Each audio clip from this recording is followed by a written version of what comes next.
He got out of the bath and walked right into a crisis. This was the greatest peril Sakuta Azusagawa had ever faced. It was the first day of December, only a month left in the year, a Monday evening, already past 10. The living room, normally a place to kick back and relax, was currently crackling with an unprecedented level of tension. There was a current running in the air. They'd taken the kotatsu out just yesterday. The heater under the tabletop was on, and everyone's legs were inside the blanket around it, but he couldn't feel a trace of warmth. He considered lying down and pulling himself fully inside, but that wasn't a viable option now. Even stretching out his legs felt risky. No one had specifically demanded it, but Sakuta was on his knees, his back bolt upright, no trace of his usual listless slouch.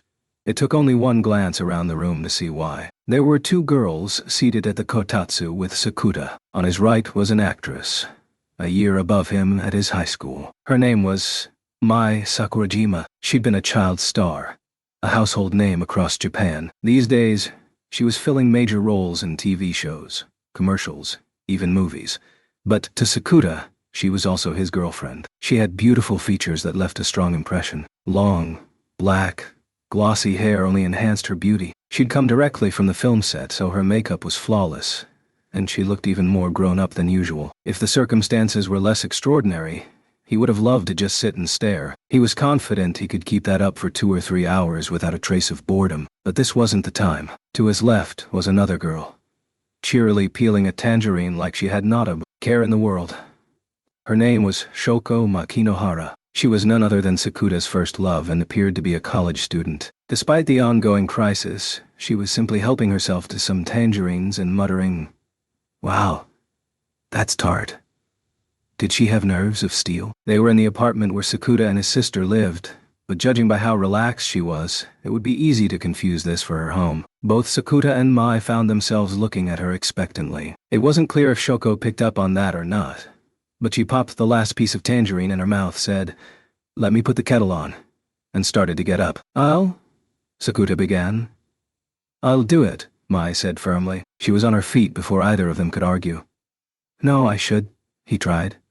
"Sakuta, you sit right there and figure out a good excuse," she snapped. He didn't dare argue further. "Okay. Sorry."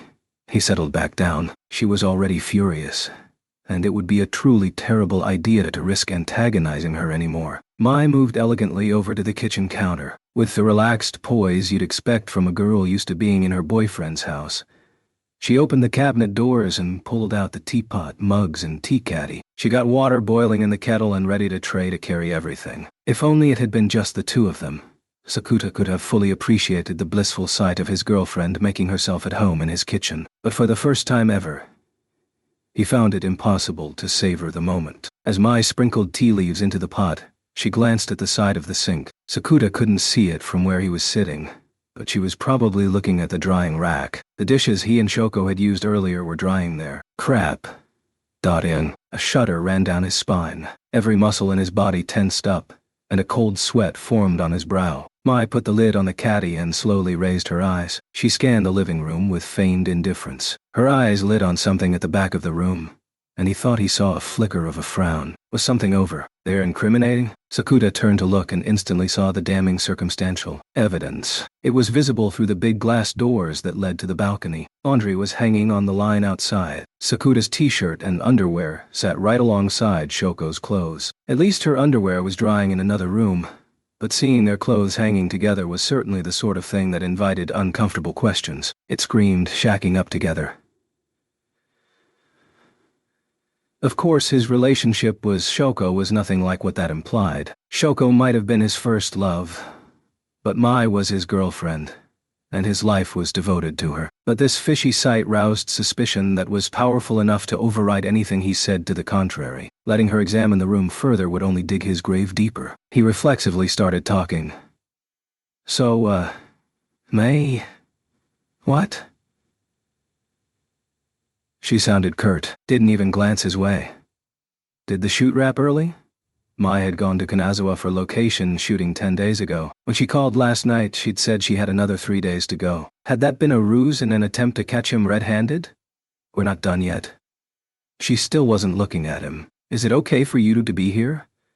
I got an opening in my schedule until tomorrow evening, so I came back to see you. Yet, you don't seem pleased to see me. And no, I'm delighted, obviously.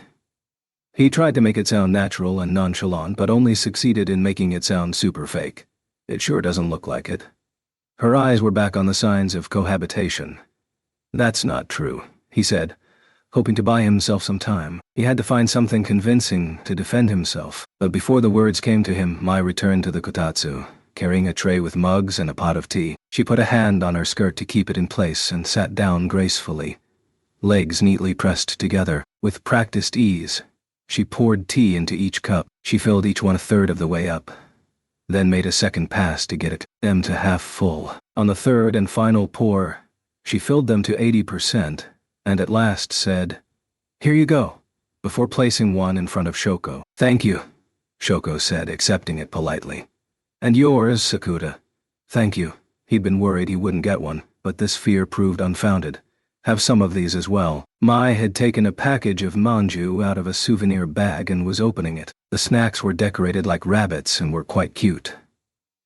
"Seems almost a shame to eat them," Shoko said as she reached for them anyway.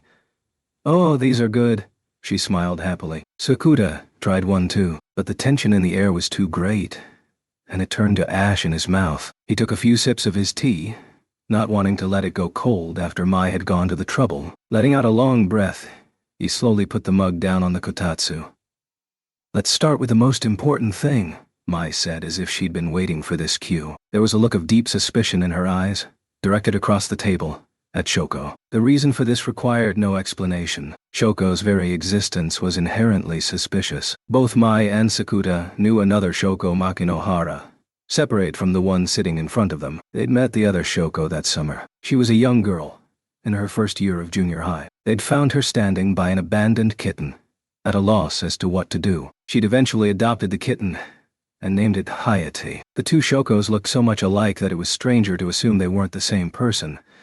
But there was a significant age difference. One was still a child, in junior high. The other was much older and almost certainly college age. That posed a huge question, one that had been lurking in the corner of Sakuta's mind since they met the younger Shoko that summer. If they were going to talk about anything, they would have to start by clearing that up. Mai was right. That was important. The most important thing. "And what might that be?" Shoko asked, hands around her tea mug. "How long have you two been shacking up together?" "We aren't." Mai's question surprised him, and he issued a cry of denial before he could stop himself. "Fine, living together." It's not a semantic issue. Also, is that really the most important question? He'd been so sure she would ask about what was going on with Shoko herself. Nothing could be more important. Well, I for one thought there was something else more pressing. Akuta and Mai clearly had different priorities. "So, how long?" She was not dropping this line of questioning. There was a quiet power behind her voice. It had not faltered at all, despite Sakuta's best efforts. His eyes wavered. Maybe yesterday?" Obfuscating seemed best. If he took evasive maneuvers for the moment, maybe he'd buy himself enough time to think of a decent response. At least, that was the plan. "That's not true, Sakuta. I've been here since Thursday." How fast his faint hopes were dashed. Thursday, Friday, Saturday, Sunday, Monday. Shoko was counting on her fingers. "So we've been shacking up together for 5 days now." Please stop using that phrase. It was an important distinction. Maybe nobody else cared, but it mattered to him. Would calling it 5 days living together be better? "Can we drop the joke?" Mai asked. No trace of a smile. Her glare was powerful enough to stop anyone in their tracks. "But repetition is the key to comedy," Shoko said, smiling as if she hadn't noticed. Sakuta didn't dare look at Mai. "I mean, Thursday just worked out that way. It wasn't until Friday that you actually asked to stay here." What was he even saying? Reducing the stay by a single day was not going to help him at this point. He knew it was futile. He just couldn't stop himself from clutching at straws. Thursday was the day Kaede got her memories back? Huh? Yes. Keita was Sakuta's little sister. Some trouble with bullies 2 years ago had caused a dissociative disorder, and she'd lost all memories of the life she'd lived. It was like she'd locked herself inside a shell to protect herself from torment. To distinguish the new Kaede from the original, they'd written her name in hiragana instead of kanji, and hiragana Kaede had lived here with Sakuta. But last Thursday, she'd gone back to normal. The dissociative disorder had gone away, and the old Kaede's memories and personality returned, replacing the new Kaede entirely. I see, Mai said softly. There was emotion in her response, a hint of something important, but Sakuta couldn't identify it. She might have been thinking of the Kaede they'd lost, but the way she stared down at her hand suggested there was probably more to it than that. He just couldn't tell what. Please don't blame Sakuta for all this, Shoko requested when nothing was forthcoming from Mai. It's not his fault. I'm the one who had nowhere else to go, and asked if I could stay here.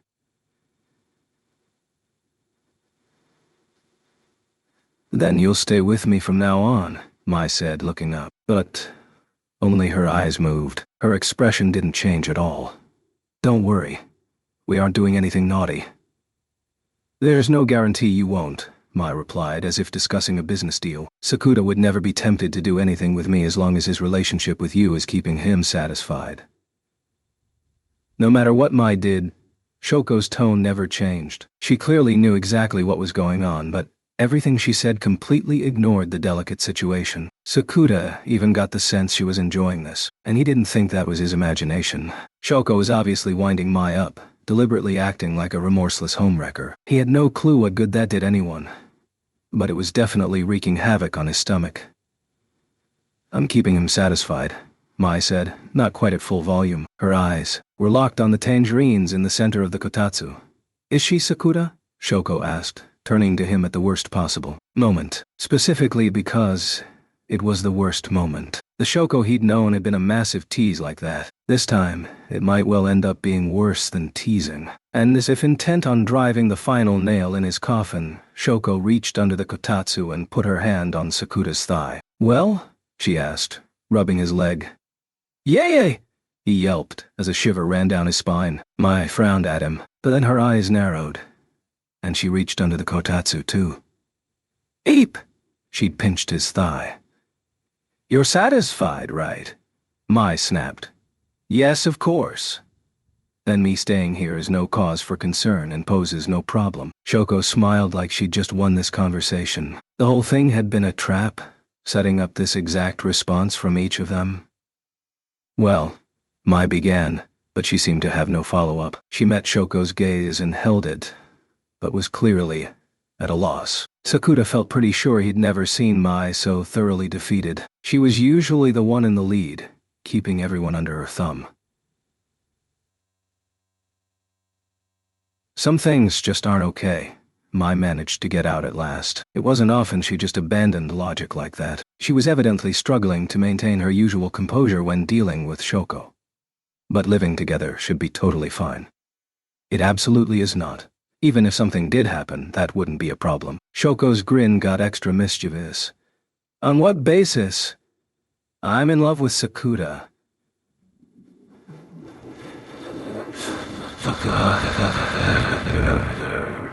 Sakuta had just taken a sip of tea. It went everywhere. He coughed pretty hard. Look at this mess you made.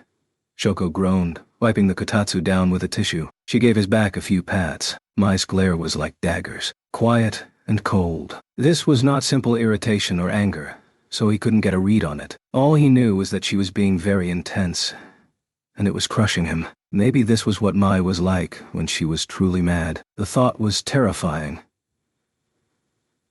Okay, time out. He couldn't stand it any longer and ejected himself from the kotatsu. He went straight for the telephone. Before anyone could say a word, he lifted the receiver and dialed. This was the cell phone number of one of his few friends, Ryo Futaba. He knew the full 11 digits by heart. She answered on the third ring. What? Kurt. Not. Very Ryo. That was a relief. Please help me, he begged in English. Who might this be? Azusagawa. I knew that already. Then why'd you ask? So, what is it? Shoko came back. You're having an affair? It didn't sound like she was joking. She's in my house right now. Then I just have to email that fact to Sakurajima. Mai's also here. The moment she understood the situation, the line went dead. She'd hung up on him. He hit redial. What? She demanded, as if this were the last conversation she wanted to take part in. Why'd you hang up? My capacity for caring cut out? What an amazing expression. I'm expressing a profound desire not to get mixed up in your ongoing crisis. I figured as much. Sakura would have been tempted to hang up if a friend called him about this too. He probably would have done exactly that. But I need help. Absolutely not. Is that any way to be a friend? If you thought of me as a friend, you wouldn't bother me with your rant. I'm coming to pick you up right now. Please mediate. No need. Nah. It's late. Let me bring you over. I meant, I don't want to go. I'm begging you here. Ara. There was a very long sigh. No doubt it was deliberately drawn out for his benefit. Fine. My mom's about to drive to Narita. I'll have her drop me at your place. Seriously, you're a lifesaver. Just to be clear, I'm only helping with Shoko's adolescence syndrome. I'm not touching your infidelity with a 10-foot pole. I'll do what I can on that front. Later. He waited till she hung up before putting the receiver down. Letting out a sigh of relief, he turned back to the world's frostiest kotatsu. Ryo arrived 20 minutes later, took one look at the living room, and said, "Can I go home?" She clearly meant it. Sakuta put his hands on her back and gently guided her over to the kotatsu. This was the first time Ryo had met the older Shoko.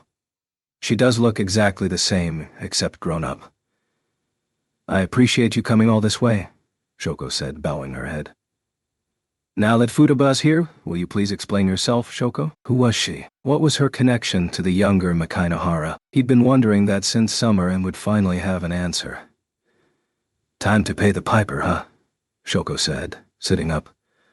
The simple truth is, she broke off and looked gravely at Sakuta, then Mai, then Ryo. Sometimes I get bigger, she said, utterly serious. All three of them said nothing, just stared at her. Nobody seemed especially surprised or upset by her shocking pronouncement. It was like they'd all suspected as much.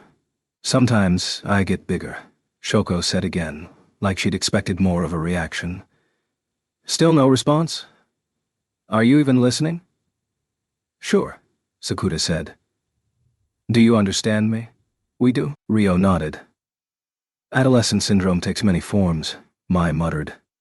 If you aren't even a bit surprised I wasted a lot of time dragging this out, Shoko complained. Any clue why this happens? Sakuta asked, moving right along. This is really anticlimactic.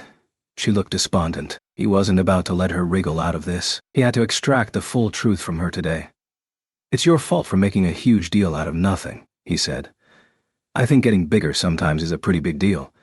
Is this related to your condition? He asked, ignoring her protests.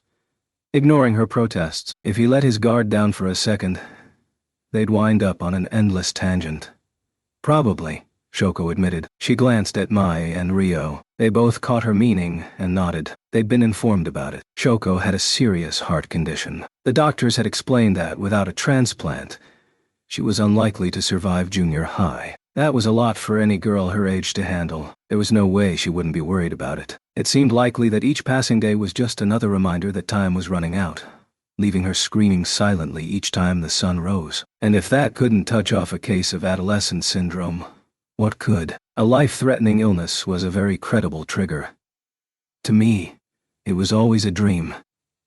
She picked up a tangerine, but instead of peeling it, she rolled it around in her hands. Growing up, I mean. She paused, then continued. When the doctors said my chances of graduating junior high weren't great, well, ever since the meaning of that sank in, I've wanted to be a high school student, a college student. Doubt, a grown-up. She clutched the tangerine tight, like it was something precious. The little me knows she can never be any of those things.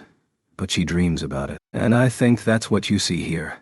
Nobody said anything for a while. Everyone was ruminating over what her words meant. Sakuta was the first to break the silence. Can I ask one thing? Yes, go ahead. All of that makes a ton of sense, but he trailed off, giving her a look. Yes, I feel like you and her are really different. Are we? You're much more shameless. The younger Shoko was modest, sincere, and generally a really nice kid. Definitely didn't have the nerves to wrap Mai around her finger. I'm the shameless one? Sakuta, you've got 3 girls sharing a kotatsu with you.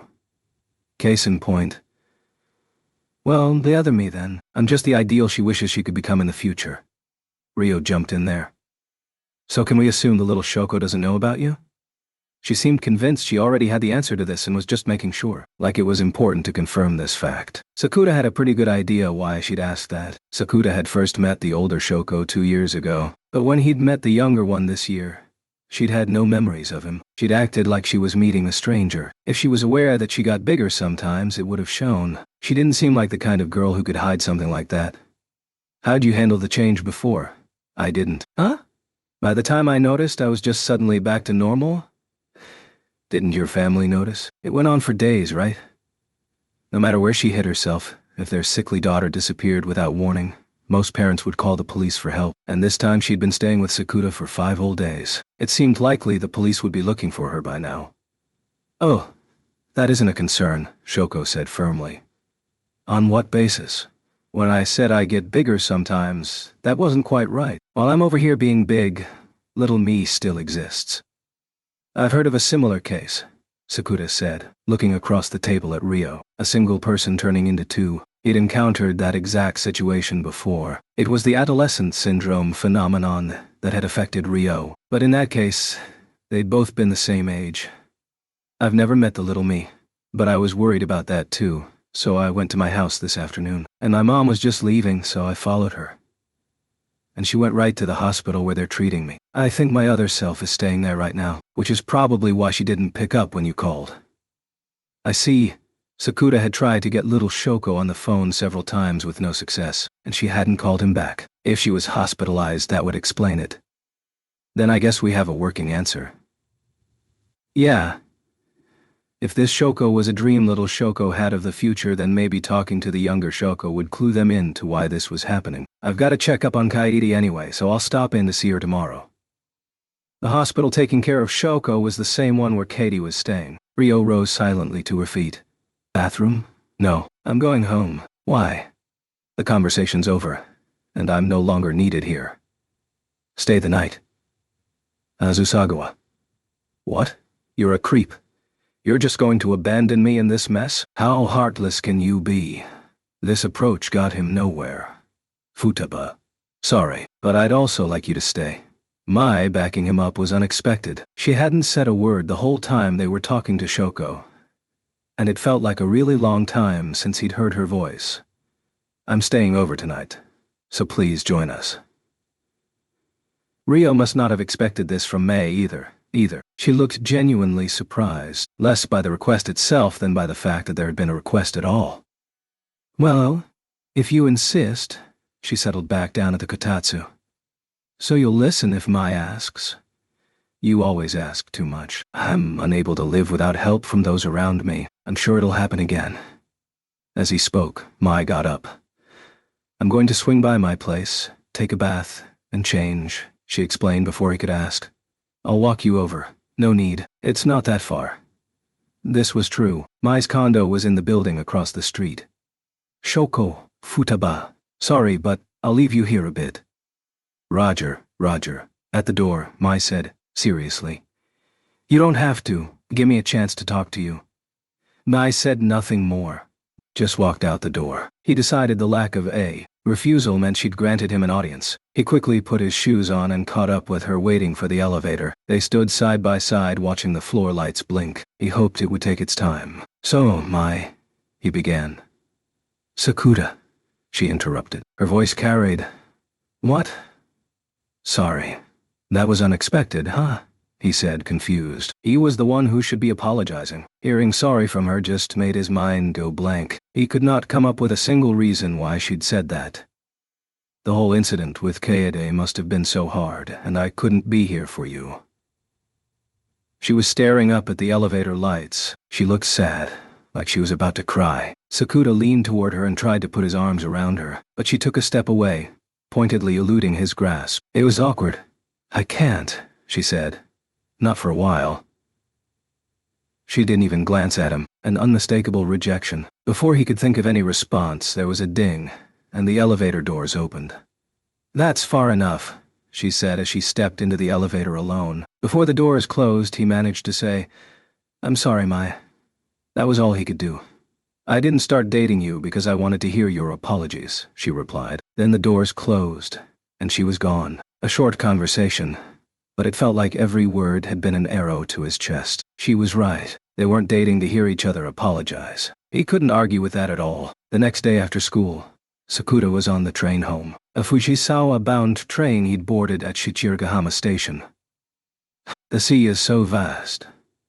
The winter sun was easier on the eyes, giving the ocean a soft glow. The sky had donned a pale blue, the horizon divided one from the other, highlighting the contrast. This was a single-track local line that ran along Sagami Bay from Fujisawa to Kamakura, but it let him see this glorious view on a daily basis. On the way home from school, there were often tourists on board. Lately, more of these had been from overseas. Right now, there was a handsome blonde dude exclaiming, "Amazing!"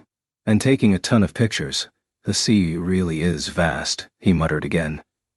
He was having trouble mustering much enthusiasm, amazing view or not. Quite audibly attempting to escape reality, Rio growled. They were standing to either side of the same set of doors, but she had kept her eyes locked on the book in her hands since they boarded the train. You're supposed to be nice to inconsolable friends. This is me being nice. I've blown off my club duties to visit this hospital with you. She sure could have fooled him, and she didn't look up once from her book. Plus, you're the one who's apparently been having an affair. The prime suspect is not supposed to be the one getting all depressed. Could you not kick me when I'm down? Her blows were far too accurate. They stung his ears more than he liked. He couldn't argue with anything she said, but he wasn't capable of stoically enduring this whole mess either. Mai's rejection had hit him hard, and he was not prepared to take that lying down. He'd upset Mai before, but nothing like this. Everything else had been on the level of hurt feelings. I hope you can see that my current mood is a wholehearted expression of my regret. Rather than seek my approval, you should have gotten up on time and made sure you saw Sakurijima off. Once again, she'd hit him where it hurt. She was already gone when I woke up, which was definitely bad. That morning, by the time he had gotten out of bed, Sakuta discovered Mai had already departed for her film shoot in Kanazawa. She'd left a note on the table, just a perfunctory heading out. No matter how early she was leaving, Mai would usually have dragged him out of bed herself. She would have impishly told him she was doing him a favor, figuring he'd want to give her a goodbye kiss. The parting note he got instead could not be more removed from such delightful shenanigans. He'd felt a chill run down his spine. Not only had a night's sleep not improved the situation, it had clearly grown actively worse, and the fact that Shoko gently woke you up is completely indefensible. Given these facts, I am disinclined to comfort you. I was too upset about Mai to fall asleep. He had meant to see her off, but empty intentions did nobody any good. Sakuta was pretty sure it had been almost dawn by the time he finally slipped into fitful slumber. Mai must have woken up shortly after and left for Kanazawa. Save the excuses for Sakurajima. Rio was right once again. She always was. He couldn't argue. So instead, he inspected the train interior. There was an ad dangling nearby, inviting everyone to visit the aquarium near Enoshima. It also advertised an illuminated jellyfish show. Seemed like an event to attract the Christmas crowd. Just having Shoko stay over might have been forgivable, given the circumstances. Especially right after what happened with Kaede. I think Sakurajima gets that. I don't want to make Kaede my excuse. Sakuta's sister had developed dissociative disorder after a nasty bout of bullying 2 years ago. This had resulted in the loss of her memories, and, with those, her personality. Sakuta had spent 2 years living with the new Kaede, a completely different person. But last week the dissociative disorder symptoms had resolved themselves, and the old Kaede had returned in full. But that meant the new Kaede's memories and personality were gone, along with the 2 years they'd spent together. Sakura knew the time they'd shared would never come back, should never come back. Things had turned out this way because her mental illness had been cured, and that was the result of a lot of hard work on new Kaede's part. But even if he recognized this was a good thing, that didn't help him deal with the loss. And it didn't mean he could simply accept everything automatically. The suffering it caused him was inevitable, and that pain had reopened the wounds on his chest. Wounds inflicted by adolescent syndrome. He could still feel the blood on his hands. His chest had hurt. His heart had ached, and sadness had threatened to overwhelm him. If Shoko had not been there to help him, who knew what might have happened? Maybe he still wouldn't be ready to acknowledge the old Kaede's return. Maybe the scars on his chest would still be throbbing. The cavernous emptiness that had opened up inside him was just that fast. But even so, Sakura didn't think it would be right to use that as an excuse. He couldn't, and he didn't want to. Just make it up to her. How? And do it fast so you quit asking me for advice about it. Trust me, I would love nothing more. But how could he make things the way they used to be? He had no idea. He looked at Rio for help, but she kept her eyes firmly on her book. Is that even any good? Very. She lifted it so he could read the cover. It was called Unraveling Superstring Theory. He couldn't tell if the author thought they were being clever or if the title had just been a happy accident. But either way, it sounded like a dad joke. Is superstring theory a metaphor for how Mai is going to be stringing me along the rest of my life? In your case, sponger theory is more applicable. As if that's a real theory.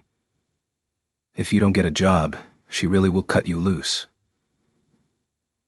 I intend to. Then again, she may dump you before it comes to that. Don't jinx me, damn it. Why did you go quiet there? Do you really need me to explain why she's gonna leave you? No, I'm well aware. Then, I won't spell it out. With that loaded statement, Rio finally glanced up from her book and looked him dead in the eye, waiting for him to ask. Okay. What? He asked. It felt like there was something he wasn't getting.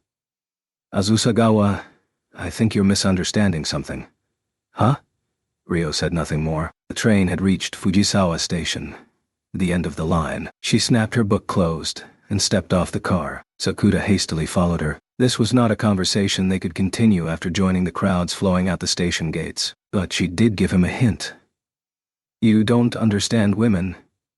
Well, I am a man, so he thought a lot about what this might mean on the way to the hospital, but ultimately didn't get any closer to figuring out what he was missing. Mai was mad because he'd let Shoko stay with him without consulting her. The cause was clear, the situation simple. What part of that could be misunderstood? I am without a wit.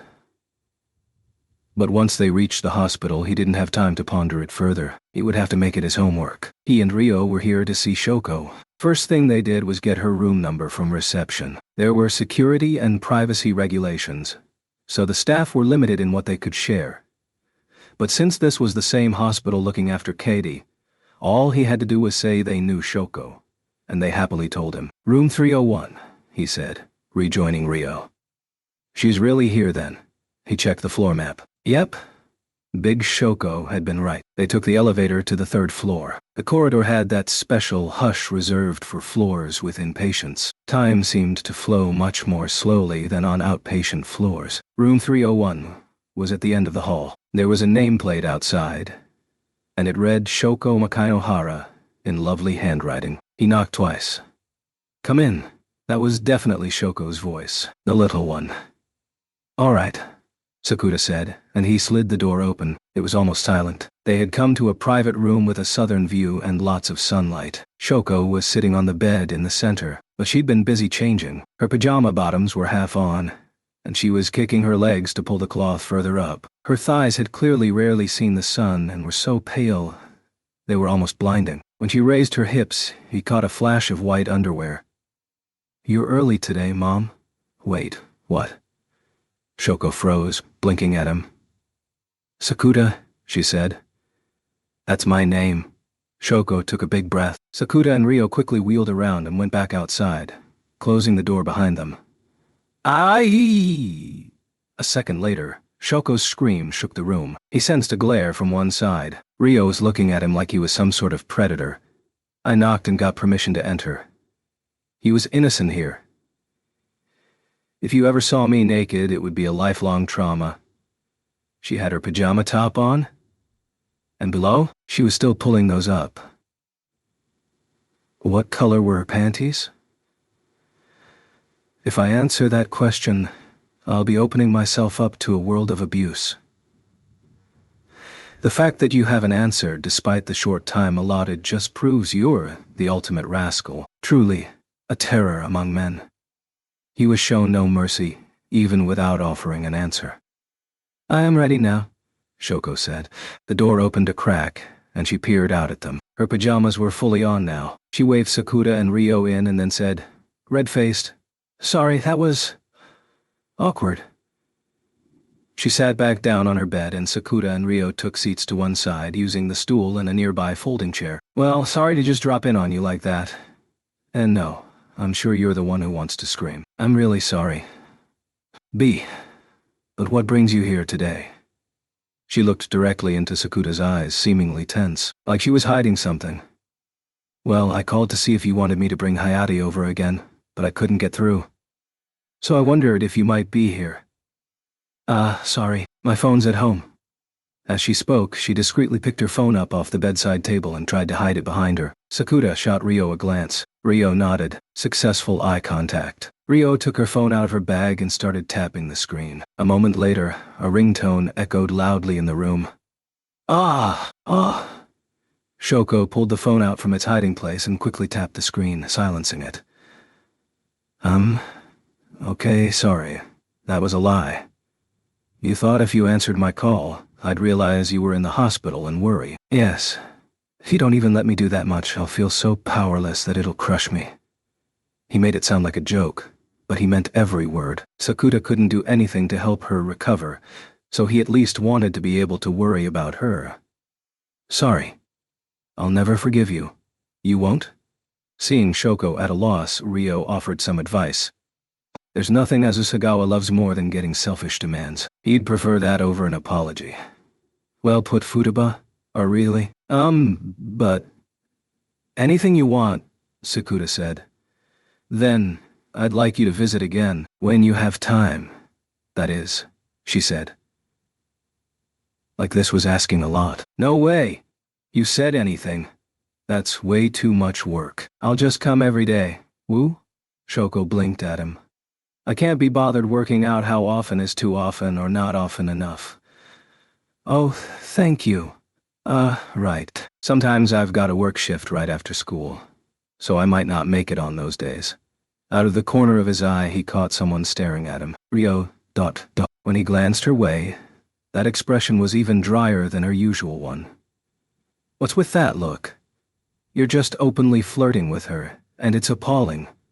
He's flirting with me. I wondered why my heart was beating fast. I'm not flirting with you. Oh, shame. The older Shoko's very existence was sending shock waves through his life, so he really didn't need Shoko the younger joining the war. Sakura?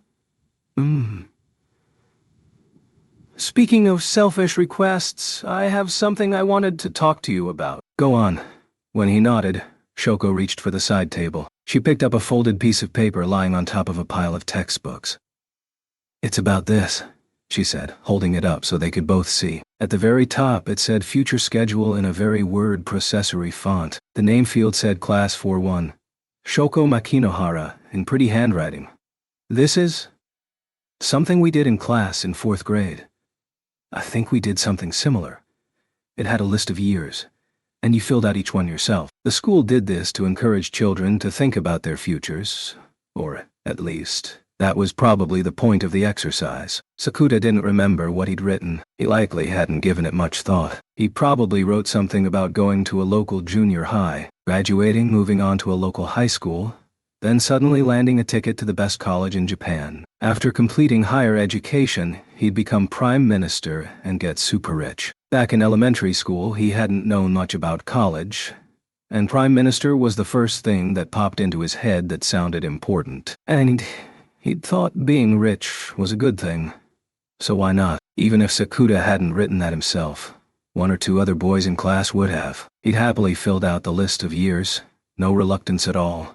No concerns about any of it. It had been like a game to him, but the future schedule in front of him was nothing so trivial. It was mostly blank. The list of years went all the way until Shoko turned 80, but she'd only filled in the first fifth. It stopped at the end of high school. There was nothing after that. A blank space that sent an ominous message. He didn't have to ask if her illness was the reason for it. Shoko had been born with her condition and spent her whole life painfully aware that doctors had given her dim prospects of surviving junior high. And for that reason, Sakuda wasn't sure what he should say. While all her classmates were cheerfully filling in their plans, what had been going through Shoko's head, just imagining it made him feel sick. He couldn't stand the thought.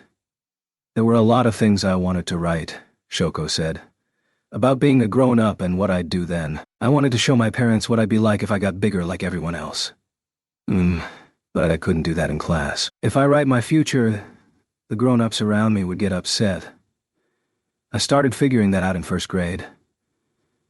Oh, I thought, I can't say things like that. For example, when I said, I want to be a florist when I grow up, my teacher put her hands over her mouth and got all choked up. It was really uncomfortable.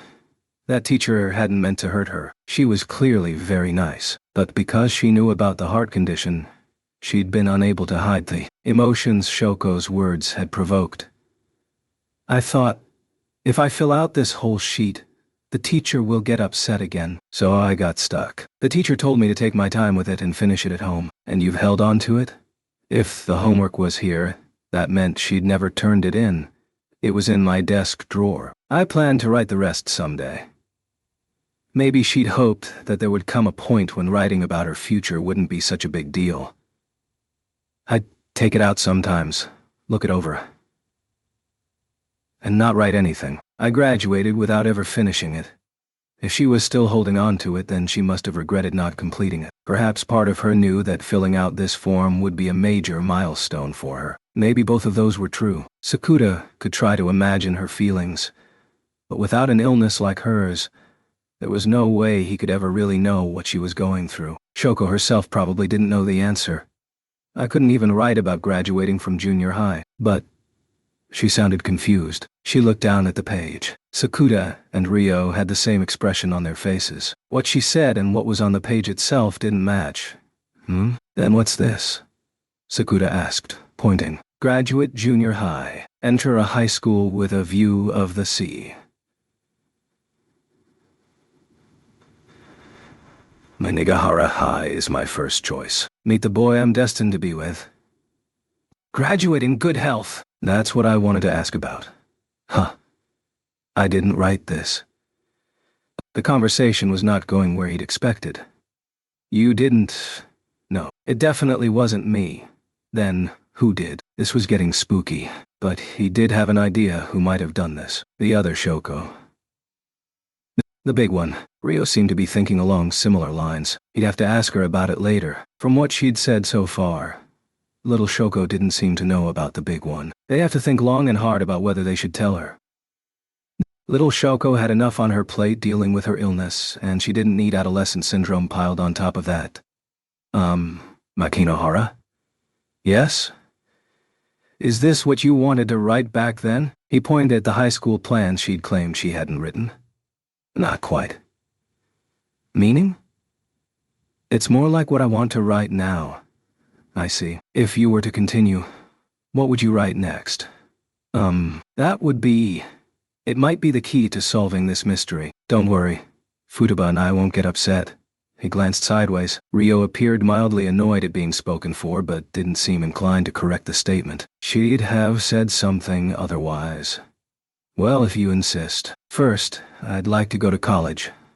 Shoko spoke softly, as if weighing her own feelings on the matter. And I think it would be lovely if I could find a nice boyfriend.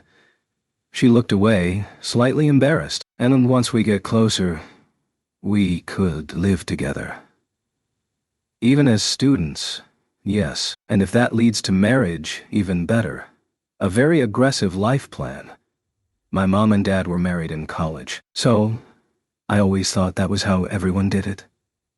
She smiled awkwardly, like she'd worked out since then that it was fairly unusual. He'd thought they both looked young, but they'd landed each other that early. Maybe Shoko was the reason they'd sealed the deal. As he thought about that, there was a knock at the door. Yes? The door opened, and a nurse came in. Shoko's mother was with her. She bobbed her head at them. He'd met both Shoko's parents when they came to collect the cat, Hayate. So they knew who he was. Shoko, time for your examination. Okay. Sakuta? I'll come again. We'll talk more then. Great. I'll be waiting. Shoko saw them off with a smile, and Sakuta and Ryo left her room. They walked to the elevators together. What do you think? He was asking about the extra entries on the future schedule. The most obvious answer is that Shoko wrote it herself and forgot. A rational theory. It's her handwriting and didn't look added after the fact. The idea had certainly crossed his mind. Those penciled characters looked exactly the same, both the shade and the weight of the lines. If she'd written it on a different day, the pencil would have been sharpened differently, and minor differences would have been apparent. The less rational explanation is the older Shoko did it. But if that's true, what for? A prank? Ryo shrugged. Didn't sound like she bought that explanation herself. Can't exactly laugh that off, though. It does seem like something she'd do. But all that would accomplish was sow the seeds of chaos. Little Shoko had been pretty confused. Who went out of the way to upset themselves? What did that accomplish? But we did learn a few things. Yeah, if we must define the older Shoko's being, we could say she appeared to act out the future little Shoko couldn't write on her future schedule. Or she's living the future little Shoko might never get to. Which matches what Big Shoko said in the first place. The little me knows she can never be any of those things, but she dreams about it. And I think that's what you see here. Those words had really stuck with him. A powerful, desperate, unvarnished burst of emotion. You could even call it a wish. The feelings behind it had a tight grip on his heart. The elevator arrived. They stepped on board and rode it to the ground floor in silence. They went back down the same hall they'd come in by. Sakuta spent the whole time thinking about Shoko's condition. He'd thought he understood how hard it was. He'd felt like he'd wrapped his head around it. But hearing directly from her lips how Shoko felt definitely drove it home and left his head spinning. She was such a nice kid, trying to go through her life while staying positive, and he wanted to help. But Sakuta had no way of curing her condition. That harsh truth was eating away at him. There was nothing he could do, but he wanted to do something. He knew he'd end up doing nothing, and being forced to live with these emotions, and that knowledge was extremely frustrating. Azusagawa, I think you should just treat her like you always have. I know. It was important to worry, but doing that too much would only make Shoko overly self-conscious about the effect she was having on the people around her, and that would simply increase her problems. So he had to act like nothing had changed. Only other thing you can do is this, Ryo said, stopping at the reception desk. She reached for a green leaflet on the counter, a piece of paper, folded in 3, with the words organ donor registration card written at the top. Ryo took 2 and handed him 1. Sakuta shook his head. Ryo's eyes flashed for a second, but then she understood. Oh, you already have 1, she said, nodding. Got it 2 months ago. Right after he found out about Shoko's condition. He'd seen the leaflet at the local convenience store and picked it up. It was already filled out and in his wallet. Ryo put one back and placed the other in her bag. Naturally, that alone wouldn't save Shoko. It certainly wouldn't make the donor she needed magically appear. It had no real bearing on her personal situation. But if you were hoping for one person's salvation, then becoming a donor just seemed like the right thing to do. So what now, Azusagawa? Meaning, you gonna marry Shoko? I'm sure you're aware the laws of this nation do not allow that until you're 18. Okay. That's a leap too far. You're the one who asked what little Shoko's post-high school plans were. You did that so you could resolve the situation with the older one, right? The extra high school plans included meeting the boy she's destined to be with. That's you. And it already happened 2 years ago when you met Shoko dressed in her Maegahara uniform. Rio recited her points too fast for him to interrupt, and everything she said lined up with his conclusions as well.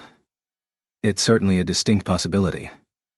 And since she achieved that goal, high school Shoko vanished. Or more accurately, her adolescence syndrome symptoms subsided. So now we've reached the second act, with a college version.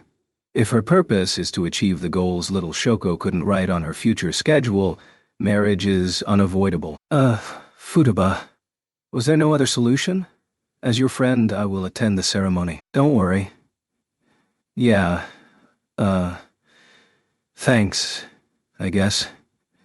He decided he wasn't up to arguing the point. Rio and Sakuta split up at the front doors. He still had to go see Kaede. On the way back up, he stopped at a vending machine to get something to drink. He had too much on his mind, and all that thinking made him thirsty. His finger hovered over the button for hot coffee, and then he saw a sports drink next to it, the same one Mai did commercials for. His finger snapped to that instantly. He downed half the bottle, then put the lid back on. It was too much to chug at once. As he got up from the bench to head to Kaede's room, he heard her voice. Oh, Sakuta. That was definitely his sister's voice. Both new and old Kaede sounded the same, but only one of them still existed. He turned around and found her coming toward him, slippers flapping. There was a nurse with her. If you're in the hospital, why are you hanging out here instead of coming to see me? She asked, puffing out her cheeks. You didn't show up when you usually do, so Kaede has been asking. Is he here yet? Over and over, the nurse shared. I didn't do that. I was just wondering aloud about how you were really taking your time. And so she came looking for you. Just so you know, Sakuta, walking is important for my rehabilitation. They're letting me leave tomorrow. You must have been so lonely without your big brother. I was not. Listening to the nurse tease Kaede, Sakuta remembered something else important. Like she'd said, Kaede was coming home tomorrow, back to the apartment they lived in, where Shoko was staying. He'd been hoping to resolve that situation the night before, but Mai's abrupt return had made everything more complicated. What would Kaede think if she found an older girl staying with her brother, especially since Shoko wasn't his girlfriend? Are you even listening? Sure I am. You clearly weren't. I'll be here at the usual time tomorrow, so make sure you're ready to go. I'm already getting ready. I was packing things up earlier. She seemed excited about getting out of here. Sakuta reached an important conclusion. I'll leave tomorrow to tomorrow. He was sure his future self would handle it. For now, he had decided to let it be. He had too much on his mind already, and adding anything else on top might drive him off the deep end. He talked with Kaede until 6, when visiting hours ended. Then he walked back to Fujisawa Station. He'd neglected to turn in his shift availability form at the restaurant he worked at. Normally, even if he forgot, the manager would call him, and he'd just handle it then. But with Shoko staying with him, a lot of problems could happen if the call came while he was out. Best to avert these things before they happened. But the detour meant he got home later than usual, and all the walking had left his stomach growling. Odds were Shoko would have dinner waiting. She insisted this was a fair exchange for letting her stay with him and had barred him from the kitchen. But that thought just reminded him how angry Mai had been. Look, she insisted, all right? He felt like offering the excuse even if it wouldn't do him any good. He got stuck at a red light. While he waited, he looked up at the December night sky, watching thin clouds pass overhead. There was less than a month left in the year. He couldn't decide if it had been a long year or a short one. A lot had happened for sure. Meeting Mai.Nai, dating her, several cases of adolescent syndrome. Some of them were even fond memories now. Maybe next year he'd be looking back at the mess Shoko's appearance had caused in the same way. But he had some steep hurdles to overcome first. At the very least, he had to find a better solution than the one today's investigation had suggested. One that doesn't involve a wedding. Mid-thought, the light turned green. He took a step forward, and a sharp pain shot through his posterior. Someone had just kicked him. Somewhat belatedly, he turned around, clutching his butt and grumbling, "Ow!"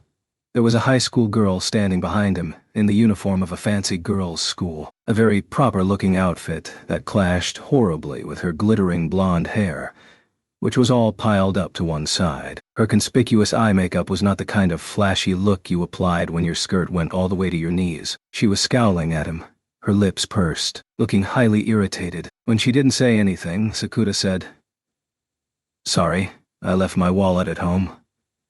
Huh? Is this an attempted mugging? Obviously not. She tried to kick him again, so he evaded the attack. Way, wow, don't dodge. The girl lost her balance and apparently blamed him for it. He knew this girl. Her name was Nodoka Toyohama. She was Mai's sister from another mother and was currently living with Mai. No idol lessons today? Nodoka was part of the idol group Sweet Bullet and usually went straight from school to singing or dancing lessons. It was unusual for her to get home this early. None of your business. Fair. He didn't actually care, so he just walked away. It would never do to let the light turn red before he crossed. Hey, wait up, Nodoka said, scrambling after him. We just had a quick meeting today. She decided to explain herself anyway, and since they lived across the street from each other, they were going the same way. They walked in silence for a while. The sound of their footsteps echoed and lingered as they crossed street after street. Say something. Huh? Also, you walk too fast. Nodoka grabbed his arm, pulling him back. Just so you know, I'm in a hurry to get home. I've got an empty stomach and a full, busy mind. You shouldn't be thinking about anything but my sister. She is what's on my mind. Liar. I'm being serious here. Then what day is it? Nodoka asked, coming to a halt by the park entrance. Huh? The sudden, weirdly timed question pulled the rug out from under him. Say it. Nodoka's tone was grim, like she was forbidding him from making a joke answer. December 2nd, Tuesday.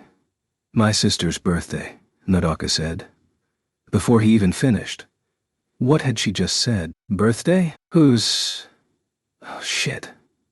His voice came out in a croak. His mind caught up with his voice a moment later. A wave of panic rushed through him, and his feet grew unsteady. You're doomed, Nodoka said, shaking her head. This is why she came back last night. She didn't say anything.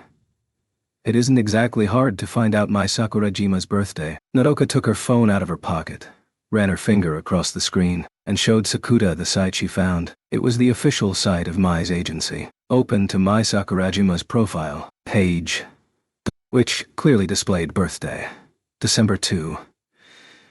She should have told me, but it was a bit late for that now.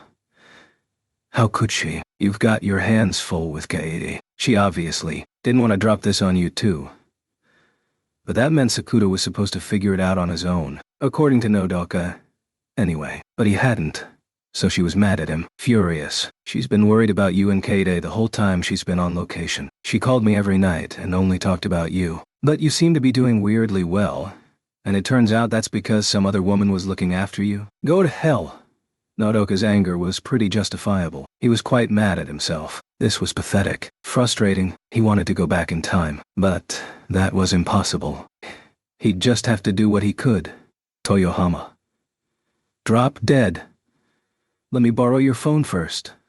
No way. It's still December 2nd. Please. Fine. At least wish her a happy birthday. Nodoka thrust her phone in his direction. She was pissed at him but evidently decided Mai needed this. He dialed, and the phone picked up on the third ring. Azusagawa speaking, said a cheery woman's voice. It was Shoko's. Naturally, Sakuta had called his own number. I told you not to answer the phone, remember? If she inadvertently answered a call from his father, it could lead to all kinds of headaches. He'd never hear the end of it, and if his father decided he had to pay a visit in person, it would be even worse. That had to be avoided at all costs. You're a bit anal about small stuff, Sakuta. No, I'm not. Hold on. Sakuta? Nodoka had worked out he wasn't talking to Mai.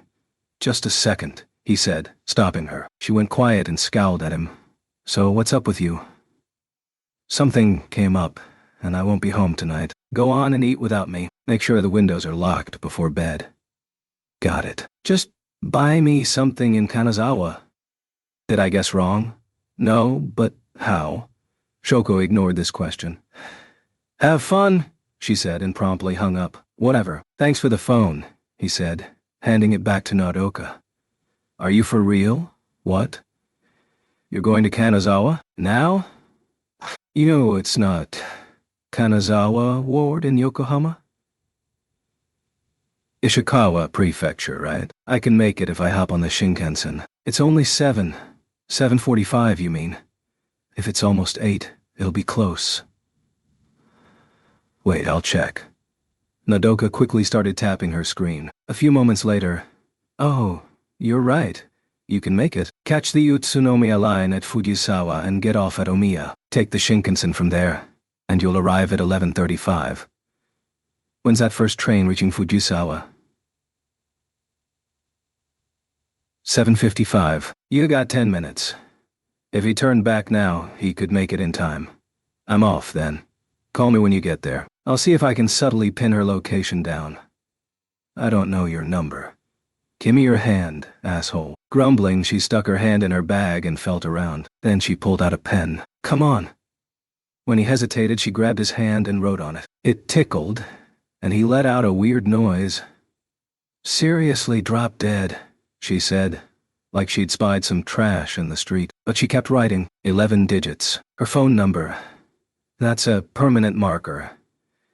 He rubbed at it, but it wasn't coming off. This way it won't rub off before you get there. If I show up with your number on my hand, Mai's gonna be furious. You deserve it, right? Well, thanks. Just get going, you ass. You're the one who stopped me, he yelled over his shoulder, already rushing toward the station. He broke into a run to make sure he didn't miss the train. He was soon out of breath. White clouds formed each time he exhaled. He could leave tomorrow, but not today. Today he had to take care of things himself. So he ran as fast as he could. Having successfully made it onto the 7:55 Utsunomiya line train, he rode that for an hour and 20 minutes, then got off at Omiya. There he bought a ticket for the Hokuriku Shinkansen. It was all designated seating, so once on board, he only had to find his seat and wait until he reached Kanazawa. It was too dark outside to admire much of the passing scenery. He had no one to talk to and had brought nothing to pass the time with. So he was literally just sitting there with nothing to do. Desperate to get there as soon as he could, but with no diversions to fill the time, he found it hard to settle down. They were going 160 miles per hour, but he wanted to go even faster. But regardless of what he wanted, the Hokuriku Shinkansen Kagayaki 519 moved calmly along its route. It stopped at Nagano Station in Nagano Prefecture and Toyama Station in Toyama Prefecture, before finally reaching Kanazawa Station in Ishikawa Prefecture exactly as scheduled, at 11:35 p.m. Sakuda was on his feet before it stopped, waiting by the doors. He was on the platform the second they opened. He headed for the gate, scanning the station for a payphone. Catching a glimpse of familiar green at the base of the escalators, Sakuda pounced. He dialed the digits on his palm. He must have worked up a sweat, but the Sharpie magic had ensured the numbers weren't even blurred. They'd probably be there all week. The phone was picked up the second it started ringing. Sakuda? Nodoka's voice. She'd clearly been waiting for his call. She'd answered way too fast. Where's May? Where are you? Still inside the Shinkansen gates. Perfect. I got a text 10 minutes ago saying she's near the roundabout by the station's east entrance. She sent me a picture of a cake the film crew brought in, so I think she'll be hanging around a bit. The east entrance. Got it. And thanks. You don't have much time. Go! She hung up. Sakuda hung up and ran off, following signs for the east entrance. After he was past the gates, he started searching for the traffic circle in question. He passed under a dome-like ceiling, all glass and metal frames, and finally made it outside. Cold wind blew through him, and there was something white in the air. A lot of it. You're kidding, he gasped. It was straight up snowing. There was some Torii gate-like art installation outside the station, and the top of it was already covered in a layer of white. The whole thing was lit up and looked magical. He spun around and realized the whole station was beautifully framed by falling snow.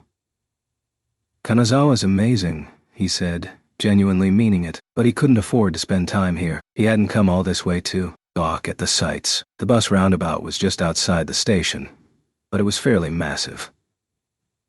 It wouldn't be easy to track someone down here, but he saw some powerful lights clustered to one side, on stands, and he saw a giant microphone on a rod like a fishing pole. Definitely a film shoot. There were ropes cordoning off the area, and a crowd gathered outside to watch the filming. Locals and tourists, probably an even split. As Sakuda got closer, A round of applause went up. The big stars were making their exit. Lots of people were calling out nice work and thank you.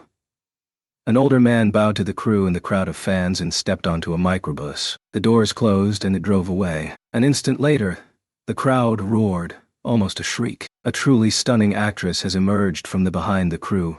My dot. She turned to the staff, politely saying, "Good work today, everyone. I'm looking forward to the final day of shooting tomorrow." Then a woman Sakuta recognized as her manager led Mai to a white minivan, almost at a run. She turned once before boarding, bowing her head at the crowd of fans. Sakuta was in that crowd too, but he couldn't exactly call out to her now. One careless move on his part could cause trouble for her. The sliding door closed, and the van pulled away. The staff watched it go, and with a sidelong glance their way, Sakuta went after it, but there was only so far a human could chase a moving vehicle. By the time he turned the first corner, the van was already out of sight.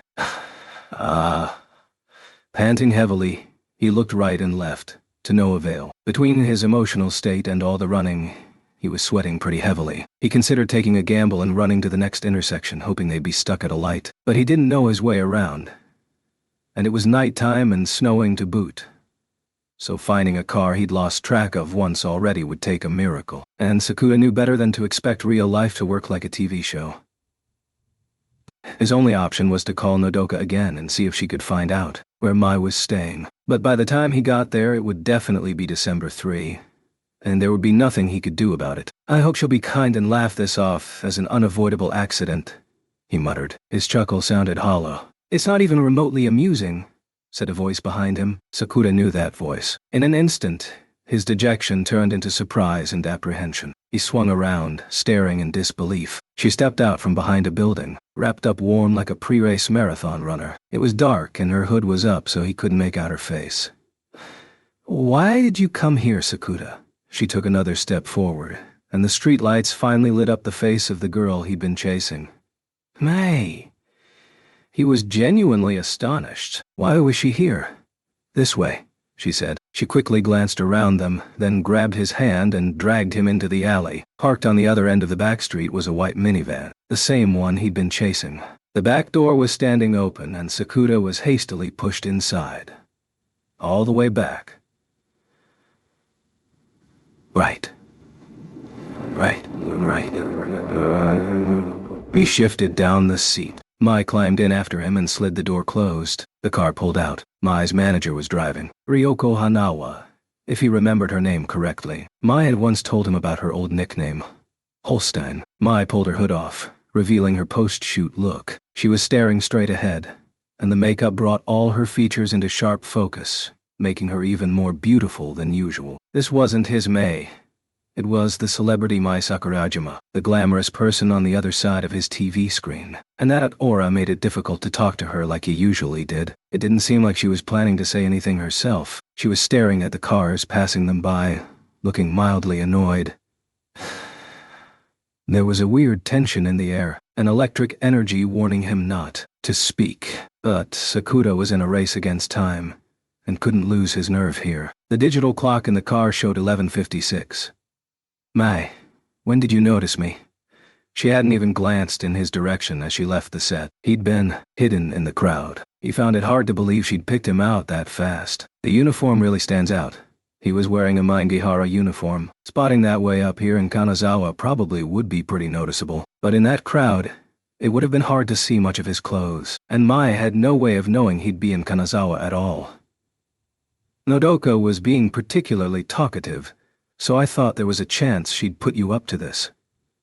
She said she'd subtly get a bead on your location. The whole plan had been to surprise her and celebrate her birthday. But Mai wasn't surprised, nor did she seem happy to see him. Getting up here couldn't have been cheap." "Well, you're not exactly wrong. Do you have the money for the fare home? Maybe if I don't take the Shinkansen." That was a lie. He'd blown all the money he'd earned waiting tables and, even then, barely had enough to get here. The only way he was getting home involved digging into the money his father wired him and Kade every month. And that was supposed to cover living expenses. They'd have to be really frugal with their food budget for a while. He sighed. "How much do you need?" Mai clearly knew he was lying. She'd reached out to the seat in front of her and taken her wallet out of her purse. Well, he'd made the choice to come all this way, and it didn't feel right to borrow train fare from her.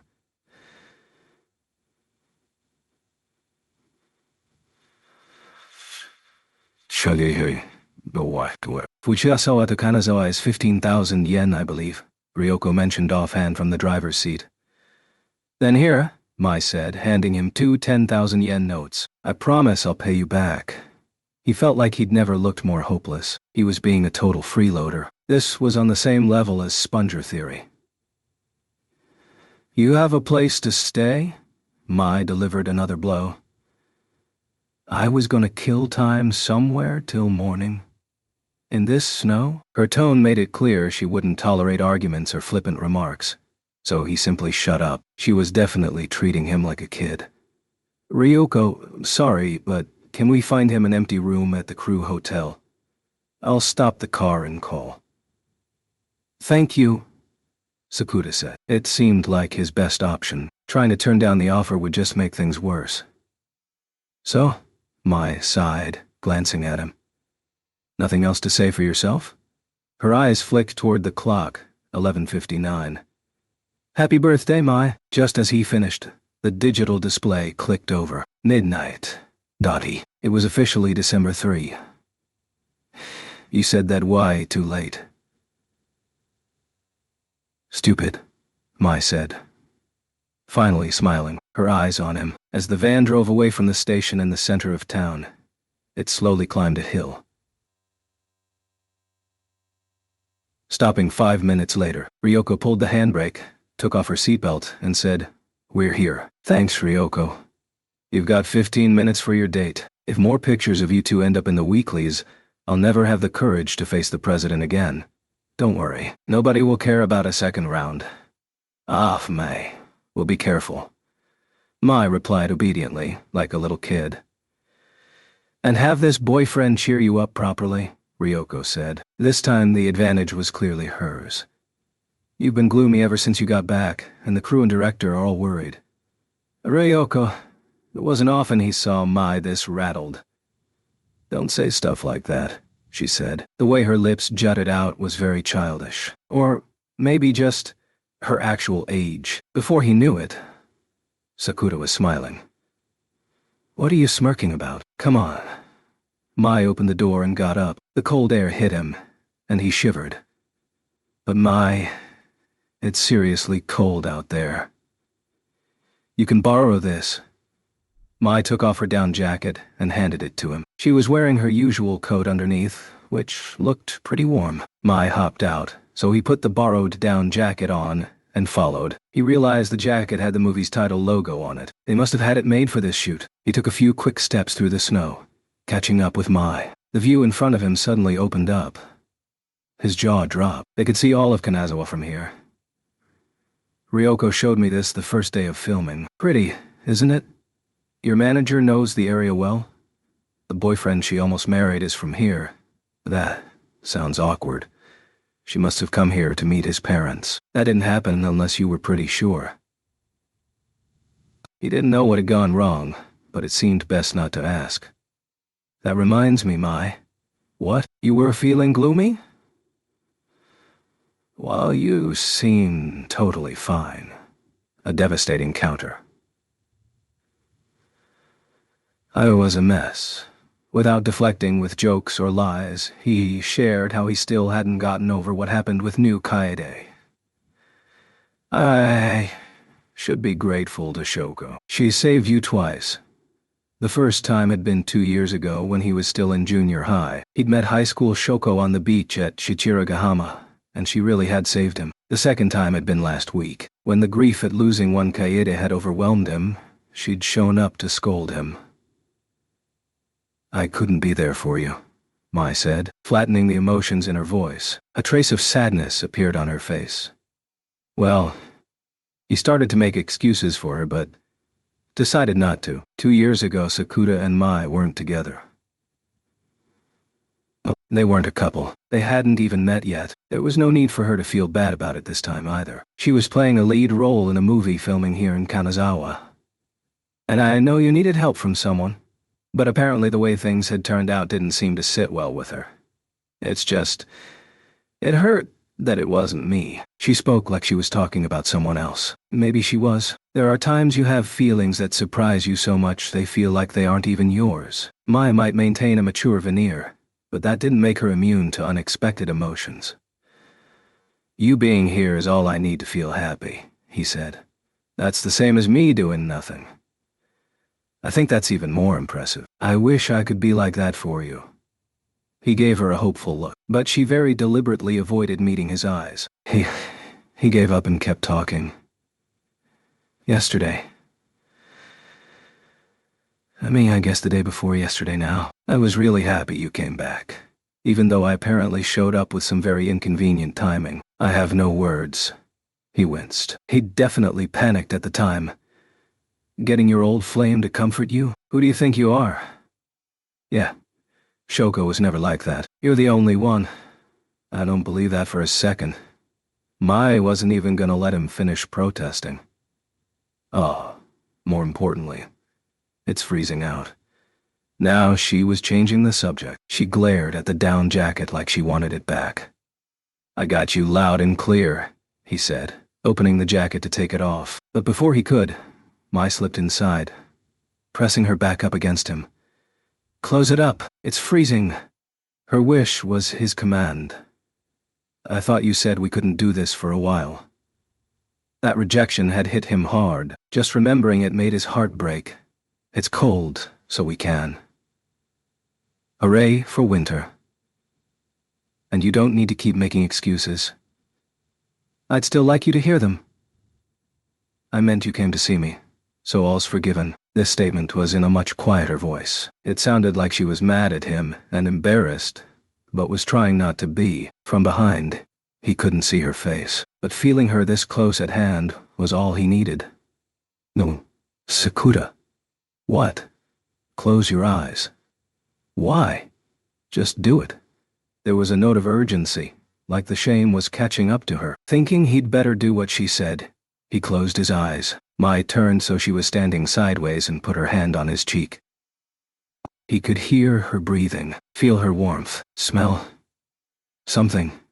Maybe her shampoo or her makeup. A tantalizing scent that reached his nose despite the thaw. Snow? Sakura, she said sweetly, tantalizingly. She held her breath. He could feel her stretching up, and just as her weight leaned against him. Ow! She twisted his cheek, hard. His eyes snapped open. That hurt, Mai. He looked at her for mercy, but she didn't let go. Also, why? That had seemed like the lead-up to a really nice moment. He'd truly let himself believe a kiss or something equally pleasant was forthcoming. This was a cruel twist. I'm annoyed by how relieved I was to see you. She seemed incredibly upset by this fact. And I still haven't punished you for cheating on me. I haven't cheated. Who was it who said he didn't need to make excuses? Who was it who said he didn't need to make excuses? Oh, but I guess if you were relieved then it's all... Ow. When he tried to change the subject, she twisted his other cheek. Sakura, where's my present? Your what? My birthday present. I'm not enough? He'd emptied his wallet getting here. The account he kept his work money in was down to a few hundred yen. No. I'll do something better for Christmas, so let me off this time. I don't know what my work plans are then. I want to eat cake with you. You should really spend it with Kaede this year. Christmas with my sister? You do that, and I'll give you a present. She glared up at him through her lashes. This was oddly unscary. Maybe because even in the dim light he could tell her cheeks were red. We've been together 6 months now, and today? Well, I want to return the favor. Her voice was so soft it almost got lost in the wind. Mai, is this something sexy? Couples usually do those things. I am aware. So don't you go panting after any other women. Mai was usually so regal, but between the shame and the cold she seemed smaller, like a frail thing cradled in his arms. It was adorable, and he was not going to hold himself in check for long. He let the impulse overwhelm him and tightened his arms, pulling her closer. Hey! Sakuta. Not yet. It's your fault for being too cute. She'd driven him off the deep end. Hey! Where are your hands going? Ow. Beat red. Her heel scored a direct hit on his foot. Ow. He was left hopping around on one foot, cradling his wounded limb to his chest. Mai pulled away and straightened her disheveled hair. Ryoko just texted me, she said as she left him behind. She found a room for you. Thanks, he gasped, barely able to speak through the pain. He stopped hopping and curled up. You're such a ham, she said. It really hurt this time, he said, glaring at her boots with tears in his eyes. Those things were deadly weapons. Well, you shouldn't have touched me there. He could still feel the softness on his palm, no matter how cold he got. He'd never forget it. Quit fantasizing about it. You're a grown-up, Mai. Nothing I can imagine would faze you. You're just being gross. Oh. And I'm staying at your house until the Shoko thing is resolved. So if I never resolve it, you'll never leave? They'd yet to figure out a concrete game plan for this adolescent syndrome. Well, they did have one idea, but it wasn't a realistic one. Sure, but we'll never be alone together. Isn't that a problem for you? She smirked at him. That was her old smile. She turned to head back to the car, light on her feet. Just watching her like this made Sakuta feel all right. Kaie would be coming home tomorrow. Shoko would be there. And once filming was done, Mai would come rolling in. And it would be pure, unbridled chaos. Just thinking about it gave him an ulcer. But he just had to relax and enjoy it. Life wasn't something you could control. I'll leave tomorrow to tomorrow, Sakuta muttered. But as he climbed in the van, Mai said, It's already today. Forcing him back to reality, he knocked twice on the clean white door of the hospital room, and Shoko's cheery voice called, Come in, it's me, Azusagawa. Yesterday Shoko had still been changing, so he'd learned from that experience and was making sure she knew who it was. This was all part of growing as a person. Oh, Sakuta, don't worry, my pants are on. Sakuta expected one more word, then realized it was fire and dismissed that line of thought. Clearly not what Shoko meant. He opened the door and found her sitting on the bed, holding a volume of manga. The pink logo suggested it was a shoujo title. Shoko's smile was so innocent it momentarily robbed him of words. Was he imagining it? Or did she seem even smaller than yesterday? It had only been 24 hours, but she seemed much thinner. Sakuta? Am I interrupting? He glanced at the manga as he took a seat on the stool by the bed. No, I've been waiting for you all day. Today and yesterday. She closed the book and set it on the table. The artist's name was Mashiro Shiina. That name sounded familiar. At the culture festival the month before, an attractive woman in her mid-20s had gotten lost on school grounds, and she'd had the same name. Coincidence? Or had she been a manga artist? Didn't matter now. Brought this for you, he said, handing Shoko a paper bag. She took it, but then looked surprised. A souvenir? She asked. I just got back from Kanazawa. What? How did you have time? You came to see me just yesterday, right?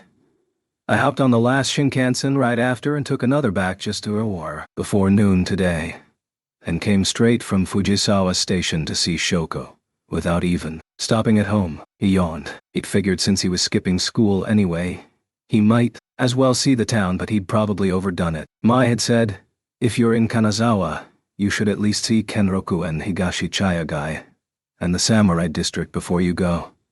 So he had. He'd decided buses were a luxury and walked everywhere, which had worn him out. But the snow-covered scenery had been well worth the walk. You're so grown up. It was Mai's birthday, so yawn. He yawned again. He'd napped on the Shinkansen on the way back, but 2 hours had hardly been enough to catch up on lost sleep. That's lovely. It's no big deal. Shoko seemed so impressed it made him feel guilty. If he'd actually been a proper grown-up, he'd have known Mai's birthday ahead of time, and been able to get back on his own without borrowing money from his girlfriend, or having her arrange a room for him, which she also paid for. He'd kinda made a mess of things, really. Even the gift he'd brought Shoko was purchased with the change from the train fare, and his next couple paychecks would be spent whittling down his debt. "Can I look?" Shoko asked, already peering into the bag. "Of course. This is so exciting." Eyes gleaming, she pulled out the contents. The first item was a long, thin box. The steamed manju inside were decorated to look like bunnies. Same thing Mai had given him the other day. Big Shoko had really enjoyed them, so he'd brought some for little Shoko too. The other item was a cylinder. The kind of steel water bottle lots of businesswomen carried around with them these days. "What's inside?" The weight of it was a clear indication it was full. "Open it and see." "Okay." She carefully removed the lid. Shoko knew what it was at once, but she looked so surprised. You could swear she'd never actually seen it before. It just didn't get cold enough where they lived. And it fell only once or twice a year, at best. "Snow!" she yelped, touching with her fingers to confirm her suspicions. He'd filled the flask to the brim with it. The snow from the night before had kept falling as he slept, and by the time Sakuta had woken up, all of Kanazawa was covered in a white blanket. At the station souvenir stand, he'd found a steel flask with Mount Utatsu on the side, only sold in Kanazawa, and decided to fill it with snow to take home. Mount Utatsu was where he and Mai had taken in the night view of the city. "It's so cold," Shoko cried. She'd poured some snow onto her palm and was happily patting it into a ball. Seemed like the snow had lasted pretty well. Was there a lot of snow? Like 6 inches this morning? Wow, it didn't snow here at all. She looked out the window. The sky above was clear and blue. A classic winter day. It's just not cold enough yet. Hopefully by Christmas. Christmas. I hope I can go this year. Staring at the southern sky, Shoko seemed lost in memories. To what? Oh, the Enoshima illumination. My mom and dad took me last year. It was so pretty. All the lights? Like a dream. Shoko was using her whole body to try to explain how great it was. Have you ever seen it, Sakura? From a distance. Enoshima had a lighthouse-like building called the Sea Candle. And he knew this time of year it was covered in lights. Recently it got dark early enough that he stopped to chat in the science lab. The sun would set, and he could see the lights on Enoshima from the train home. But going to see that sort of thing alone is cruel and unusual punishment, especially on Christmas. That would be pure hell. Couples everywhere. But you have Mai. Her work plans aren't set yet. He was hoping to spend Christmas with her, but things might not work out that way. She was a famous actress. She's so busy, and if we go on a date in public, it'll attract a lot of attention. But I'd love to see it once, since we do live in the area. Then, you could go with me. With you. I mean, not on Christmas Day or anything. Or you could take Rio Kaede Nautica? Shoko was turning bright red, and her voice gradually dwindled away. Yeah, good idea, huh? It is? She looked up, a smile blooming like a flower. When you get out, we can do that to celebrate. Okay. I can't wait. She grinned happily. Oh, Sakura, about the thing from yesterday. She put the snow back in the flask, dried her hands with a towel, and held up the homework assignment, still mostly blank. Oh, yeah. He knew what Shoko wanted to say without her explaining anything. It was a simple game of spot the difference that anyone could have solved. There's more, huh? They're increasing. Yesterday the entries had ended in high school and everything after that was blank. He was sure of that. But this time, it didn't stop there. Start college. Reunite with the boy of destiny. Tell him how I feel. All 3 lines were new. No difference in handwriting.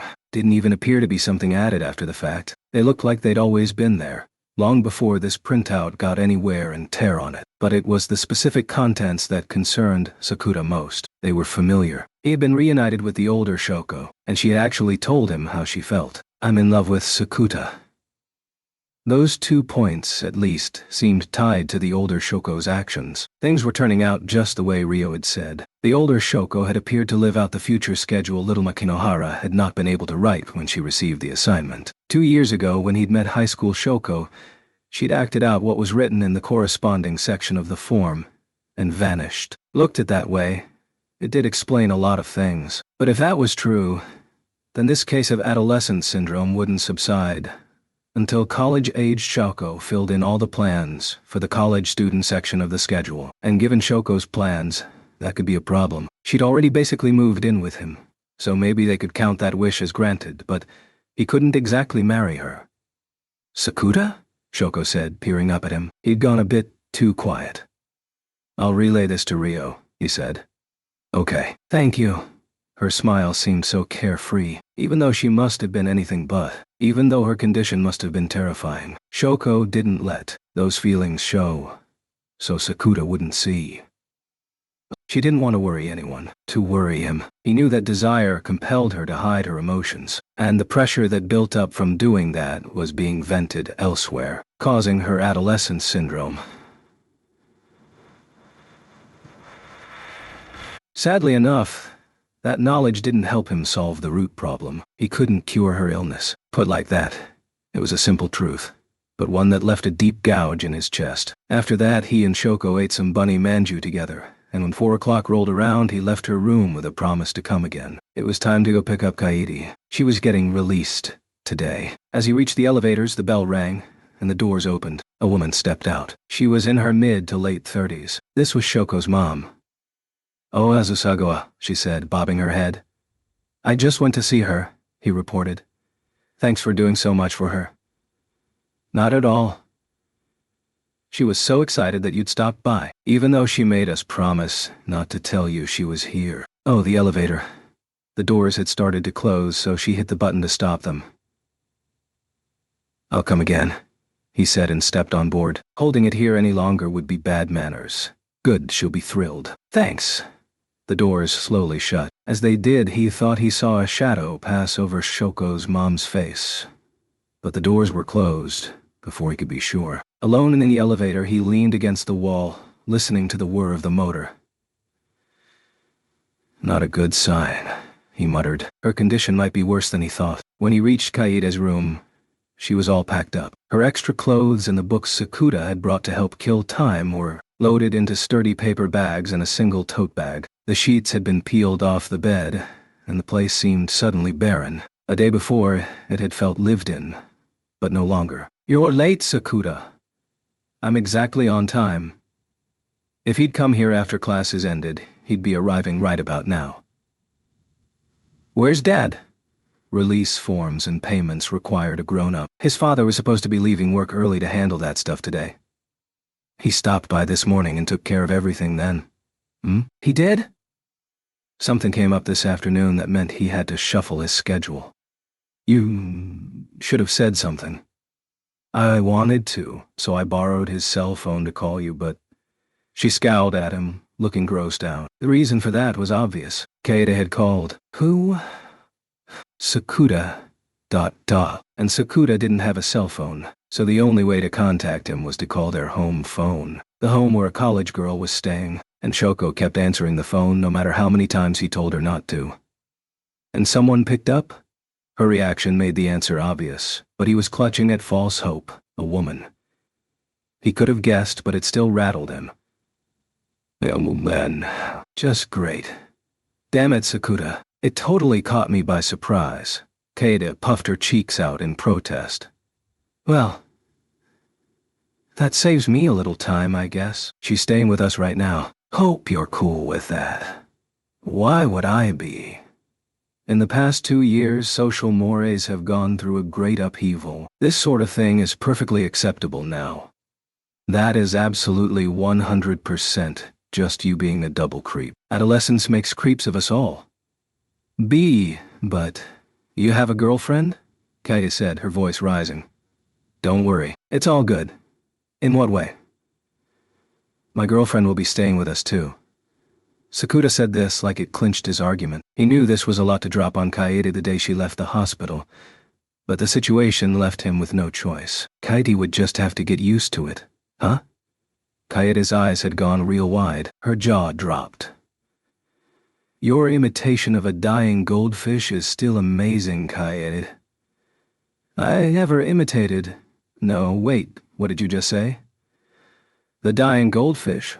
Before that, my girlfriend will be staying with us. His girlfriend, Mai, had said she'd come right home as soon as the shoot wrapped, and assuming everything had gone according to schedule, she was probably leaving Kanazawa now. Kaede was gaping at him again. I am so lost, she croaked. So basically, this college girl has been staying with me. And starting tonight, my girlfriend's gonna be staying too. Simple. There's nothing simple about any part of this insane situation. What in the ever-loving hell? Calm down before you make yourself faint. You could afford to be a little more concerned, you know. Got tired of it. He certainly had panicked quite a bit back then. Well, it was only the night before last. When Mai and Shoko had faced each other down, a whole storm of emotions had run through him. But if he didn't make his peace with it, it would eat him alive. Kaede. What? This is reality. Just accept it. Oh, okay. Fine. I'll try. Thought's the spirit. It was incredibly helpful to have such an accommodating sister. But I do have one question. Yeah? Your girlfriend? Oh, right. Katie's eyes suggested she already knew, but also couldn't begin to believe it. This thing about Mai Sakurajima has got to be bullshit, she said. I know that's what the diary said, but tell me it isn't true. I asked Dad, but he just stared into the distance with a vague smile, so that can't be real. Right? There was a weird desperation to her voice. Sakuda felt like he should really apologize to his father for apparently giving him the 1,000-yard stare. It seemed like it was high time to properly introduce Mai to Kaede. Well, let's just say you'll figure that out for yourself later. You'll meet her in a matter of hours anyway. Nobody would ever believe that the famous Mai Sakurajima was dating their brother. He could imagine his reaction if their positions were reversed. If Katie said she was dating a famous celebrity, he'd assume she was delusional, and strongly recommend she seek the advice of a licensed therapist. Well, that takes care of everything I need to say before we get there. Let's go home. Sakuda grabbed the bags before this could get dragged out any longer. He headed for the door. Oh, wait, Sakuda. Steel yourself for this on the way. Not that.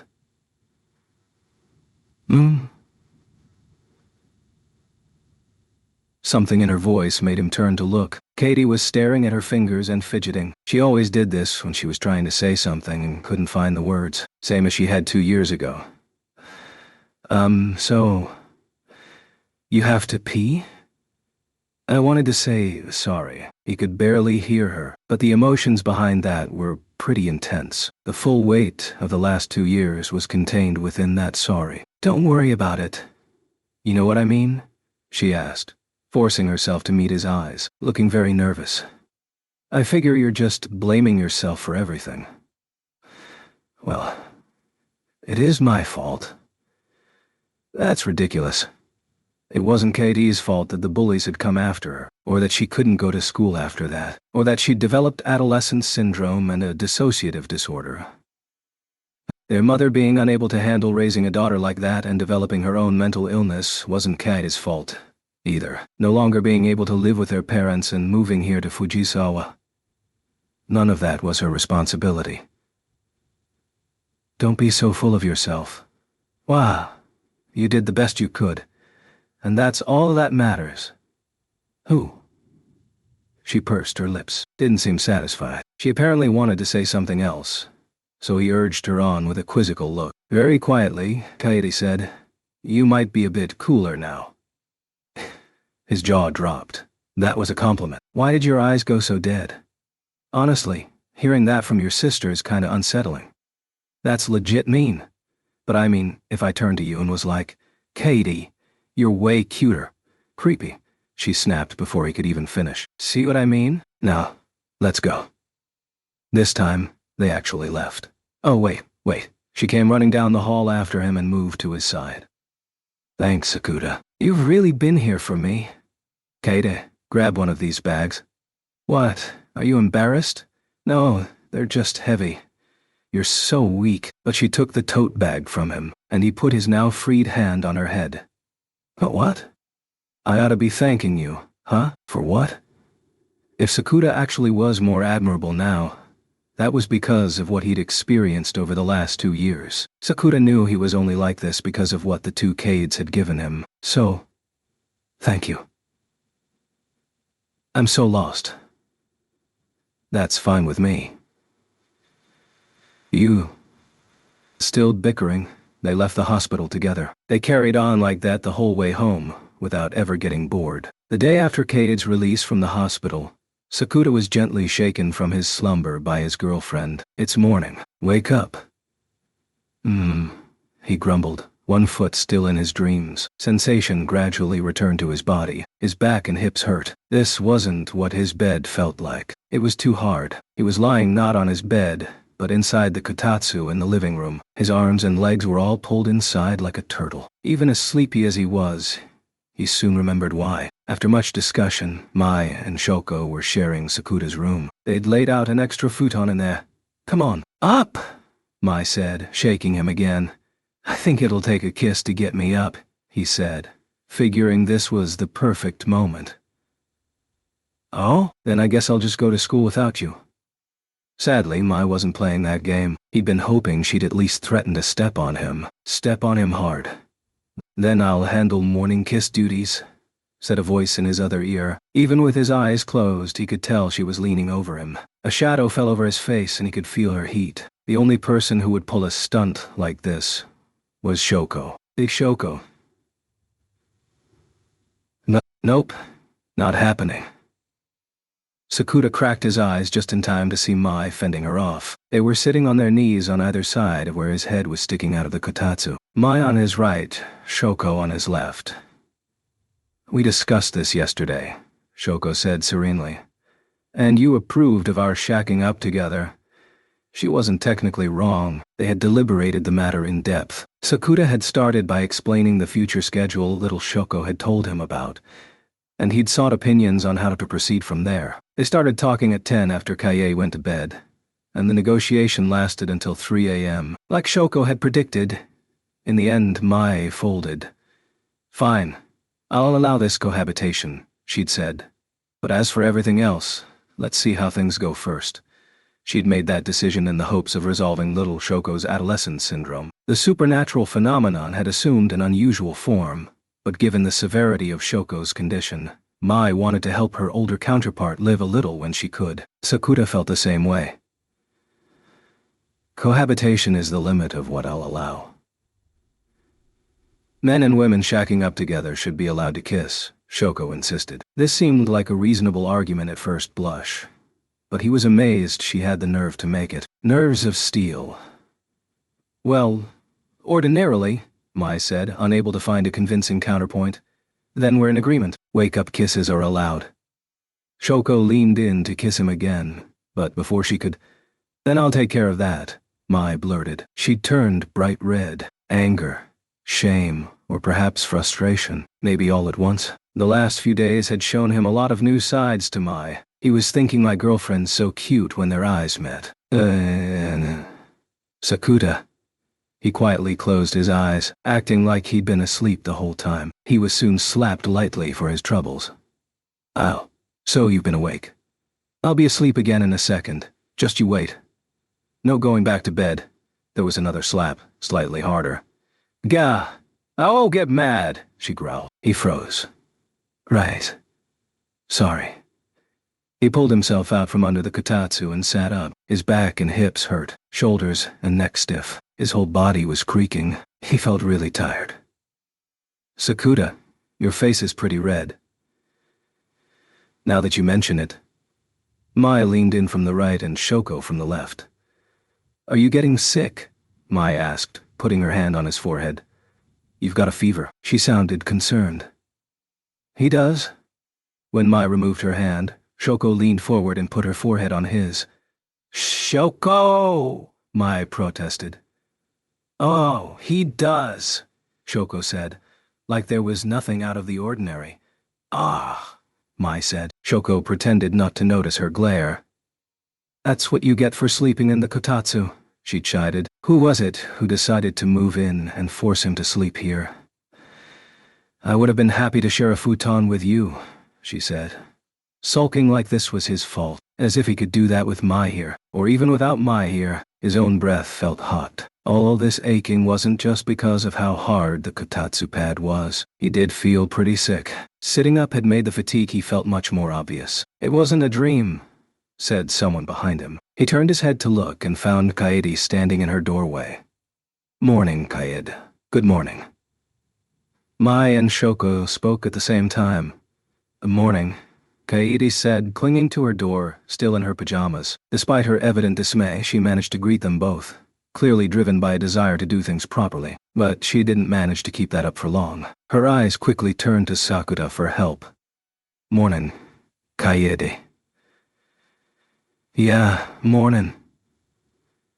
Sakura's head wasn't working, and he couldn't think of anything else to do. He wasn't being the most supportive brother right now. You're not making it to school today. Yeah. His voice sounded far away, like it wasn't coming from the usual place. He knew that was nonsense, but it felt as if he were talking with his ears. He didn't want to turn into that nightmarish creature. Right, on your feet. If you're gonna sleep all day, you'd better do it in bed. Somehow, he managed to get up on his own. It felt like he was about to float away, and he was very unsteady on his feet. But this was his home, and he wasn't getting lost here. One hand on the wall, he stepped through the door to his room. Oh, wait, Sakura, Mai said, stopping him, but he couldn't stay standing a moment longer and fell face first onto the bed. He burrowed under the covers, and it felt warm and smelled good. Let me change the sheets and pillowcases real quick, Mai said, trying to pull him up, but he was done moving. It's warm, so I'm good. Plus it smells nice, he muttered. He thought he felt something hit the back of his head, but he was so sleepy he forgot it immediately. Don't be weird. Even as his consciousness faded, he was aware that Mai had been sleeping here not long ago, but his mind didn't move beyond that thought. He just wanted to close his eyes, stop feeling or hearing anything, and escape this awful sensation as soon as he could. When his eyes opened again, his bedroom ceiling was staring down at him. The sun was glowing brightly behind the curtains, but with the lights in, the room off, all the colors in the room were washed out like it was evening. He looked at his clock. It was just past 1 p.m., the special quiet of a weekday afternoon. Schools of all levels were still in session, and the residential areas were at their lowest ebb, population-wise. Being at home this time of day was almost unnerving. His body still felt like lead, but he was awake. The door slowly swung open. Oh, did I wake you? Shoko asked, peering in. She opened the door just far enough for her to enter, and slipped in around it. Then she closed the door behind her. I was up already. How do you feel? Extremely crappy. If you've got that much pep in you, you're doing a lot better. Smiling, she came over and sat down on the edge of the bed. Is May? I knew you'd ask that first. She went to school? He asked, not taking the bait. She considered staying home to look after you, but left in time to still make her classes. Okay, good. And Kaede? Worried about you. So dramatic. It was just a regular cold. You've got 2 girls staying here, so her concern is natural. Oh well, that was concerning. He was certainly concerned about it. She's playing with Nasuno right now. We washed her this morning. Yeah, I hadn't given her a bath in a while. Their cat had probably developed a bit of a wild animal smell. Don't worry. She's sparkling now, thanks to the patented Sakura-style cat washing technique. The what? When we found Haye, you taught me how to bathe cats, remember? Oh, earlier this summer. Sakura had been looking after Hayate for little Shoko, and she'd come over a lot. He'd taught her how to feed and clean him, but those lessons had all been for little Shoko, and it felt weird hearing about them from Big Shoko. On some level, he knew intellectually that they were the same person, but it was hard for Sakura to think of them that way. His relationship with little Shoko had started that summer, but he'd first met Big Shoko 2 years ago. Those first encounters were separate events in his mind, and even trying to consciously draw a line between them was proving challenging. And there was still a lot about Big Shoko that remained unclear. Maybe this was the time to ask. Shoko.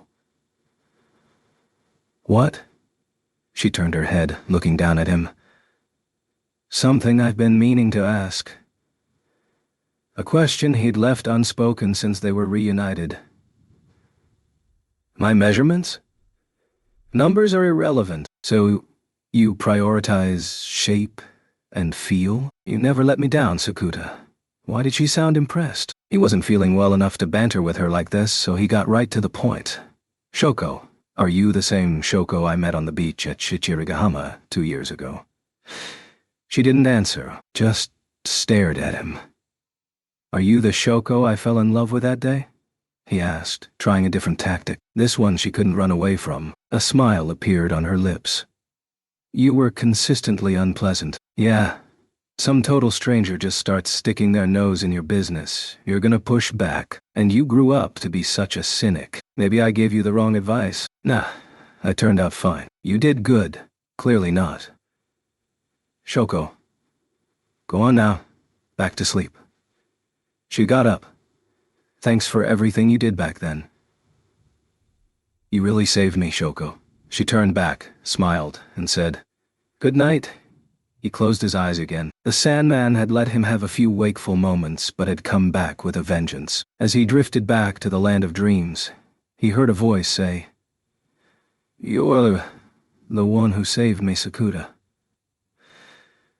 But his consciousness was slipping away, and he couldn't be sure if this was real or just a dream. The next time Sakuta woke, his room was completely dark, no sunlight through the curtains, but he could see light spilling under his doorway from the hall. There was someone in the darkness with him, sitting on the bed. Shoko. Sorry, just me. That wasn't Shoko's voice. As his eyes adjusted to the darkness, he could see Mai looking cross.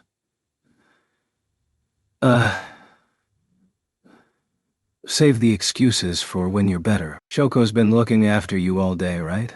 Not really. I slept through most of it. Facts didn't matter much here. You feeling better? Mai asked, reaching for his forehead. He probably still had a fever. Her hand felt cold.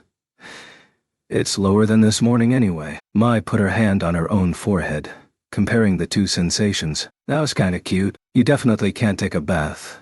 But what about a change of clothes? Too much hassle.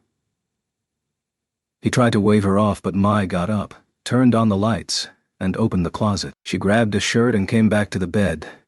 At least change your top. I'll help. I can manage. I don't want you catching this. He put out a hand to stop her, but she just said, No. Huh? Let me act like your girlfriend here, she said, a touch of sulk to her tone. You always do. Like when you step on my foot? That was clearly the wrong answer. Her eyes took on a dangerous gleam. She was definitely going to help him change now. As proof, she'd already grabbed the sleeve of his pajamas. Hands up. Deciding resistance was futile, Sakuta raised his arms as ordered. She pulled on the shirt and peeled it off him. He was definitely still sick. The air hit his bare skin and made him shiver. Sakuta, you're... As she folded the used shirt, Mai was looking at his chest. She sounded surprised and worried. Her eyes were locked on the 3 claw marks carved into his chest. What had previously looked like old scars were now the color of blood, like a solidified hemorrhage. Sakuta briefly debated trying to lie about it, but when his eyes met Mai's, he immediately abandoned the idea. He figured the best way to avoid worrying her was to confess what little he did know. The day everything with Kaei went down, they started bleeding again. And now they look like this. These scars seemed to reflect the pain in his heart. They'd first appeared 2 years ago, a result of his regrets over being unable to save his sister when the bullying got so bad that she developed a dissociative disorder. Sakuta felt they were a manifestation of the emotional wounds that had torn his family apart. And something similar had happened last week, when he'd realized New Kaede was really gone. Does it hurt? Not now. It had hurt a lot when it was bleeding, but he hadn't been able to tell if that was the scars themselves, or the grief in his heart. Hindsight had not clarified that point. And it's adolescence syndrome? Probably. Okay. Mai was clearly swallowing her words. He didn't need to ask. He could imagine what she'd almost said. If these wounds were the result of his failure to save Kaede, you'd think they'd have healed up once Kaede came back. But they were still here, and worse than before. This wasn't what new Kaede would have wanted. She'd worked so hard to be his little sister, and to make him a great brother who'd made his sister's wishes come true. It takes time, Mai said, seeing him lost in thought. Scars on the heart don't heal overnight. I know. No point in putting on a brave face now. Right, hands up again. She was holding out a fresh shirt. She seemed to be enjoying this a fair bit. Apparently, it was rather fun looking after Sakuda. Sakuda was enjoying it as well, but he could only take this so far. I'll do the rest, he said as he took the shirt from her. Nope, she snapped, pulling it back. Seriously? I've got it. Thanks, Mai. You usually let me spoil you rotten. What's going on? I mean, I would love to, but... Not sure what he meant. She gave him a puzzled look. You might catch this, Miss Work, and caused trouble for a lot of people, he said, pulling the shirt on. When his head came out again, her lips were tight. She might have just been angry, he thought. But he could tell that wasn't quite it. That's... well, it's true. But who cares? It was like she knew he was right but didn't want to give in, like a kid who wanted to keep playing after being told it's time to stop. It was not at all convincing. Mai, he said, pushing back. Sometimes saying someone's name was the best way to stop them. I know. Why am I the one getting scolded here? She shot him a frown, but there was the hint of a smile in her eyes. I think that's a first, she said. I might even like it. This gonna be a new thing for us? From time to time? She winked at him. Get better soon. Exams are next week. With that, she stood up, all reluctance gone. Back to her usual self. Don't remind me. Good night, she said, waving as she started to close the door behind her. Oh, May. What? I could really go for some canned tangerines. Mai blinked at him a moment, but then she said, You're such a snot. Fine, I'll go buy some. And then she really did close the door. A silence settled over the room. With nobody talking, he could hear the faint sounds of the TV in the living room. Kaie and Shoko must have been watching something. Listening to the faint murmur, Sakuda decided getting sick wasn't all that bad. When he stepped off the train, he could smell the sea. Kind of a relief. The tiny station was packed with Mangahara students. He'd been in Kanazawa on Wednesday and out sick Thursday. Only a 2-day absence, but it felt like ages since he'd caught a whiff of the sea breeze sweeping in from Shichirigahama. It was Friday, December 5. Sakuda had considered using his illness as an excuse to cut straight to the weekend and not go back until Monday. But when he'd woken up that morning, he was in perfect health. He'd tried pretending he still had a fever, but Mai saw through the lie immediately. You're a lousy actor. If you're feeling better, get some clothes on. Mai Sakurajima had been a genuine talent since early childhood, and her evaluations were not to be argued with. His only option was to apologize and do as he was told. He joined the line of students putting their train passes through the gate and left the station. Everyone wearing the same uniform, filing in the same direction, all headed toward the school they could not yet see. Across a short bridge, over the railroad crossing, and they were at the school gates. Some students headed into the main building, chatting with classmates, while others stopped to greet friends from clubs or sports teams. A few passed by alone, eyes on the phone in their hands. The same morning sights he witnessed every school day. The world was as it should be, everything going swimmingly. The most important thing on everyone's minds was the exams next week. It seemed unlikely anyone else had their first love shacked up in their apartment. Even if they did, there was no way they also had their current partner staying there too. Normal is so nice. What are you talking about? Mai asked, glaring at him. Nothing important. Oh right, Sakuda. What? Meet me in the empty class on the 3rd floor for lunch. You going to tutor me in secret? I'm just going to help you study like a normal person, she said. Then she smirked at him. Exams are almost here. Well, normal is nice, he said. Mai pointedly ignored this remark. On the weekend they moved their study sessions to Sakuta's house, or at least he studied while she watched. Naruto joined them too, grumbling the whole time but helping him whenever he was stuck. Though she looked like she partied more than she studied, she was really good at explaining things, which he found fascinating. Shoko was the biggest surprise. She came in while Mai and Nodoka were taking a break, and she looked over his math and science. You're actually good at this, Shoko?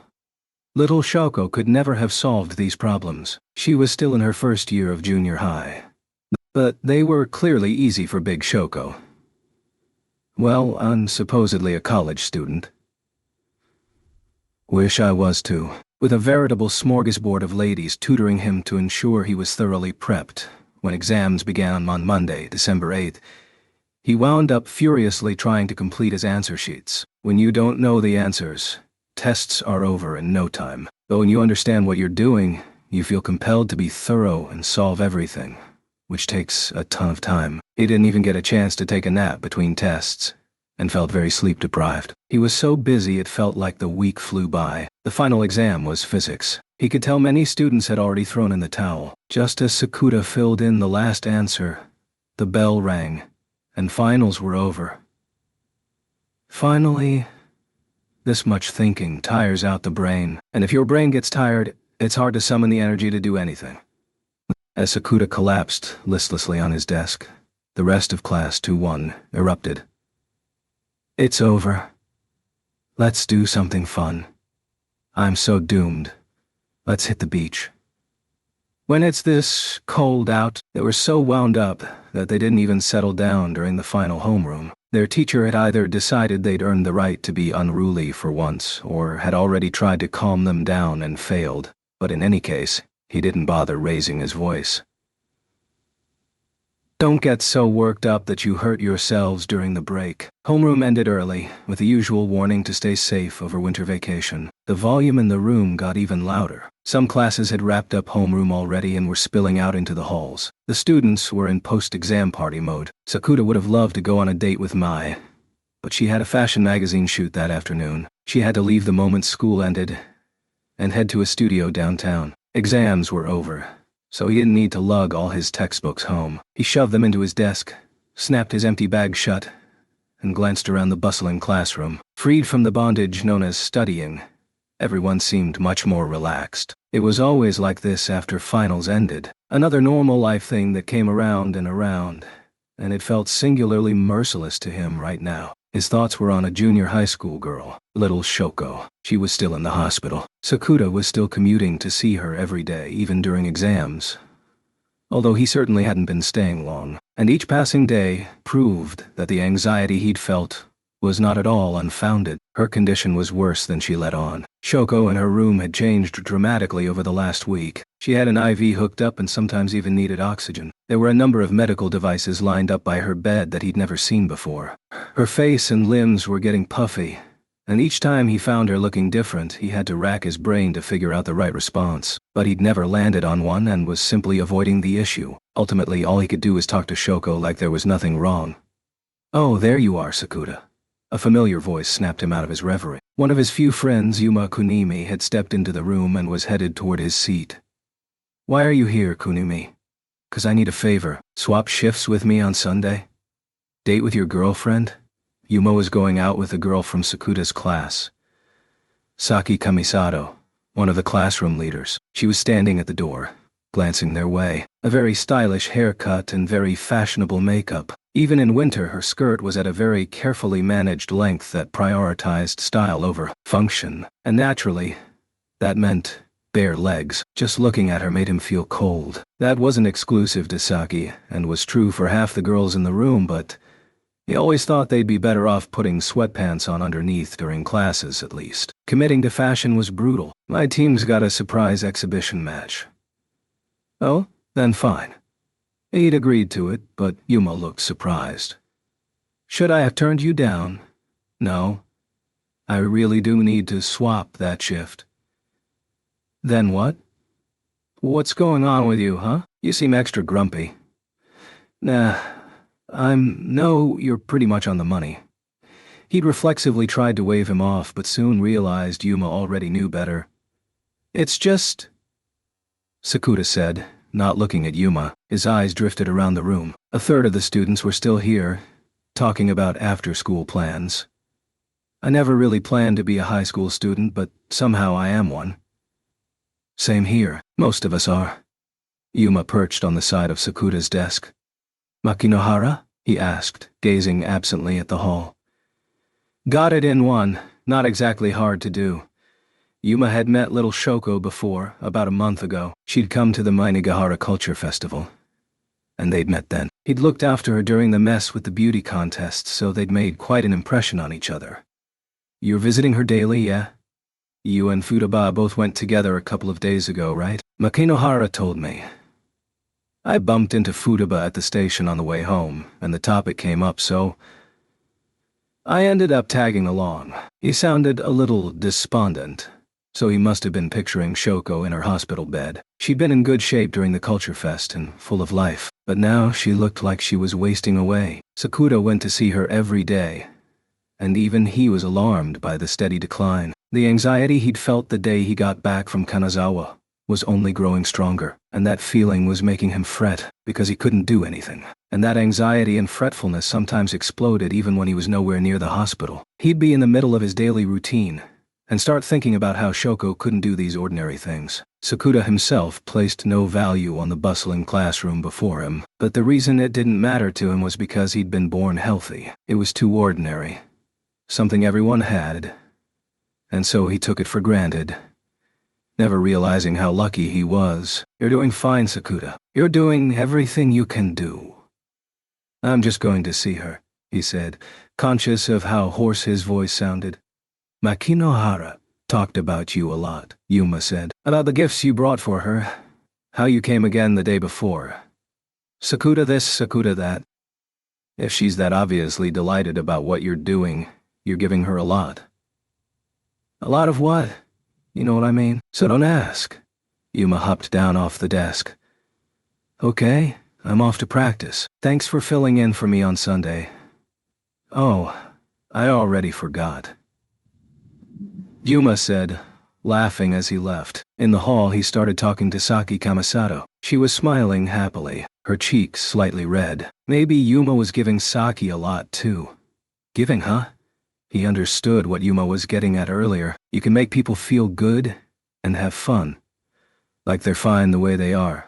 Like their lives are going to be nice and happy. Japanese people tended to avoid the word, but the rest of the world calls that love. Sakuda found it hard to believe he was giving anyone anything so grandiose, but another part of him wanted to be someone who could do that for those close to him. It reminded Sakuda of the words that had meant so much to him, the words high school Shoko had said 2 years ago. "You see, Sakuda, God, I think living makes us kinder." He felt like this was what she'd meant. Wow, Shoko. How were you this wise in your second year of high school? Sakuda was that age himself, the same age she'd been back then. He didn't think he could even begin to do what she'd done for him. Just walking up to a strange junior high kid and talking to them was a risky proposition. They might think you were a creep. He'd literally had his butt kicked by a cute high school girl just for trying to help a lost 4-year-old. As he thought about this, his chest started to sting. He felt sweat forming. Worried, he undid a couple of buttons and peered inside his shirt. 3 scar lines, faintly swollen with blood. Are these gonna heal up by Christmas? If what Mai had promised in Kanazawa came true, he had a really nice present waiting for him. But in his state, it was hard to relax and devote himself to flirting. He would likely be too distracted to enjoy it at all. I could really use a lucky break here. Azusagawa, what are you doing?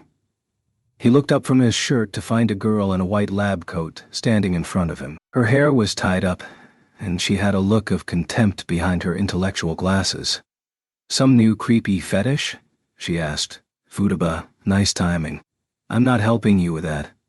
It's not a fetish. Doesn't matter. Here. Her expression not shifting at all, she held out her phone. Huh? He blinked at her, confused. Answer, and you'll see. Answer what? The phone. The display showed she was already connected, and he recognized the number. After all, it was the one for his apartment phone, someone calling from his house. "Hello?" he said, picking up. "Oh, Sakuda. Yes, this is Sakuda. And who am I? I would hope you're the only person who'd be this obnoxious, Shoko. You're still at school then. Glad she caught you. Thank Futaba for me, will you?" "So what is it? Why was there a need to catch him before he left? Enough to rope Rio into it?" "I need you to go on a date with me today." "Absolutely not." "You that scared of Mai?" That sounded like a challenge. Of course. Sakuda did not rise to it. "You really don't want to upset her ever, huh?" "Exactly. Denying it didn't seem like it would get him anywhere, so he emphatically agreed. "But I think this date will be to her benefit," Shoko said. There was a very deliberate purr in her voice. She was definitely leading him on. "If I go on a date with you, will the adolescence syndrome resolve itself? Will you finally pass on?" "I will." He'd meant it as a joke and gotten a serious reply. "I'll be pissed if you're lying. Stick around school for now," Shoko said, ignoring his threat. "Let's meet in front of the Hawaiian Cafe by the Shichirigahama parking lot." The Hawaiian Cafe, that was not a name he was familiar with. He had no clue what shop she was talking about. The fast food place that's closing down is going to be a Hawaiian Cafe in the spring, so she probably means that, Rio said. Either Shoko was talking loudly or the phone's volume was just high enough to hear. Rio seemed to be following the entire conversation. "Oh, there? Got it. Later. Alligator." With a merry laugh, she hung up. Sakuda pressed the end call button and handed the phone back to Rio. She took it, then gave him a meaningful glare. "I'll tell Mai myself, so you don't need to. I didn't say a word. But you looked at me like I was pond scum. That's how I always look at you." That's cruel in its own way, but Rio was still glaring at him. "Have something else to say?" "Nothing major." "Well, spit it out already." "Nah, never mind. Okay, now I'm really curious. Oh, at this rate I won't sleep a wink tonight. If I say it, you'll be sleepless for days." She did not seem to be joking. There was a grim gleam in her eyes, which forced Sakuda's hand. "Then, I really need to know." Rio let out a short sigh. Then she looked him in the eye again. "Azusagawa, what are your feelings for Shoko?" she asked. "Well, she's my first love." That fact didn't change whether he was dating Mai or not. "I don't mean that." What was she driving at? Let me rephrase. Who exactly is Shoko? Shoko Makinohara. Nothing more, nothing less. When I was two people, both of us were clearly Rio Futaba, enough that I knew the other one was also Rio Futaba. Right. Sakuda himself had been unable to declare one of them a fake. He remembered thinking they both seemed like the real deal. It had been a very strange feeling. But in this case, the girl he called Makinohara and the girl he called Shoko left very different impressions. So much so it was hard to see them as the same person. He was beginning to get a glimmer of Rio's point. She had to be talking about that unsettling discrepancy between the two.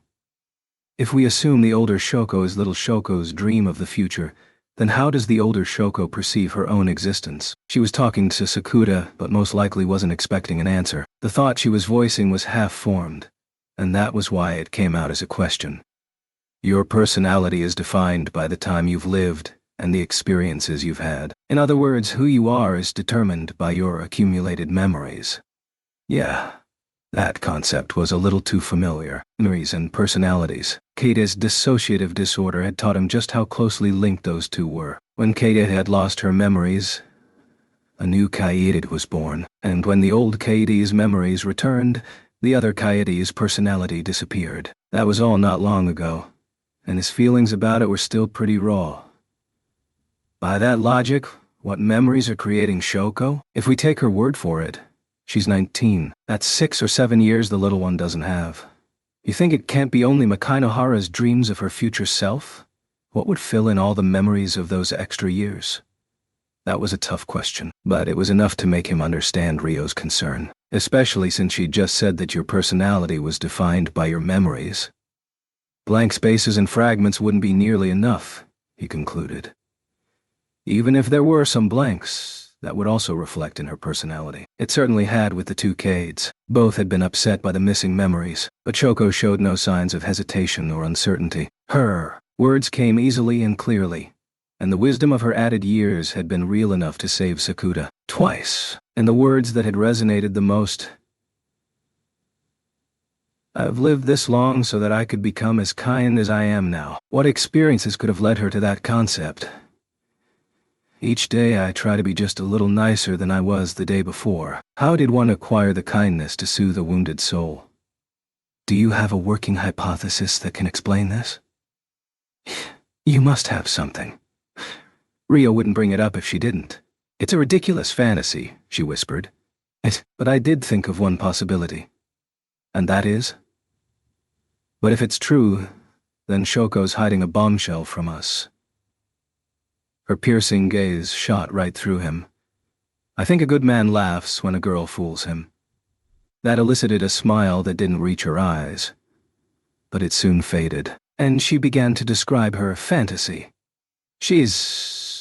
After a long talk, Rio said she was going to science club, so they split up at the shoe lockers. He thought she should at least take the afternoon off on the final day of exams, but Rio buried herself in club tasks on a daily basis despite being the sole member. Sakuta changed into his shoes and headed out the school gates. There were still a number of students milling around the place, and a few were leaving with him. That lasted as far as the railroad crossing. The warning bells rang out, and the others went, "Crap, train's coming," and most of them broke into a run, heading for the station, which was across the bridge leading to the right. He couldn't see the station name from here, but past the bridge he could just make out the green sign hanging from Shichiragahama Station. Sakuta alone kept going down the gentle slope toward the ocean. A gust of wind came up from the water, carrying the scent of the sea with it. At Route 134, he got stuck at a light, and when it changed, he headed for the designated parking lot. It was a huge lot overlooking the water. He headed farther in.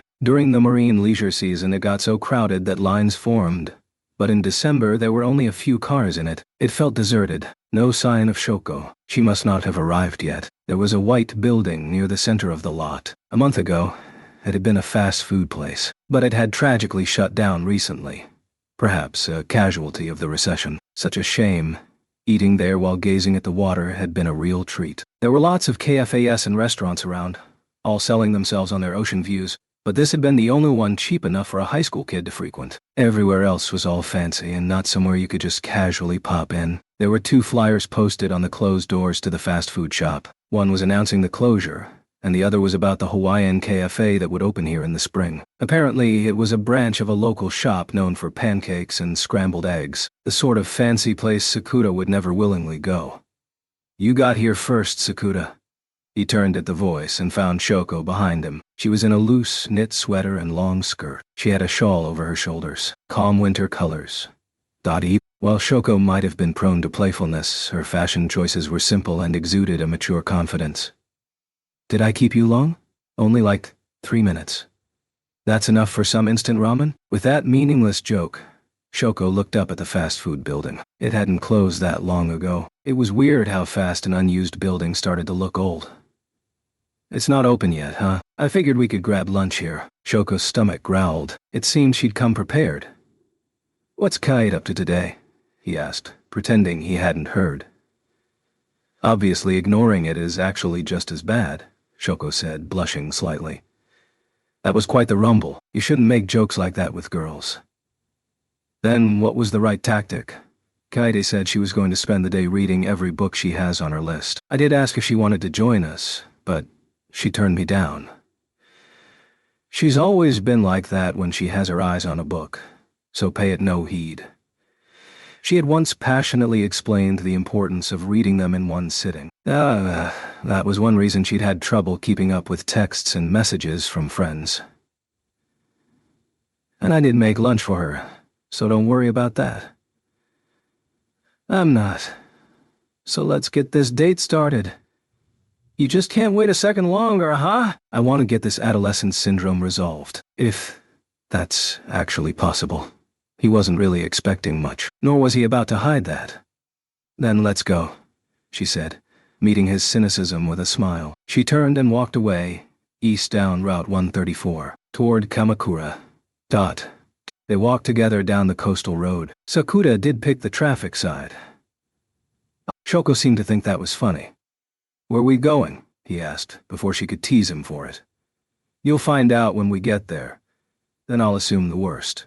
She was clearly up to no good. The more delighted she seemed, the more his hackles were raised. They were walking away from the nearest station, Shichiragahama, so Sakuda had assumed their destination was within walking distance, but apparently he was very wrong. Shoko walked them all the way to the next station, in Amaragasaki, and then calmly waltzed through the gates and boarded a train bound for Kamakura. It was the same retro-styled Enoden car Sakuda rode to school every morning. Going from Fujisawa to Kamakura, the opposite of his way home, they boarded at the head of the front car, and Shoko instantly plastered herself to the glass behind the driver, like a little kid. Sakuda stood by her side. As the train pulled out, it showed them a view you could only see from the front car. The tracks coming toward them, the houses crowding in on either side. With the buildings this close, even at this train's sluggish speeds, it made quite an impact. Shoko. What?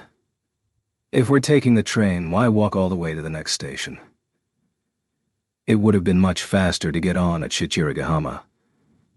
A walk by the seaside is part of the date. Take this seriously. For some reason, she got mad at him.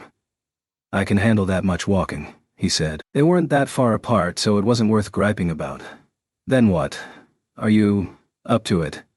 The real Shoko, the little one, was still in the hospital, and even he could tell she wasn't doing well. When he was visiting her, he could feel a grim vibe rising up through his feet. Despite that, the Shoko with him seemed totally healthy. Sakuda kept wondering about that, and was a bit scared of the answer. "My body is in tip-top shape. In other words, I'm fine." She acted like she'd just said something clever, not really in a joking mood.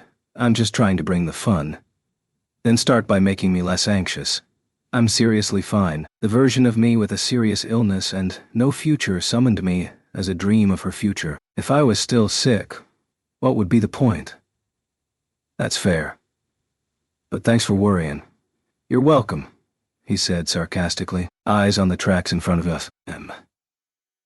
Sakuda and Shoko took the train all the way from Inamuragasaki to the end of the line, joining the throngs at Kamakura. There was another huge crowd on the other side of the train, waiting for it to double back. Half tourists, half locals out shopping, or students on their way home. This time their destination must have been near. Kamakura was a classic date spot. On that assumption, Sakuda headed for the gates, but "We changed trains here," Shoko said, pulling his arm. She led him to the transfer gates for the Yokosuka line. "How far are we going?" he asked. Once they reached the JR platform, he didn't really expect an answer. "You'll find out when we get there," Shoko said. Same answer, like she'd been waiting for him to ask. That's obnoxious. They rode the Yokosuka line for another 5 minutes, to the next station. "Here we are," Shoko announced as she hopped off the train. One stop south of Kamakura, Zushi Station. Sakuda had never been here before. It was a little nerve-wracking. He had no way of knowing what awaited him in this unfamiliar area. It was impossible for him to guess where Shoko was leading him. Trying to calm his nerves, he looked around but soon realized the futility of this. Shoko had led them through the gates to a bus stop. A bus pulled in around the station roundabout, and they stepped on board. They sat down shoulder to shoulder on a seat meant for two. "You said here we are a minute ago," Sakuda said, unable to let it pass without comment. He was pretty sure if they had to take a bus, that statement had been a bit premature. "When did you become such a pedantic little nitpicker?" "Today. Once again, I've changed your life." Shoko was showing no signs of remorse. Sakuda considered a follow-up attack, but before he could, she jumped ahead of him. "We've arrived," she said, grinning. The sign at the bus stop read Morito Beach. He could smell the sea right away. They must have been close to the water, but he didn't recognize anything. He looked left and right, but it was all unfamiliar. A strange town and a strange road leading to places unknown. While Sakuda's head spun, Shoko set off like she knew right where she was going. Not wanting to lose her, he followed. You know this area, Shoko. Hmm. No reason to doubt her word, but it also sounded like she was being purposefully vague. The roads they took were giving him déjà vu. They were a lot like the sights on the Enoden as it passed near Enoshima. The apartment buildings had a touch of resort flair to them, and lots of shops had white signs, imparting a very coastal flavor. He found a street sign with the word Hayama on it. Even in the shonen area, this was a neighborhood that had always seemed grown up to him. There were probably sections of Hayama that were like that, but the one Shoko was leading him through was super ordinary. It was just new to him, and walking down an unfamiliar street with Shoko was a strange sensation. It felt extraordinary. They crossed a bridge, labeled Morito Bridge. Shortly after that, they turned left at a wall with a dolphin on it, leaving the bus road and heading down a side street. Seriously? Where are we going? He asked, his third time asking. He didn't expect an answer. Odds were Shoko would just happily say, "You'll find out when we get there." Again, but this time he got a different reaction. "This place," she said, stopping in her tracks. They were near a brick building, maybe 3 or 4 stories tall. This wasn't an area filled with tall buildings, so this seemed pretty sizable. It looked like a seaside resort hotel, with rooms and a restaurant. That was all he got out of it. He had no idea why Shoko would bring him to a place like this. "I am wit-free." The clue he was searching for came from a couple who emerged from the building. They were both in their late 30s, so a grown-up couple. The chapel certainly earned its reputation. "I say this is the place." "So at our age you still want to put me in a wedding dress and hold a ceremony? I think your students would be delighted.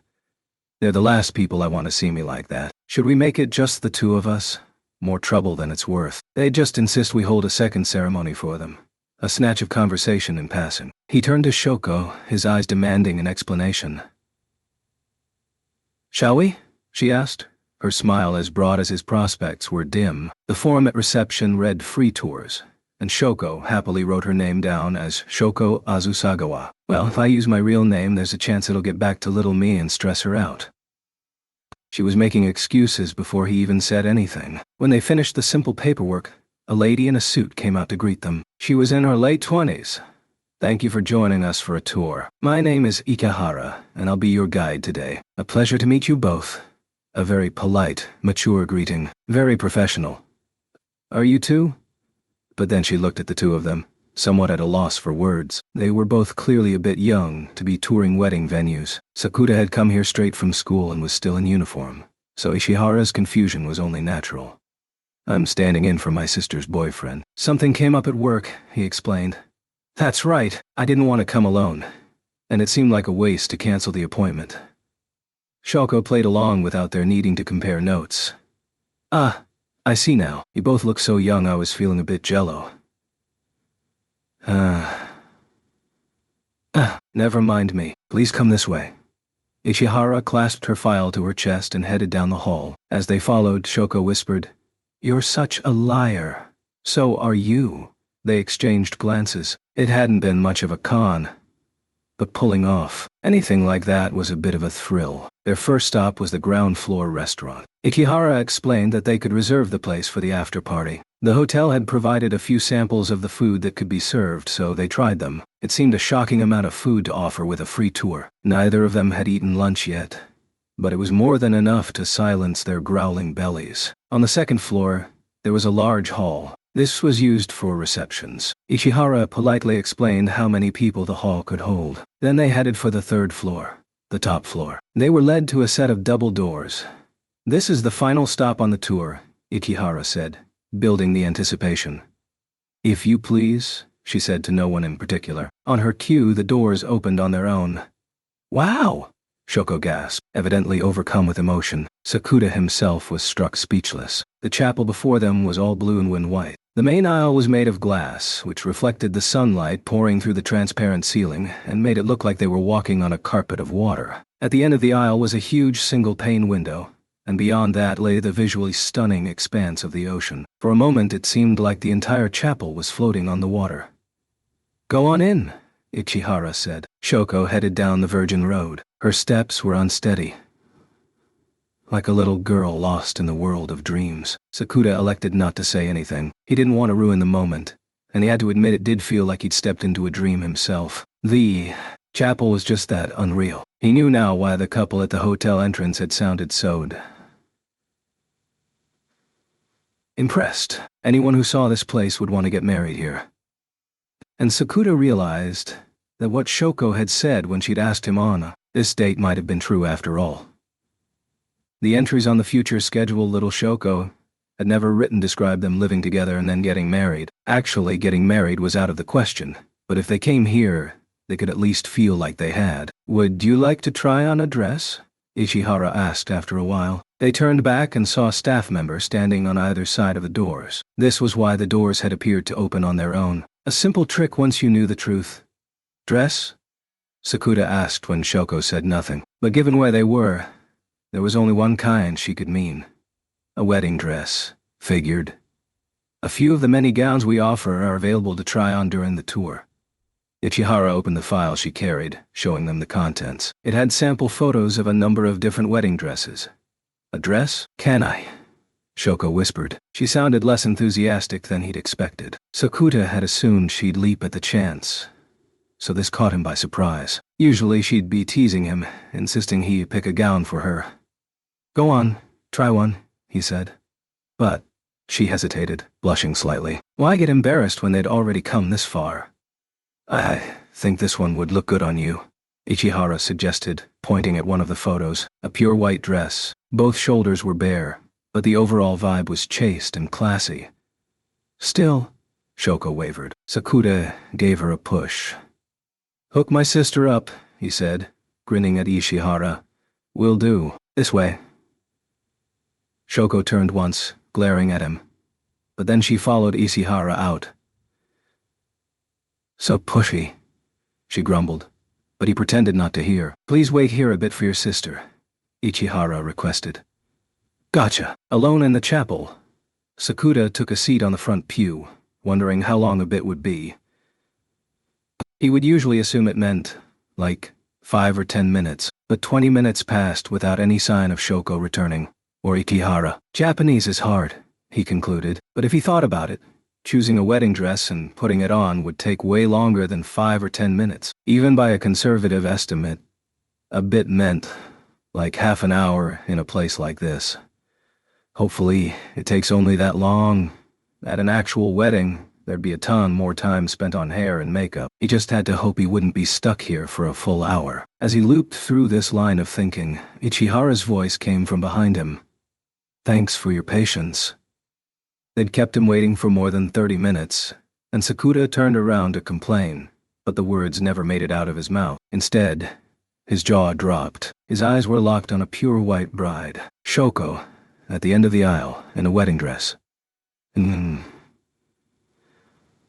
Careful not to trip over the hem of it, she came down the aisle toward him. She was holding a small bouquet in her hands. Weddings on TV often had the brides wearing veils, but not Shoko. He could clearly see the embarrassment on her face. They had put some makeup on her, a little blush on her cheeks. Her hair had also been braided, leaving her neck and shoulders exposed to the air. The bare skin definitely had an effect on him. The soft fabric of the dress was draped loosely around her torso but was pulled tight at the waist. Below that, the skirts billowed out like a flower in bloom. It had the layered volume of a rose's petals, pure and dazzling. Sakuta stood waiting for her at the end of the aisle, in the groom's position. He still couldn't manage speech. Shoko reached him without either of them speaking a word, and they stood together where couples pledged vows of eternal love. "Your jaw's hanging open," Shoko pointed out with a giggle. He went ahead and closed it.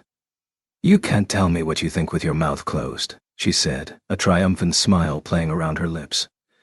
"Well, you did take over half an hour, so it ought to be at least this good." He managed a little snark, but couldn't look her in the eye as he did. The mood was a bit much, and the dress's effect, positively devastating. The makeup was really enhancing her every expression. "Meaning? You're alarmingly beautiful." Then it was worth the effort to pick something that would impress you. Shoko grinned, then pulled his arm, turning him so the sea was behind them. "Shoko, watch your feet," he said. One false step, and she'd trip over her own skirts. "Come on. Eyes up." As he followed her gaze looking down the aisle, She hugged his arm to her. Something soft pressed against him. Sakura reflexively glanced down. Shoko's breasts were pressed up against his arm. And something he saw there made him tense up. Come on, Sakura. Get your mind out of the gutter and look up. When he did, he saw Ishihara holding a Polaroid camera. Turns out they offer a keepsake photo service, Shoko said gleefully. Her arms tightened around his. She'd dithered like hell about changing. But once she got the dress on, she was back to her usual playfulness.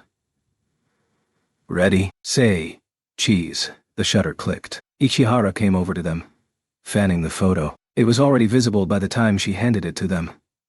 Sakura, your eyes are so dead. Meanwhile, Shoko was positively beaming. As bright as the dress was subdued. The trace of baby face lingering in her smile only accentuated her look of joy. It was like she was so happy she was incapable of any other expression. But Sakura's mind was stuck on something else, and her grin wasn't infecting him. The glimpse he'd caught of her chest and what he'd seen there.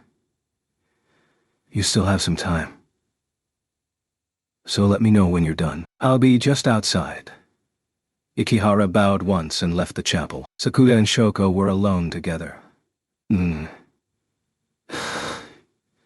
Neither spoke at first. To fill the silence, he turned toward the ocean. Shoko followed suit. If they'd had a priest present, they'd be ready to say their vows. The free tour gonna be enough? You'd have to ask the little me that. I think you know without us asking. Shoko focused her gaze on the ocean outside the chapel. I mean, the scar on your chest. He didn't mince his words at all. Couldn't think of any other way to put it. He'd spotted the scar when Shoko pulled him close for the photo. Just a glimpse of pale skin inside the dress. A single faint scar running down between her breasts. Wasn't hard to infer where it had come from. It was clear as day. There was no reason to hesitate. You've had a transplant.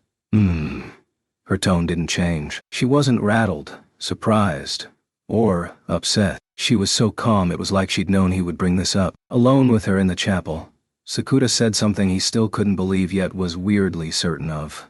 So it's true. You're from the future. Shoko's brows twitched once, troubled, but then she let out a long sigh. Then she smiled, as if admitting he was completely right. This was all part of what he'd heard earlier that day. After Big Shoko invited him on a date, Ryo had told Sakura a theory about little Shoko's adolescence syndrome that even she found hard to believe. This happened 3 hours ago. In the classroom right after exams. She may have come from the future, Ryo Futaba said, looking dead serious. This was far too sudden for him. Huh? Was all he could manage. It didn't even qualify as surprise. Unable to process what she'd said, he was just making a noise. Technically speaking, it may be more like she's an aspect of herself that was able to reach that future. Even this phrasing didn't really make sense to him. He hadn't even digested the core premise yet. Ryo had said, the future. Before he could do anything else, he had to get a definition of that word. At the very least, it was clear Ryo wasn't using future the way anyone else would. Is that the same future I know about? Like, the one that happens next year or the year after? He was hoping she'd say no. Otherwise, they were getting into some time travel crap here. Whether she sensed his apprehension or not, Ryo just nodded impassively. That's the one, she said. Oh, he said, like he understood. But if he was getting tripped up before they'd even started, there was no way he was going to make it to her actual conclusion. How so? A group of lingering girls moved to the hall, laughing. Everyone else had already left, so classroom 2-1 was deserted. Just Sakura and Ryo. You said before that traveling into the past was problematic. I'm surprised you remember. That lecture had arrived when he'd gotten swept up in Tomokoga's adolescence syndrome. Sakura found himself repeating the same day, and Ryo had told him about Laplace's demon. That's why I corrected myself. She didn't come from the future. She's gone there. So, like the petite devil, she's a future simulation? That involved accurately predicting future events in full knowledge of the position and velocity of all matter in the universe. So it doesn't apply here. That wouldn't explain why we can perceive both Shokos. Then, are you familiar with the Urashima effect? I know the story of Urashima Taro. If you hadn't known that, I'd have stopped attempting to explain anything. Is it possible to be born in this country? reach our age and not know that story? If it was, he'd like to meet a person like that, and find out what kind of messed up life they'd led. So what's the gist of that story? He rescues a turtle and gets taken to the Dragon Palace and, after a few days there, comes back to the surface to find decades have passed. Then he opens the jeweled box and becomes an old man. So, the key part is that a few days in the Dragon Palace are decades on the surface. In physics terms, there's a theory explaining this phenomenon. Who thought that up? Einstein. How did he end up reading Urashima Taro? Geniuses sure saw the world in a different light. Urashima Taro wasn't the inspiration for it or anything. Even you've heard of the theory of special relativity, right? It's on the third-year syllabus. It is? Seriously? That was an alarming discovery. Not the whole thing, but part of it is in the textbook. I don't want to be a third year.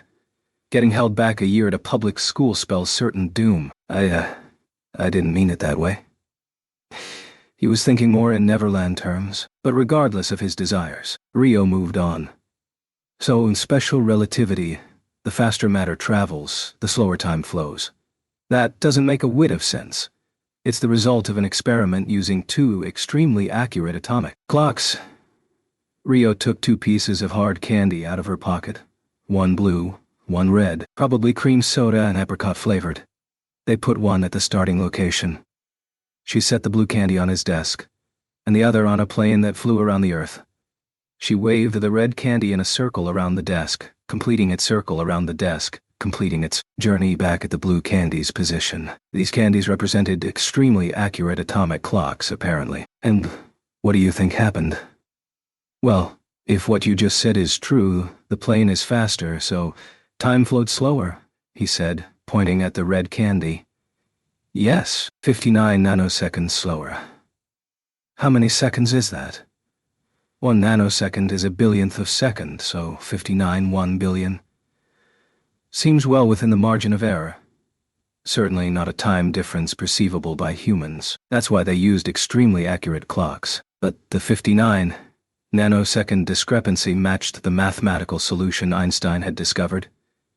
What do you have to eat to start thinking like that? Sakuda had been on planes and the Shinkansen, and had never once stopped to consider if the flow of time was altered. He'd gone his whole life without ever entertaining such notions. I wouldn't know, but this proves that time is relative, not absolute.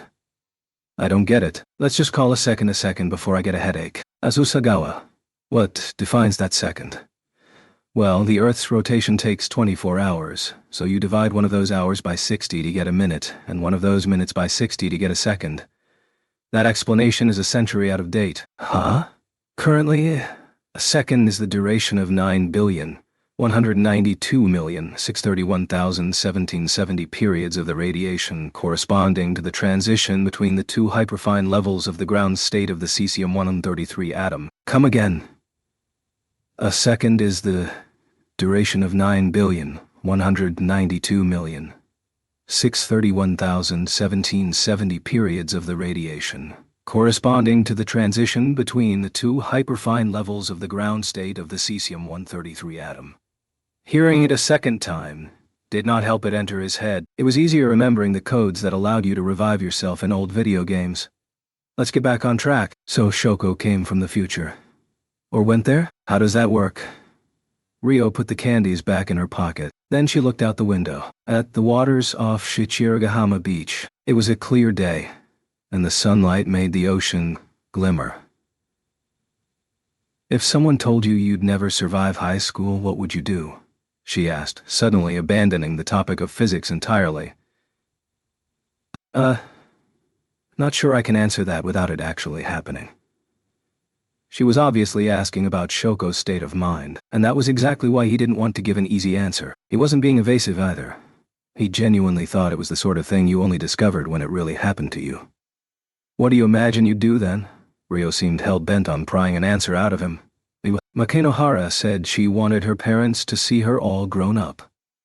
He remembered her sitting there on the hospital bed, her smile unfettered. Right. I wouldn't think like that. I'd be too full of my own problems to want to. Grow up. I'd rather stay a kid, stay a high school student. I'd rather time just stopped for me. I bet Shoko feels like that too. How can you be sure? You weren't with us when I went to see her the other day. I think that's why she let herself grumble. She said, I hope my body stops growing. Maybe those feelings are why she couldn't finish the future schedule.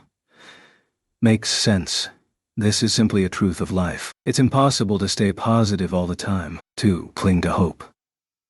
Sometimes anxiety and worries will weigh you down. Shoko was no exception. No way was she going through life with her eyes fixed permanently on a hopeful future. She'd have nights alone in the hospital, wondering what would happen if they never found a donor. If her body gave out before then, it would be scary. She would hope she never grew up. She would wish that tomorrow wouldn't come. These thoughts were only too natural. One side of Shoko hopes she grows up, and another hopes she never does. And the latter one, I think that fear is what created the older Shoko. Wouldn't the hopeful side be more likely? If you really have faith in the future, there's no need to rush to it. Fair enough. She'd really hit the target dead center, which brings us back to the topic of time, and how it's relative. The side of Shoko that doesn't want to grow up is desperately trying to stop her internal clock. She's averting her eyes from the future, hunkering down, trying to make herself stop. A complete standstill. And what if the result is that the world she sees is getting slower, like everything is in slow motion, and seen from the world where we are, where the Shoko who wants to grow up is? What happens in relative terms? Okay, stop, Futaba.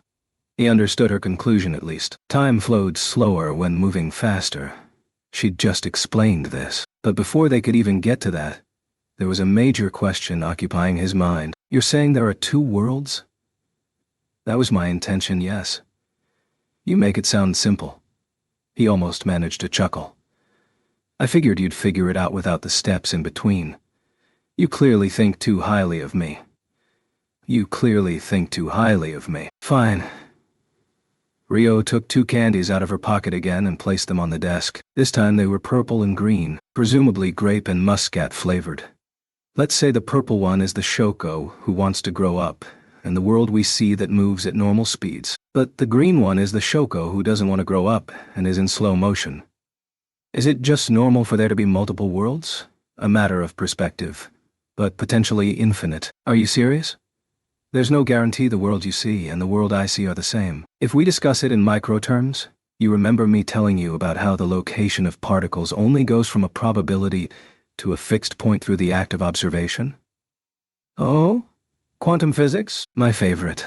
The idea that something could exist in a state of probability only until it was observed just sounded like magic. But it was apparently the truth. Thinking about that principle in terms of his own body made him afraid he was fading away, although that obviously wasn't the case.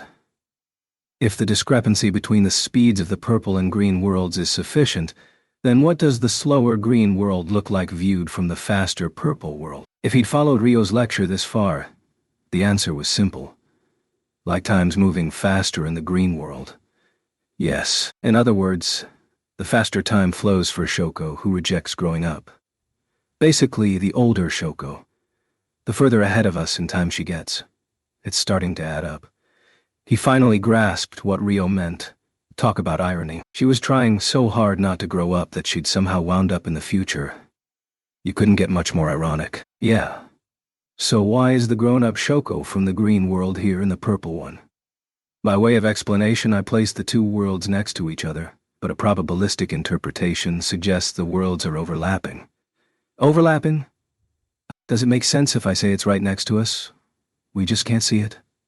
Kinda not. He looked at the empty chair next to him. Rio was saying another world existed, just one he couldn't see, touch, or perceive. Normally we can only perceive one of these 2 worlds, but whether by chance or fate, we've realized the other Shoko exists. That's our current situation. This too, he sorta got, but sorta didn't. But Sakuta didn't really see the point in mastering the underlying principle. What he needed to know was what came after that. So my other question, what? If Shoko has reached the future, wouldn't that eliminate the anxiety causing the adolescent syndrome? I mean, She knows she'll be a high school student and a college student. If the source of her anxiety was gone, that should resolve the adolescent syndrome. And that would also mean there was no reason for Big Shoko to be here. I'm not so sure. Anxiety isn't a one-off deal. And if it really is little Shoko's adolescent syndrome, and if she doesn't know about Big Shoko, then you could argue she has no way of knowing that Big Shoko made it to the future. Good point. But in that case, wouldn't telling her fix things? A secure future. That was what little Shoko most wanted. A ticket to a future that could wash away her fears. Potentially.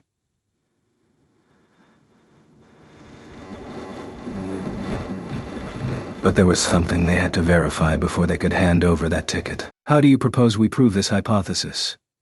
At present, this was all pure conjecture on Ryo's part. They had no solid evidence to speak of. If there was any evidence that proved this theory beyond a doubt, the only one aware of them was Big Shoko. But for whatever reason, she had yet to breathe a word of any of this. Even if they asked her point blank what she was hiding, it seemed unlikely she would just tell them. If she was keeping something this important from them, there must have been a reason for it. Azusagawa. Find an excuse to look down her shirt. This strange noise was a direct result of Ryo's abrupt swerve. Of all the proposals she could have made, she went there. If Shoko really is the future of little Shoko, then that's where you'll find proof. Looking dead serious, Ryo drew a line down her chest, right between her boobs, the transplant scar. The only way Shoko could have a chance to grow up, a heart transplant.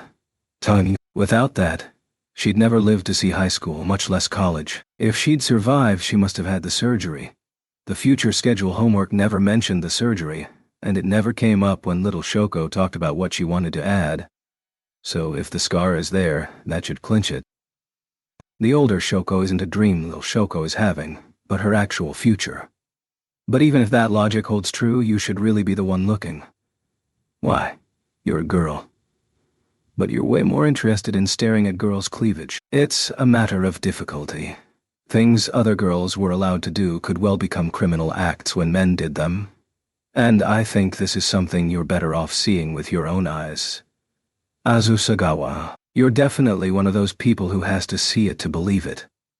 Ryo was being all grim and acting like the discussion was already over. It wasn't the most concrete argument he'd ever heard, but he had to admit it rang true. Ryo knew Sakuta pretty well, but he wished she also knew that he believed basically anything she said without needing to confirm it first. Okay. Fine. So, practically speaking, just what excuse will convince a girl to let you look at her boobs? Maybe after a bath? She comes out in pajamas.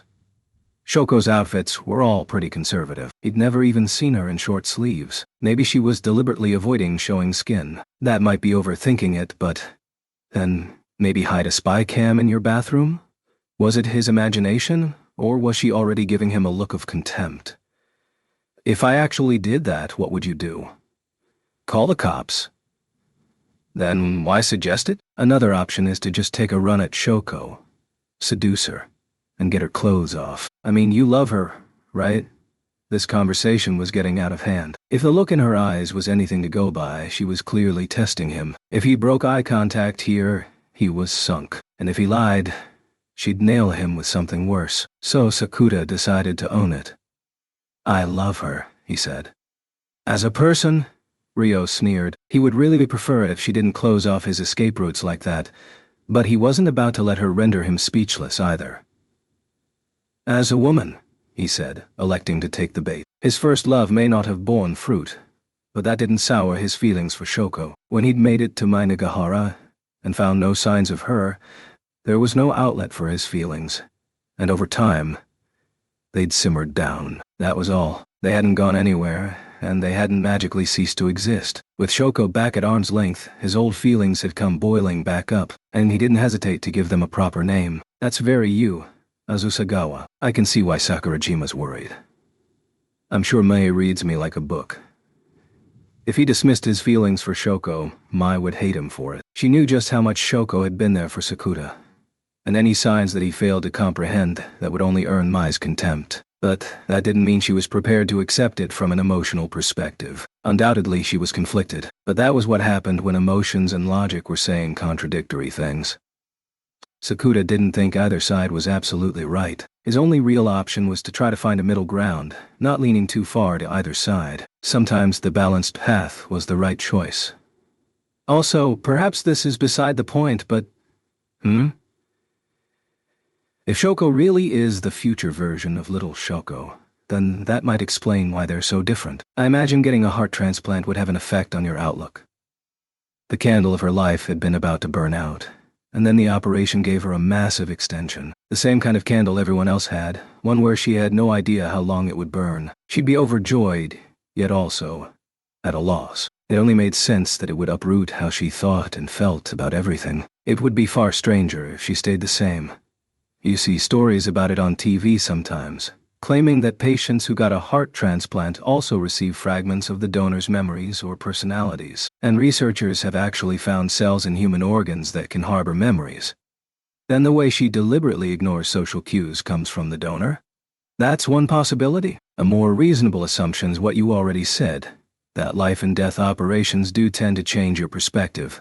This new idea was just one other potential explanation. With that made clear, Rio glanced at the classroom clock. 10 minutes until he'd agreed to meet Shoko. If he was late, Lord only knows what she'd force him to do to make up for it. Better get going.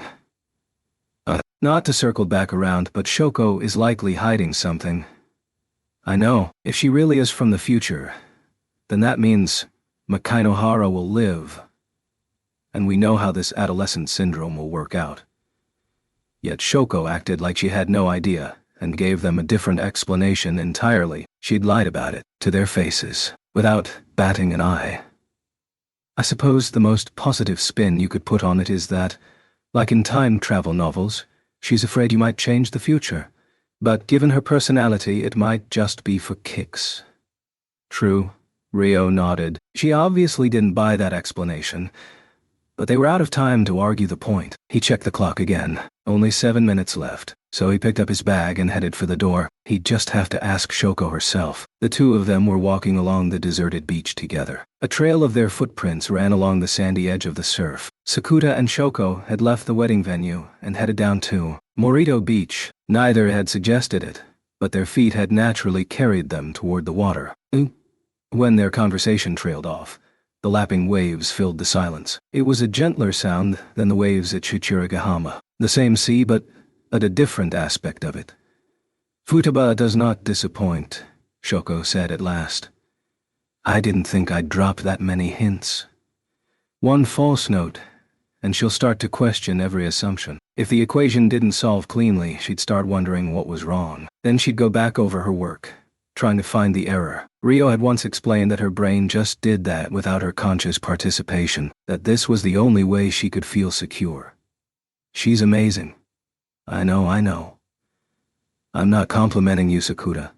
Futaba is my lifelong friend, he said, puffing out his chest. Shoko rolled her eyes at him and snorted.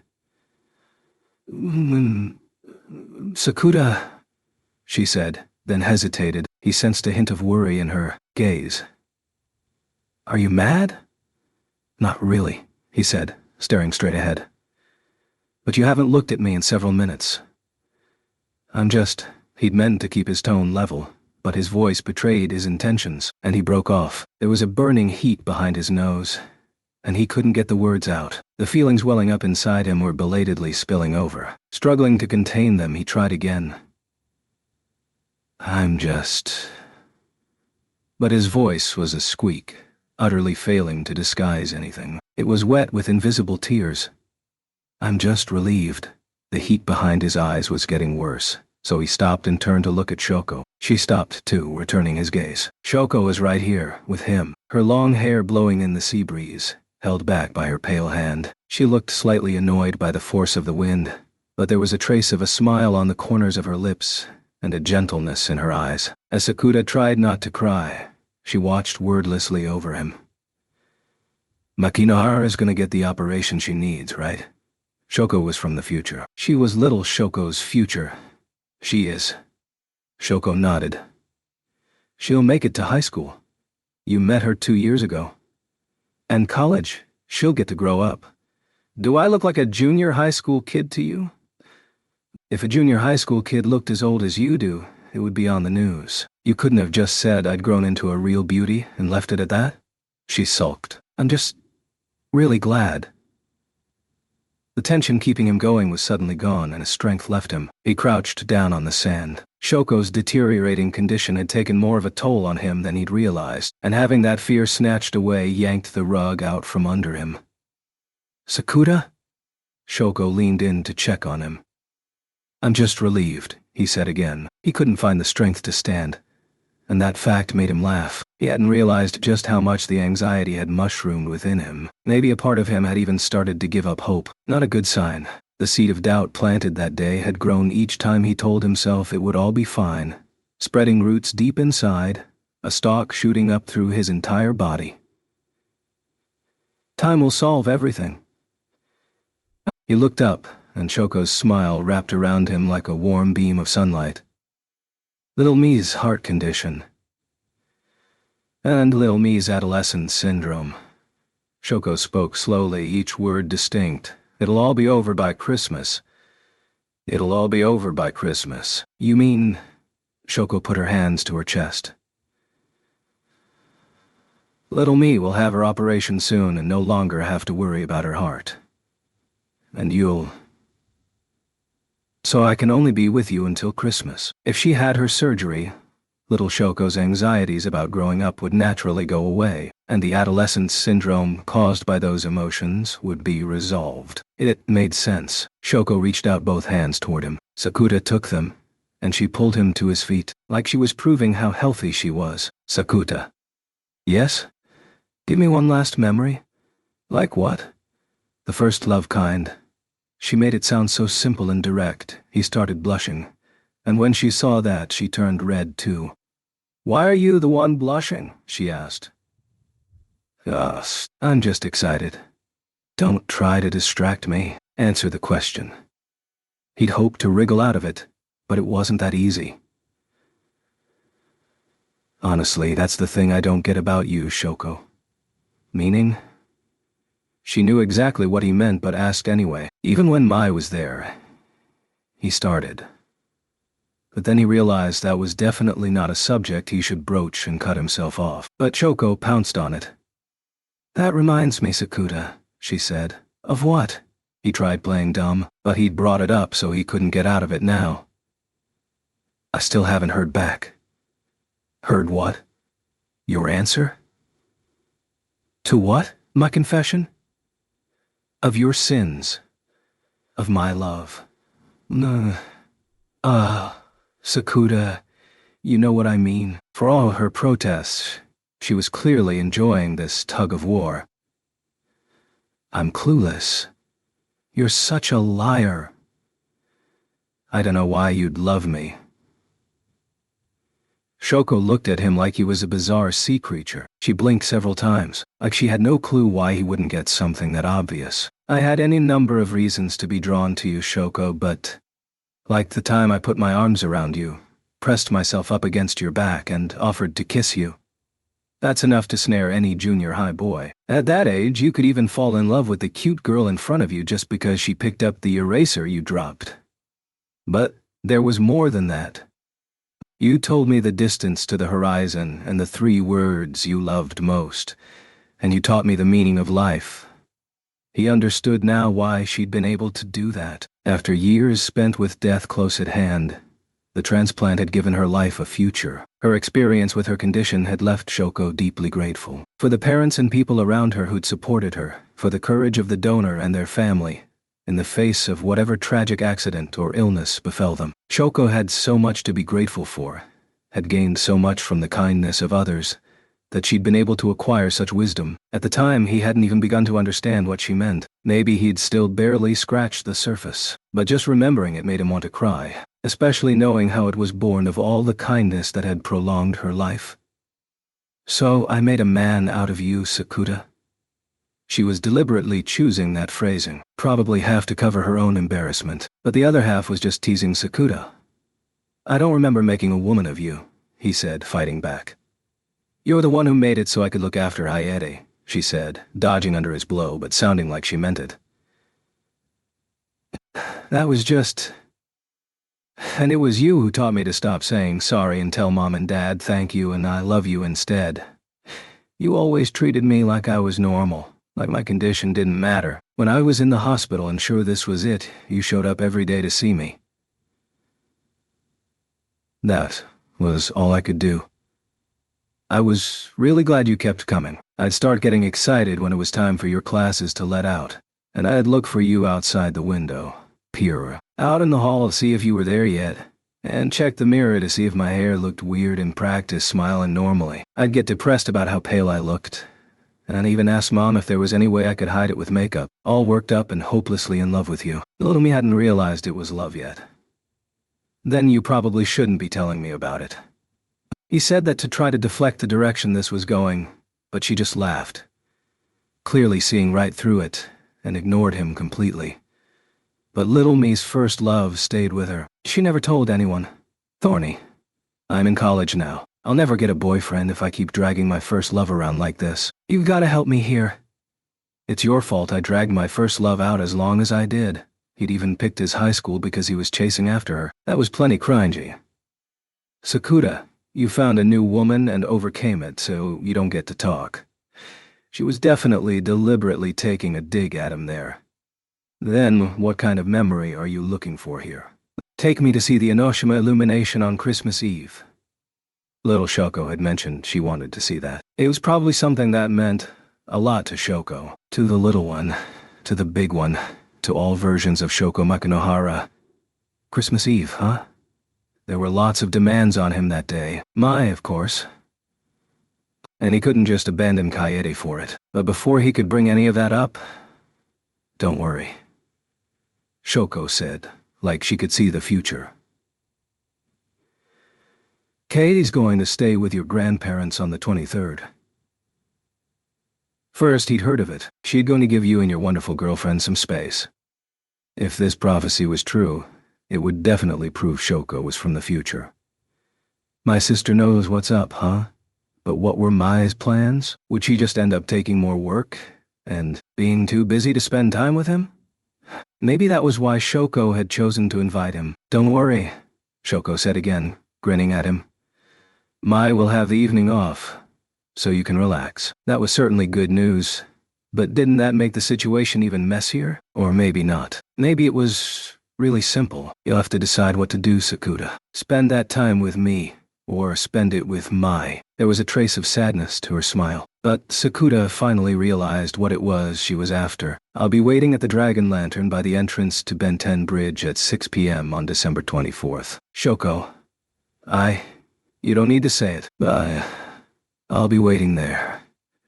She was back to her usual impish smile, and that left him with no option but to swallow his words. That was what Shoko wanted him to do, and his actions on December 24 would have to be his answer. His father called that night. He had a lot of opinions about Sakuda's love life, but that wasn't why he'd called. Now that Kaede's dissociative disorder had cleared up, her grandparents wanted to see her again. They hadn't seen her once in 2 years. So, starting on the 23rd, she'd be visiting their grandparents for a few days. Their father would be stopping by, too. Just what Shoko had said would happen. This definitely rattled him, and planted a growing certainty in his mind. Kaede made a face and then said, "It's better if I'm not around for Christmas, right?"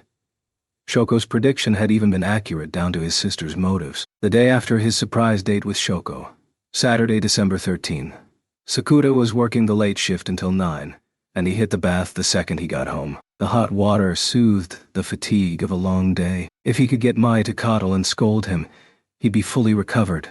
But when he got out of the bath, she still wasn't home. He poked his head into the living room, still drying his hair. "No Mai. You hear anything from Mai?"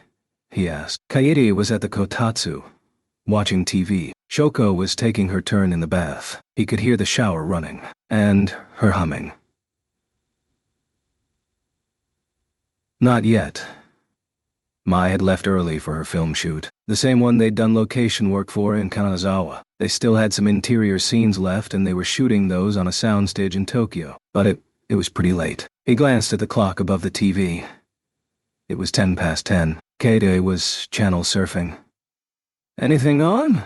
he asked, finally done drying his hair. So many people I don't know. It's hard to follow anything. A 2-year gap in your memories would do that. She stopped on a talk show. A comedy duo was performing their routine. Their bit was unfolding at a blistering pace. Is this what's funny now? They're on TV a lot, so I guess so. If people quote this at school, I'll be in trouble. I don't get it at all. Kaede collapsed on the kotatsu, her face turned toward the screen. No need to force yourself. How am I supposed to make friends? You'll just have to write your own routine. My body's 3rd year, but my mind is still 1st year. Make the whole class laugh. That discrepancy is the problem. Why do you think I've been on a TV binge? Kaede glared at him, but this was not the least bit intimidating. It just looked sulky. Hard to cram 2 years' worth before 3rd term starts. Kaede was busy working toward returning to school. Their father had already spoken to the school, and after classes ended on Wednesday, her school counselor, Miwako Tomobe, had stopped by to see her. She'd definitely been a little rattled by how different Kaede was, but they talked for a while and set some goals, and one of those was to attend school starting from 3rd term. That's the problem. So make a joke of it. And draw attention to myself? You're joining the class in 3rd term. There's no avoiding that. If you make it something everyone can laugh about, it'll be way easier in the long run. Who am I supposed to make laugh in the nurse's office? 3rd-year students were right in the middle of entrance exam, hell, by this time of year. Out of consideration for that, she was going to start by hanging out in the nurse's office and proceed from there. Well, the nurse. Fat lot of good that does me. Scowling, she picked up a mirror from the tabletop, examining her face from every angle. It had changed enough over the last 2 years that she was still struggling to accept it. Do I even look like a 3rd year? Sure, you're tall enough. She was 5'4" and change, tall for her age. Won't everyone else be more grown up? The TV went to a commercial break. Hearing a voice they recognized, they both turned toward the screen. Mai was there, advertising cell phones, one with a family plan. Mai was playing one of a high school couple and jokingly said, "Should we make a family then?" Sakuda was instantly mesmerized. He almost cried, "Yes," out loud. Kaede was gazing at Mai with rapt attention too, eyes sparkling with admiration. Then she started tugging at hair, frowning. "Kai. What? Mai's real cute, right? I still can't believe you're dating. Also, Kaede." What? Raising ducks won't make a swan. Obviously, she clearly didn't catch his drift. "I just want to go from a lame duck to a normal duck," she said. Maybe she understood more than he first suspected. She was still tugging her hair. "Well, can't hurt to try a haircut," he said. Kaede let go. "That wasn't what she spluttered. "I know a girl who was a real hick in junior high, but she totally transformed herself into a fashion-conscious high school girl. Now she has all kinds of guys gunning for her." This was Tomo Koga. She'd once shown him a picture of herself in junior high, and hick was the only word for it. 2 clunky braids just hanging there, totally uncool. But she'd changed her hair, learned how to use makeup, and put in the work required to be a cool girl. Maybe Kaede could too. "Haircuts are a huge move," Kaede said. "It takes a ton of courage just to step through the doors of those fancy salons. First, you need to get a haircut good enough that they'll even let you in a place like that." "Where do you get that then?" "That's what I want to know." Kaede sighed dramatically, as if trying to cheer her up. Their tricolored cat, Nasuno, rubbed her back against Kaede. Maybe she was just itchy. Nasuno curled up on the warm kotatsu blanket. "I guess I could give you a basic cut." "That's what I've been doing." After all, the other Kaede had been unable to leave the house. "Is that why the left and right are different lengths?" "So that's a no?" "Then we'll have to ask Mai. Maybe she can get her stylist to take a look at you." I couldn't. I'm not worthy." "Oh? And it'd be expensive." "Sure, but my wages can cover it. It'd be like 10,000 yen. If it gives you the confidence to go to school, it's a bargain. Oh, really? Katie hesitated, toying with her hair again, both hands. Changing her hairstyle seemed like a big step for her, but by the time the commercial ended, she whispered, "Maybe I should." It felt like she was taking a positive step forward. Sakuta detected a genuine desire to ready herself for attending school again. Her hands were clutched at her chest. Perhaps she was thinking about the other Kaede, the one who'd spent 2 years steadily working toward this goal. It looked like she was swearing an oath to make that work pay off and make her return to school a success. "All right, I'll go get the scissors." "I'm not asking you. It'll be all uneven again." She put her hands up, fending him off. Why did her strenuous objections make him want to cut her hair so bad? He considered actually fetching the scissors, but his terrible idea was interrupted by a phone ringing. The landline. The number on the little monochrome display was 11 digits, starting with 90. He knew that number, one of 3 numbers he had memorized. It was neither Yuma's nor Rio's. This was Mai. He picked up the phone and held it to his ear. "Azusago speaking. This is Sakurajima. Can I speak to Sakuta?" She knew full well it was him on the phone but went the formal route anyway, probably because he'd answered like the call was from a stranger. "I beg your pardon. Which Sakurajima might that be?" "The Sakurajima currently dating Sakuta." "What's up, Mai?" he asked, not seeing another exit from this phone. "Manners roleplay. We just finished filming, so I'm still at the studio." "I'll be back late." "What time?" It was already past 10, almost 10:30. "I've got to change still, so after 11. "Your manager gonna drop you off?"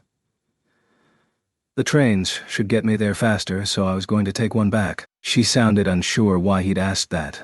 "Then give me another call before you hop on the train." "Why?" "So I can meet you at the station." "I'm not a child. I'll be fine." "You not being a child is why I'm concerned. I think you are the single greatest threat to me.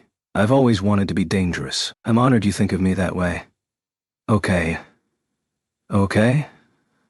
Okay. But sure. We do need to talk, so come meet me." "Talk about what?" "You'll find out soon enough. Don't get my hopes up." "Expect great things," Mai said with a happy laugh. Since they were on the phone, it felt like she was giggling right in his ear, which was delightful. "I'll check the train schedule and call you back." "Okay. You did good work filming today, Mai." "Thanks." They hung up, still laughing. Mai called again 20 minutes later. She said her train was scheduled to arrive at 11:30. 15 minutes before that, he pried himself out of the kotatsu. "I gotta go," he said.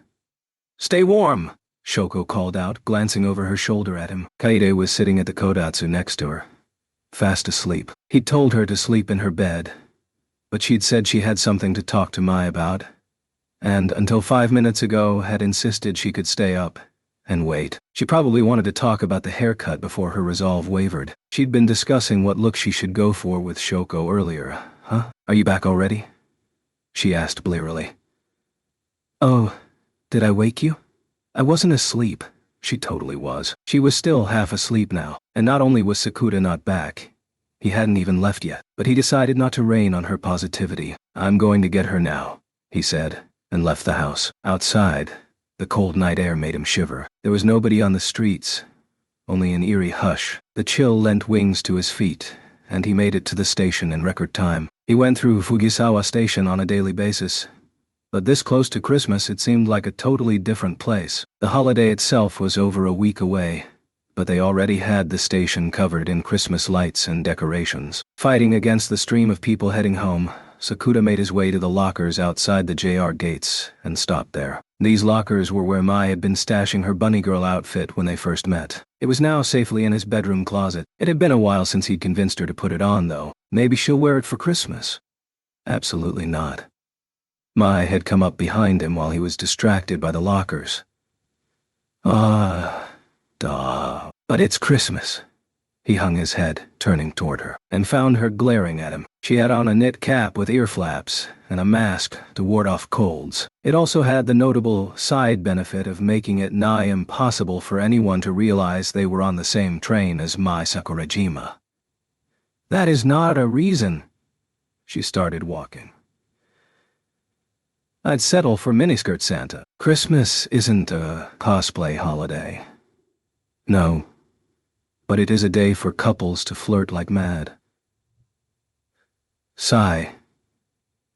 He headed back the way he'd come, with Mai at his side. They passed the electronics store, following the main drag. As the bridge came into sight, Mai suddenly asked, "So what happened with Shoko?" This was uncanny, and his heart nearly leaped out of his chest. "What happened how?" he said, playing dumb to cover. "That's what I'm asking." Mai glared at him. This was just a feint, though. She wasn't actually mad. "Yeah. Nothing happened," he lied, highly conscious of her eyes on him. He wasn't sure what had prompted that question. But it was true, there had been a major development. Big Shoko's big secret. Sakura now knew the truth about who she was. The fact that she'd come from the future. And he hadn't told Mei this, or anyone. Only 3 people knew about it. Ryo, who'd first suspected it, Shoko herself, and Sakura. And on their way home from the wedding venue, on the Inoden train back to Fujisawa Station, Shoko had been very specific about it. "I want you to keep this our secret. Futaba already knows. I can't have the future changing on me. If something happens that prevents the transplant, I'm doomed." Her tone had been relaxed, but it was a clear warning. He'd taken the hint and nodded. She hadn't left him with much choice. He really didn't want a future happening where little Shoko didn't survive her condition. Now that he knew she'd make it, there was no need to consider any alternatives. Knowledge influences the way people behave. Sakura's own actions had likely been changed already. The way he treated little Shoko would probably be different. He'd choose different words to say to her. If there was any chance of something that minor changing the future, then the fewer people who knew the truth, the better. After all, there was no way for him to go back to not knowing, and that was why he hadn't told Mai. Not because he was afraid she'd find out they'd visited the wedding venue, and he was trying to hide that. Almost certainly not that. "If you don't want to tell me, fine." Mai was staring straight ahead, totally striking a whatever vibe, like she was okay with this, but she wasn't sure he should be. There really wasn't anything. "Why do you ask? The 2 of you seemed different last night." She had a keen eye. Maybe he would be safer to admit to some of it, while leaving out the part about the future. In other words, quit using Shoko's request as an excuse to get out of saying anything. "Actually, we went to see a chapel in Hayama in secret." The silence was terrifying. Shoko suggested it might help with the adolescent syndrome, so he was choosing his words carefully, monitoring her reaction. "Sakura? Yes? What? I didn't want to know." "Then why'd you ask? So this is my fault?" "No. Entirely mine." More silence. She would normally at least manage an exasperated sigh, but not today. "You really ought to be meaner to me," he said. "Then let me ask a different question." "Gladly." "What does Shoko mean to you?" Mai really knew how to hit him where it hurt. Merciless topic selection. Too merciless. He'd already been feeling backed into a corner, and now she was raining blows down on him. "She's my first love." "Is that all?" The look in her eyes suggested she knew something. Sakura saw his own face reflected in them and glanced away. Meeting Shoko again had made his feelings clear. The truth nature of the emotions he'd been referring to as his first love. He could say it now. A simple, short phrase that communicated everything. It had started 2 years ago, when he'd first met high school Shoko. Sakura had felt hopelessly powerless, unable to save Kaede from the bullies at school. His regrets had been so strong they'd triggered his own adolescent syndrome, leaving him with mysterious gashes on his chest. He'd been at rock bottom, and feeling like there was no way to pull himself back up. But then a high school girl saved him. Shoko saved him. A girl he'd just happened to meet on the beach at Shichirigahama. Her words had resonated with him. She'd forgiven his weakness, his inability to do anything. She'd listened to his regrets. She'd taught him the meaning of kindness, and she'd given him the strength to look up again. All of that was what he wanted to do for Kaede, what he had failed to do. That was why he looked up to her, why he wanted to be like Shoko. His feelings for her were pure and powerful, and at that age, he'd never had feelings like that for anyone. They were so strong that, at the time, he'd mistaken them for love. That was Sakura's first love. Perhaps the right answer to Mai's question was that he admired Shoko, that she was his hero. But even if that was the true nature of his feelings, He didn't think it was the right answer to Mai's question. It had been Sakuta's first love, mistakes and all. He was fine with that. First loves were often composed of feelings you didn't really understand. That was how they should be. So no matter how many times Mai asked, his answer wouldn't change. Shoko's. The first girl I ever loved. Shame. What? If you'd babbled something stupid about admiring her, I would have been super mean. And I let the chance slip by. A shiver ran down his spine. He'd come incredibly close to stepping on a landmine. So I'll accept that for now, she said. Oh? Not gonna ask what you are to me? Just how big a pain in the ass do you think I am? She gave him a look like she was totally willing to go there if he insisted, but he decided to beat a hasty retreat. No need to sour her mood if she was in a better one. So what did you want to talk about? Not in the mood anymore, she said. Maybe she was still a little grumpy. Oh, you said I should expect great things. I really was. And whose fault is that? I regret everything. Really? From the bottom of my heart, Mai laughed. Maybe she'd forgiven him? But no, it was a trap, lulling him into a false sense of security. Did you hold a mock wedding at this chapel? She asked with a smile. A fastball that would even shock the dual threat from the north. I thought you said you'd accept it for now. Her glare was terrifying. So she did try on a wedding dress. His voice got very quiet. And was Shoko a portrait of loveliness? What was the right answer to that? He felt like any answer he gave would be wrong. The moment the conversation had headed this way, he was doomed. I bet you'll look amazing in your wedding dress, Mai. Up to you whether you get to see that. I would love to. Then correct your behavior. Will do. When he took this seriously, Mai let out a very long sigh, but this was vastly preferable to those silent glares. I wanted to talk about the 24th, she said. Of December. Christmas Eve. If filming goes well, I shouldn't have to work that evening. Her voice was flat, sounding neither excited nor angry. Maybe a bit like she was stifling her feelings. You expecting to add any more work? It's possible, but I did ask Ryoko to leave my schedule open. Mai glanced toward him, looking up through her lashes expectantly. And Kaede said she'd be staying with your grandparents, so... She trailed off. Their eyes met. She obviously wanted him to finish the thought, but he wanted her to say it. So, he said. Let's make it a date, she said, clearly trying very hard not to sound embarrassed. Before he could point this out, she blurted, How about the illumination show on Inoshima?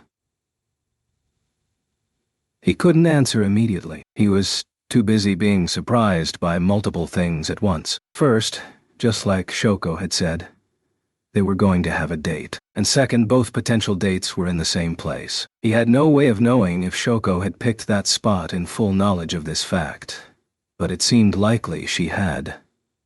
Sakuta? The jellyfish at the aquarium might be better. The thing from the train ads? The aquarium was a short walk from Katase-Noshima Station, and in recent years they'd started putting lights in the jellyfish tank for the holidays, and were advertising it heavily. Yes, that. Kept seeing the ads and got curious.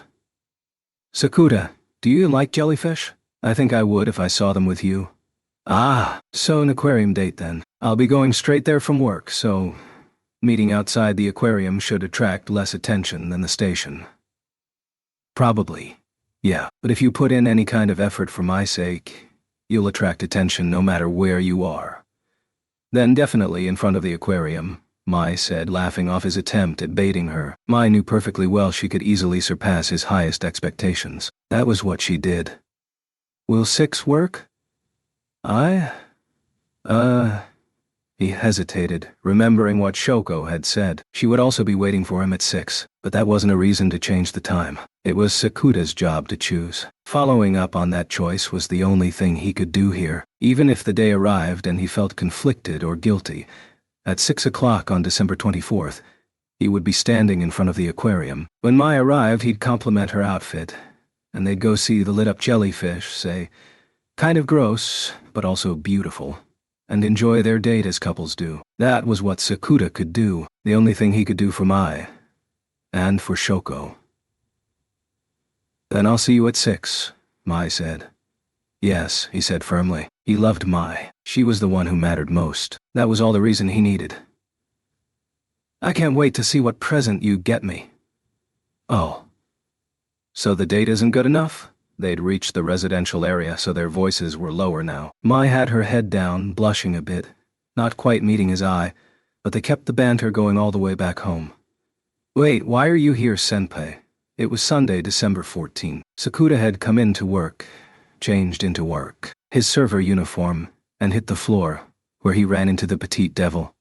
Did you have a shift today? She asked, shooting him a baffled look. Tomokoga was a first-year student at his high school. She had short, fluffed-out hair and wore light makeup that was very modern schoolgirl. A good match for the cuteness of the girls' uniforms here. He'd heard more than a few male customers talking about how cute she was, replacing Kunimi. There's no way you could ever do that. She clearly meant this. You know that one older lady who works here sometimes? She just looked at me and shook her head, saying, I was hoping it would be Yuma. So, cut me some slack. Sakuta had not expected Yuma to conquer the silver-haired staff, too.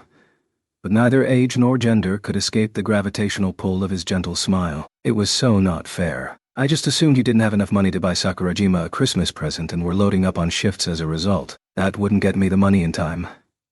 I didn't say it was a good plan. How dumb do you think I am? Do you have a present for her yet? No money to buy one? Oh my God. There'd been a series of unexpected expenses. That surprise trip to Kanazawa had really hurt. His paycheck had been deposited on the 10th, and nearly all of it had gone to paying back what Mai had lent him. And now he was going to have to pay for Kaiede's makeover. There's nothing left to spend on a Christmas gift. Say, Koga, I'm not giving you anything. She was way ahead of him, and she'd said giving instead of lending. She knew him too well. Stingy. You're gonna end up tied to Mai's apron strings, she said, rolling her eyes. That's my superstring theory. You're what? I see advanced physics jokes are beyond you. As if you understand them. As if you understand them. I know I never will. Which is all I really need to understand.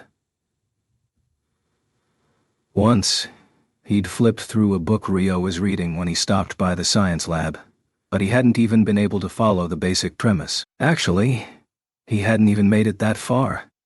He'd started reading a passage marked, before we begin, made it halfway through the page and quietly closed the book. Leave the tricky subjects to the smart people. He just had to focus on things he could actually do. It had been an important life lesson. He needed to focus not on unraveling superstring theory and understanding the nature of the universe, but on how to get through a Christmas Eve in which both Mai and Shoko had asked him out. He'd made his choice there and would just have to act accordingly. And since his mind was made up, nothing mattered more than looking forward to enjoying that date with Mai, unreservedly. Did you get good news or something? Huh, you're grinning. And usually this is where you call me cheeky and then start harassing me. I do not. Toma was really perceptive about these things. She kept a close eye on everyone around her and picked up on changes fast. If she was asking a question like that, it was a good sign. If he looked like good things were happening, that meant he really did feel like they were. Here he was, caught in a dilemma, forced to make an impossible choice. But that wasn't so tragic after all. One was his current girlfriend, and the other his first love. It was ridiculous to agonize over it. Christmas Eve was a special day that came only once a year, especially for couples, and there were 2 girls who said they wanted to spend that day with him. How lucky was that? Something going on with you? Huh? Why? Your upper arms are thicker. They are not. Oh, they were always like this. You're so mean. Telmo hugged herself and turned aside, shielding her arms from view. You're terabad. Pterodactyl bad. Welp, enough chit-chat. Time for work. I'm gonna lose weight and make you say sorry. If you do, I'll treat you to a parfait. They had a special going for a jumbo-sized strawberry-laden calorie bomb of a parfait. Tomo would love it. Then, I'd be fat again. He lived to please. Sakuta worked his shift, stopping only to tease Tomo, and punched out 20 minutes after the scheduled 5 o'clock end time. Just as he'd been about to go, a large party had rolled in, and they'd been busy getting their orders taken and delivered. He changed back into street clothes, and by the time he left the restaurant, it was 5:30. Sakuta set off for the hospital where Shoko was staying. On foot, he got caught in a sudden shower on the way and barely made it in the doors before visiting hours ended. It was 5:55. You couldn't exactly run in the hospital, so he headed to her room at a normal walking pace. As he passed the nurse's station, he bowed his head. They all knew him by sight now. "You've only got 3 minutes," one of them said. The rules were the rules, but from the look in her eye, they were prepared to bend them a bit. "Hurry." Sakuta bobbed his head again and went straight on down the hall. Her room was up ahead. He could see the door. He was still a good 10 yards away from it when it opened a crack. A head poked out and peered down the hall. Shoko. She looked worried. But when she saw Sakuta walking toward her, she let out a cry, and a huge smile bloomed on her face. "Sorry I'm late." "And no, you're early." Not an accurate response. That's not even close to being true. Visiting hours are almost over. Early and late are minor details. What matters is that you came. She flung the door open, waving him in. Her voice and expression were cheery, but she was pushing an IV stand around and wasn't exactly spry on her feet. She really wasn't doing well. "Okay," Shoko grunted, heaving herself back into bed. Sakuta wasn't sure if it was a result of her condition or the long hospital stay, but she was noticeably deteriorating physically. Her pajamas seemed much baggier. He took his perch on the stool and scanned the room's interior. Looking at Shoko was making his spirits flag. He noticed a familiar homework assignment on the bedside table and reached for it. For a moment, Shoko seemed upset, like he'd seen something he shouldn't have. But he'd already seen this. The future schedule she'd written in grade school, and hadn't been able to complete, so she'd taken it home. He opened it up and glanced down at the page. Huh? This noise was prompted by a new note that hadn't been there a few days before. Agree to a big date on Christmas Eve. This had been added to the college students section. Like the others, it appeared to have been there all along. What was going on here? The day the older Shoko had made her shocking confession, Sakuta had asked her about this piece of paper. They'd figured her pulling a prank was the most likely explanation for it, but she denied everything. What would be the point of me doing something like that? Fair enough, he thought. This printout was always in the hospital room, and if Big Shoko wanted to add something to it, she'd have to sneak in there somehow. Getting in and out multiple times without anyone spotting her would require skills like a movie spy. He'd talked to Rio as well, but she'd just said, "I don't really know," and thrown her hands up. But she had said that Big Shoko's actions were almost certainly connected, based purely on what was being added. Sakuta had reached the same conclusion. "Another new entry," he said. "Why, yes, it's still happening." Shoko was acting like that was a bad thing. She was staring at her hands, clearly not wanting to talk about the schedule assignment. As he wondered why, there was a knock at the door. "Yes," Shoko said, and the nurse poked her head in, the same one from earlier. "I'm going to make the rounds and check the other rooms. You've got until then," she announced. This was a roundabout way of telling them visiting hours were over. The one's clock showed it was after 6. "Then, by all means, take your time." "Afraid I can't do that," she said, laughing. The nurse headed off down the hall. She did, indeed, move at the exact same speed she always did. "I'll try to get here earlier tomorrow." About that, Sakuta." Shoko trailed off, a shadow passing over her face. She hung her head, her gaze fixed on her hands. I've known for a while I had to tell you, but..." The anxious look in her eyes meant he could guess what this was about, and he was probably right. "My condition isn't good." Her voice was quiet but clear. He could sense her desire to communicate this properly. By which I mean, it's pretty bad." It felt like someone had attached a weight to his heart, like his whole body was sinking into the floor. He managed. "The medicine they're giving me is helping me manage for now, but that can't go on forever." "Yeah, so, As if summoning all her courage, Shoko cleared her throat and looked him right in the eye. Then she took a deep breath. eyes burning with resolve. "Don't come to see me anymore," she said with a smile, a bright, sunny smile. It was so picture-perfect, most would think she didn't have a care in the world. How much courage did Shoko's little body have stuffed inside it? She must be scared to death. How could she find it in herself to worry about him? Shoko was forced to say goodbye with a smile because she was thinking of him. The more he met her, the greater and deeper his grief would be when she was really gone. There was no way for them to go back to being strangers. But she was saying this in the hopes of lessening his pain in any way she could, worrying only about what would happen to him once she was no longer here. This frail, tiny little girl, still only in her first year of junior high. How could Shoko manage to shoulder so much all by herself? The world wasn't fair. It was so messed up. It wasn't even worth grumbling about. But that made Sakuta's answer all the more obvious. He could leave the hard questions to the smart people. He just had to do the things he could do. Even here, there was something he could do. Something he could understand without needing to study. He took a silent breath. Then he said, "Nah," just like he always did, with those same listless, dead eyes. No trace of enthusiasm in his voice, as if they were making routine small talk. "Huh?"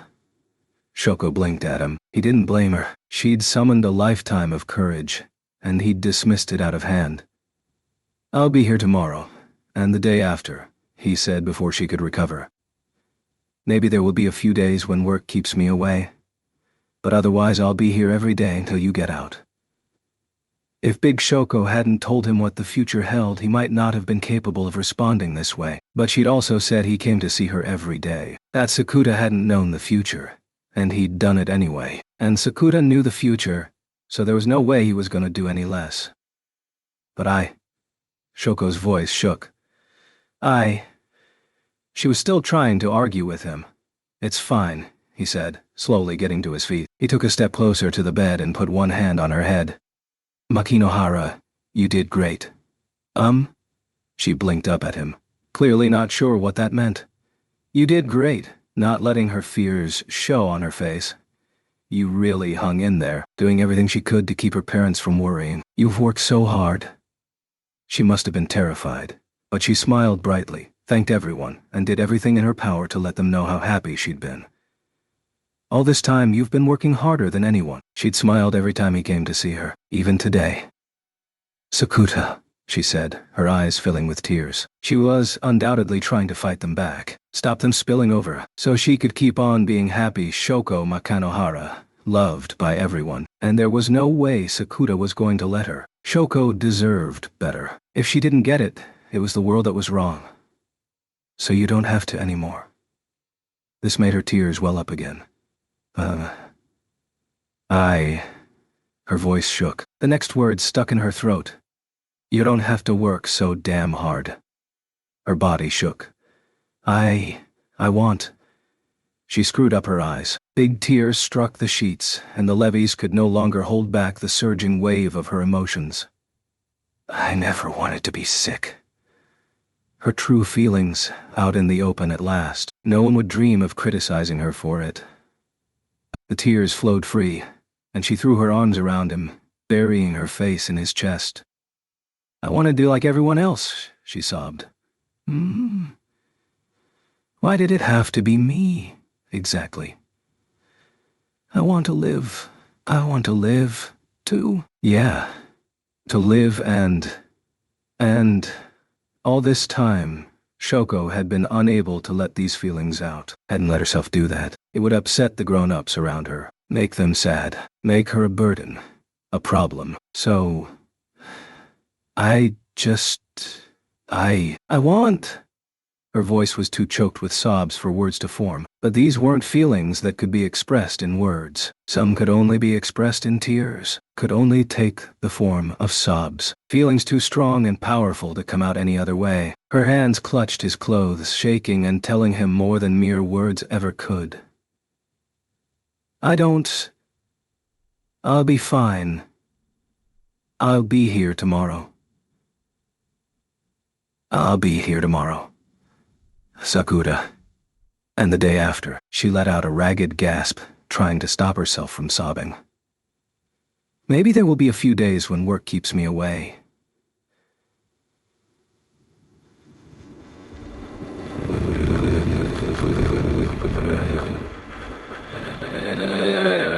With her nose clogged up, she sounded much younger than usual. Really?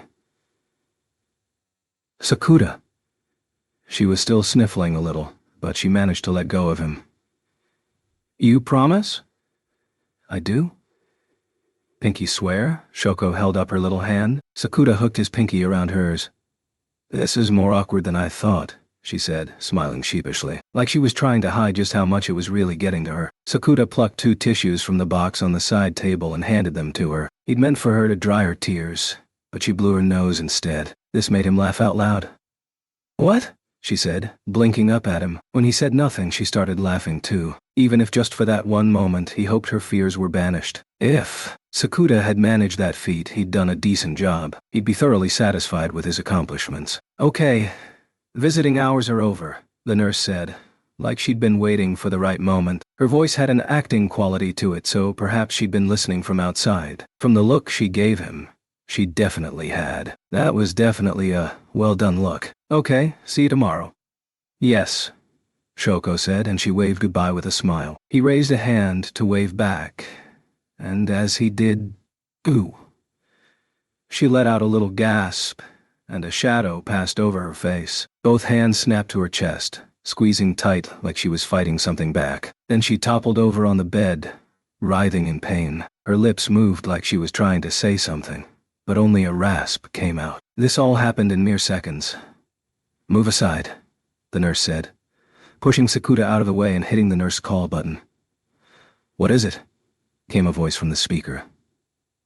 Sudden change in Makinohara's condition, she said, her voice calm. Then she called Shoko's name a few times, trying to get a response. As she did, 2 doctors in white coats came rushing in. They were maybe mid-40s and mid-30s, respectively. 3 nurses came after them. The hospital room was now swarming with medical staff. There was no room for Sakuta near the bed, and he ended up with his back pressed up against the far wall. The older doctor quickly examined Shoko and said, Secure an operating room and call her family. She needs to be moved to the ICU. 2 nurses ran out, and another nurse came in with a stretcher. Following the doctor's instructions, they moved Shoko's tiny body onto the stretcher and hustled her out of the room. It all unfolded at dizzying speeds. Sakuta could do nothing but stand there and watch. A normal high school kid couldn't help here. Doing nothing was all he could do, but doing nothing made him anxious, which led to panic and then outright fear. Doing nothing was destroying him. He knew Shoko would get her transplant and be saved. But even with that knowledge, the tension in the thought room was so great. It felt like a vice was tightening around him. He couldn't stop himself from wondering if Shoko had been wrong, and the future she'd promised might not come. Sakuta had never seen anyone writhing in pain like Shoko had, and it left him with a storm of emotions raging inside. Without really thinking, he took a step toward the hall to follow her stretcher. He made it a couple of steps, but as he took a third, a sudden pain shot across his chest. It raced from the inside out. Ow!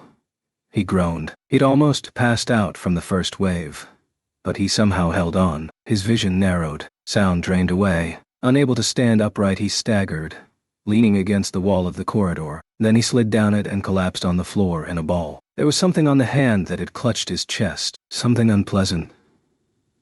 Something wrong. He looked down and saw red. Fresh blood was seeping through his shirt. He managed to lift his head enough to see Shoko's stretcher disappearing down the hall, but he couldn't hear the wheels squeaking or the doctors and nurses talking. The ache in his chest was all he could feel. It snatched everything else away from him. What's going on? The pain dominating his mind infuriated and baffled him. The scars on his chest were a sign of his regrets and inadequacy 2 years ago, when he'd failed to save Kaie. He'd always imagined his adolescent syndrome had arrived to punish him for failing to save his sister. Then why now? He didn't know. What was happening at the hospital had nothing to do with Kaede. Either Kaede. Shoko's attack had obviously come as a shock, but he knew she would survive. Big Shoko had told him what the future had in store. Either way, it was too early to start regretting anything. So, why? He didn't get it, but the pain was telling him something else. Maybe he'd been very wrong. Maybe the scars on his chest weren't what he'd originally thought. With that possibility whispering in the back of his mind, Sakuta's consciousness faded, and the world went black. He heard lapping waves in the distance. The sound came closer, rising toward his feet, like the ocean's very existence was seeping into the fabric of his entire body. The waves crested inches from his toes and pulled away. When he finally registered what he was seeing, Sakuta realized he was standing on the beach, the familiar sights of Shichiragahama, Enoshima, a silhouette against the red sky of sunset. The sea breeze felt good. The surf surprisingly loud. All of it felt very real. But this was a dream. Somehow he knew that. He'd been having these dreams less often. Dreams of 2 years ago when he met high school Shoko. This was one of them. As proof of that, he heard her voice. "Want a kiss?" Big Shoko was standing 3 steps away, in a Maingahara uniform, just as she had 2 years ago. Little Shoko, now in high school. "No thanks," he said curtly. "Don't worry. I brushed my teeth. They taught me in grade school you shouldn't kiss total strangers. They didn't teach me that." "Yeah, me either." Heh. And why say they did? They were laughing together. But, Sakuta? What? Did I make your heart race? There was a triumphant smile on her face, delighting in tormenting junior high Sakuta. "It makes the wounds on my chest throb, so don't get me too worked up." "You got worked up because a total stranger asked you to kiss?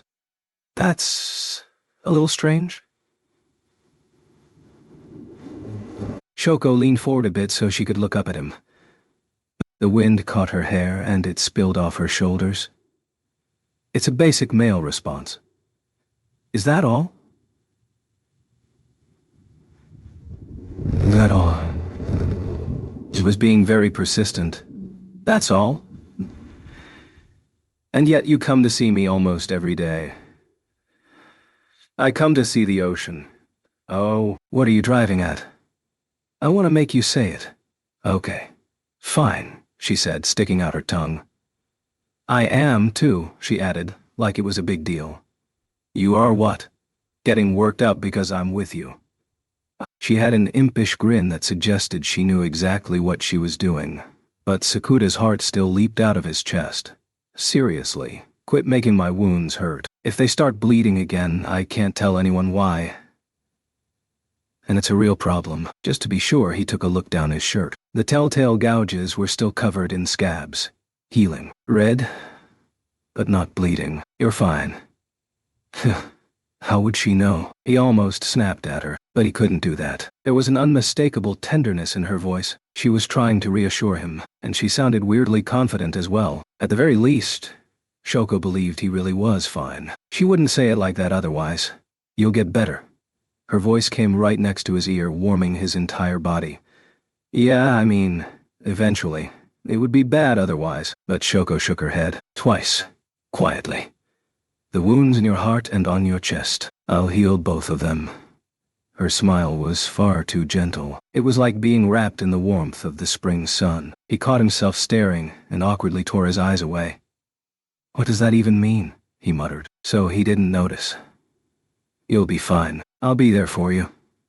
This sounded a lot like what she'd said before, so Sakuta didn't realize what she meant. He just focused on trying to calm his racing heart, hanging on for dear life, and trying to slow it down. When his eyes opened, a white ceiling was staring impassively down at him. Long fluorescent lights. When he was sure this was reality, and that he was on a hospital bed, the pain in his chest throbbed. He looked down and found himself wrapped in a slew of bandages. He remembered passing out, crumpling over from the pain in the hall. And the next thing he knew, he was here. "Sakuta," a voice said. Shoko leaned in from the side of the bed. Big Shoko. Wearing glasses and a knit hat, Sakuta's head was strangely clear, and he could tell right away this was a disguise she'd donned to slip into the hospital unnoticed. "You're in the hospital. You remember that?" "Yeah. I got a call saying you suddenly collapsed. You gave me quite a fright."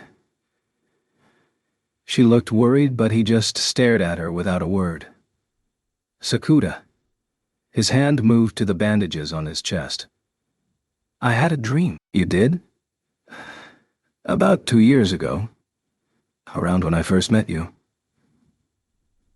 "Oh, same thing was happening then. The wounds had opened on my chest, and Sakuta was choosing his words carefully, his thoughts circling, but he was oddly certain he was closing in on an answer. He'd realized something but wasn't conscious of it yet, but he'd accepted what his body was telling him. All this time, he'd been sure the wounds were caused by Kaeda's bullying, and the regret that he hadn't protected her, a way of punishing himself for his inability to act. The timelines had added up, and he'd been only too well aware of how distraught he'd been. There'd been no evidence to contradict that theory. It had simply seemed to be the most likely explanation, but it didn't explain the changes in him over the last few days. Certainly, Shoko's deterioration had affected him, but he knew she would be saved. So why had the wounds on his chest reopened? 2 years ago he'd met Shoko not long after they first appeared. 2 years later, when he'd been grieving the loss of Hiragana Kaie, they'd opened again. But that was probably just a coincidence. Who had he met moments later? The woman warmly watching over him. Sakuta was already sure no other answer fit. His body was screaming it at him, his very pulse bellowing. So he spoke without surprise, confusion, fear, anxiety, or the slightest trace of hope. "It's my heart that's inside you, isn't it?" Shoko's eyes slowly closed, and then she nodded slightly, confirming it. "I thought you'd figure it out," she said. She put her hands to her chest. "You gave me a future." Her eyes were glistening, quite a lot of conflicted emotions there. Gratitude, but also heartbreak and grief. All these feelings tangled together, so mixed up it was impossible to tell where each one began. Neither knew what to say next. Then there was a noise coming from the hall. Both turned toward the door. "Oh," Sakuta said. Mai was standing there, white as a sheet. "What does that mean?" she asked, her voice trembling. Her words echoed quietly through the hospital room. 3 respective silences filled the air. One belonged to Sakuta, another to grown-up Shoko, and the last was Mai's. The palpable silence was finally broken by Mai's footsteps. She crossed the room, moving over to Sakuta's bed. She looked at him first, then turned to Shoko. "You mean?" she started. How should he answer? How should he respond? He wasn't at all sure. It was plainly not a situation he could worm out of, or insist was insignificant. All three of them could feel the tension in the air, which was why the silence was so intense. You could cut the tension with a knife. Then Shoko exhaled, very deliberately. Both turned to look at her. 10 days from now," she began. Had she realized there was no getting out of this? Or had she always meant to tell May? Shoko certainly seemed to be taking it in stride. December 24th. That was Christmas Eve. Not that far in the future. It'll be the coldest day all winter, and like the weather reports promise, it'll start to snow come afternoon. So much snow it sticks, even this far south. There was an open question in Mai's eyes, but she said nothing. She didn't want to interrupt. No matter how many doubts this speech raised, she was choosing to hear Shoko out first. "Sakuta promises to meet you for a date, and on his way there, a car skids on some ice."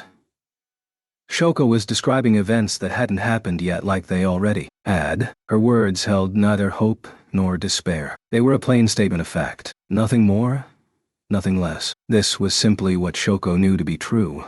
The natural progression of events in her reality. Shoko was from 6 or 7 years in the future, and events taking place 10 days from now were in the distant past for her. "How do you know?" Mai asked. The obvious question. "Because I'm from the future." Mai's brow furrowed briefly. She caught Shoko's eye, considered her words for a moment, and then turned to Sakuta. "It's true," he said, nodding. At the very least, she'd been right about Mai's and Kaede's Christmas plans. And Kaede's in particular was not something you could blindly guess. Mai thought about this for a long moment. "Okay," she said. "Sakuta is taken to the hospital but never comes to. Eventually he's declared brain dead." He'd known as much from the moment he realized the truth, but hearing this from her carried a very different weight. It hit him hard. Sakuta's hand moved to his chest. He could feel his heart beating. They find an organ donor card among Sakuta's possessions. When he's declared brain dead, they get permission from his family. Or so I was told later. When Mai said nothing, Sakuta let out a low noise. His throat was dry, and the sound caught in it. What had gone through his father's mind when he got that call, informed of his son's death? then moments later asked to approve the use of his organs. There would have been no time to process his emotions, but his future father had respected Sakuta's wishes and approved the donorship. Shoko was living proof of that. She'd received the transplant and was alive and healthy. 3 days after the accident, on December 27th, I was in the ICU, kept alive thanks to a ventricular assist device, and miraculously, a donor heart arrived just in time. Shoko put her hands to her chest again, closing her eyes, as if listening closely to the heartbeat inside. He didn't know what to ask. She'd already said everything he'd wanted to. No. It had only taken a couple of minutes to relate the facts of Sakuta's death. And when you woke?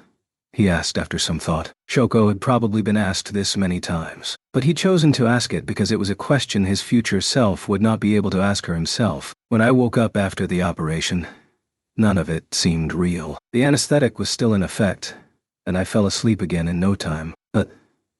But the next time I woke, I saw my mom's eyes red from crying, and I knew she'd been sobbing the whole time. And I was so happy I cried too. Good, he said, finding himself relieved to hear it. My father kept saying, "Thank goodness" is over and over. And I was just so relieved. I could finally feel my own heartbeat. Bob bump, bob bump. The heart that saved me. It was always there. Her voice was choked with tears. The emotions of that moment came rushing back to her. More tears welled up in her eyes and spilled down her cheeks. She brushed them off with her fingers. I had no way of knowing who the donor was then. I just kept repeating, "Thank you" again and again to whoever it was. There was peace in her eyes, a wealth of kindness. This thank you was clearly meant for Sakuta.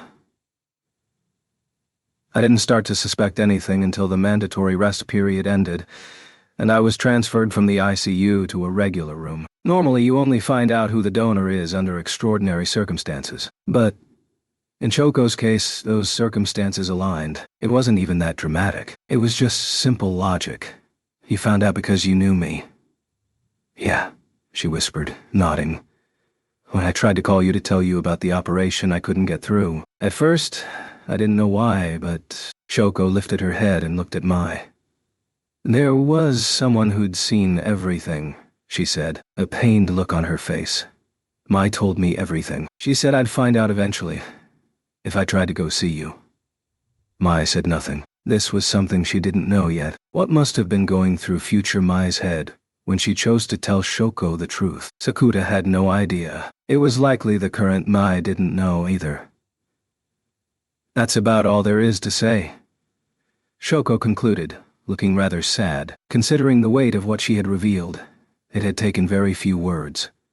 That's the story of how Sakuta saved my life. He had no words. Did it still not feel real, or was something else washing over him? Either way, Sakuta couldn't bring himself to speak. Mai seemed to be in the same condition. She wasn't meeting Sakuta's eye, or Shoko's. She was just staring absently at the bed frame. So for Christmas this year, I recommend you have a quiet date at home, Shoko said, her voice suddenly very cheerful. If he stayed home and didn't go out, then there was no way he'd get hit by a car on the 24th. He'd never be taken to the hospital or declared brain dead, and he wouldn't become Shoko's donor. The future would change. He'd have changed it. The transplant Shoko should have received would never happen. Don't worry. But little me still has time left. Have some faith in modern medicine, says the time traveler. There was more he should have said, but he couldn't find the words to say it. He hadn't sorted through his own feelings at all. Sakuta wasn't sure what was important, what he should protect, or what he should choose. How could he have anything to say to Shoko, who'd already accepted all of it? I'm sure another donor will come along. Shoko's smile was like a warm hug, one that made him feel safe and secure. Right, she said, getting up from her stool. Not safe to stay long in the same hospital as little me, so I'm gonna head on back. Oh. Neither Sakuta nor Mai moved a muscle. Neither of them could respond at all. Mai, Shoko said. Yes? Look after Sakuta. I don't need you to tell me that, Mai said, but her voice shook. Maybe not.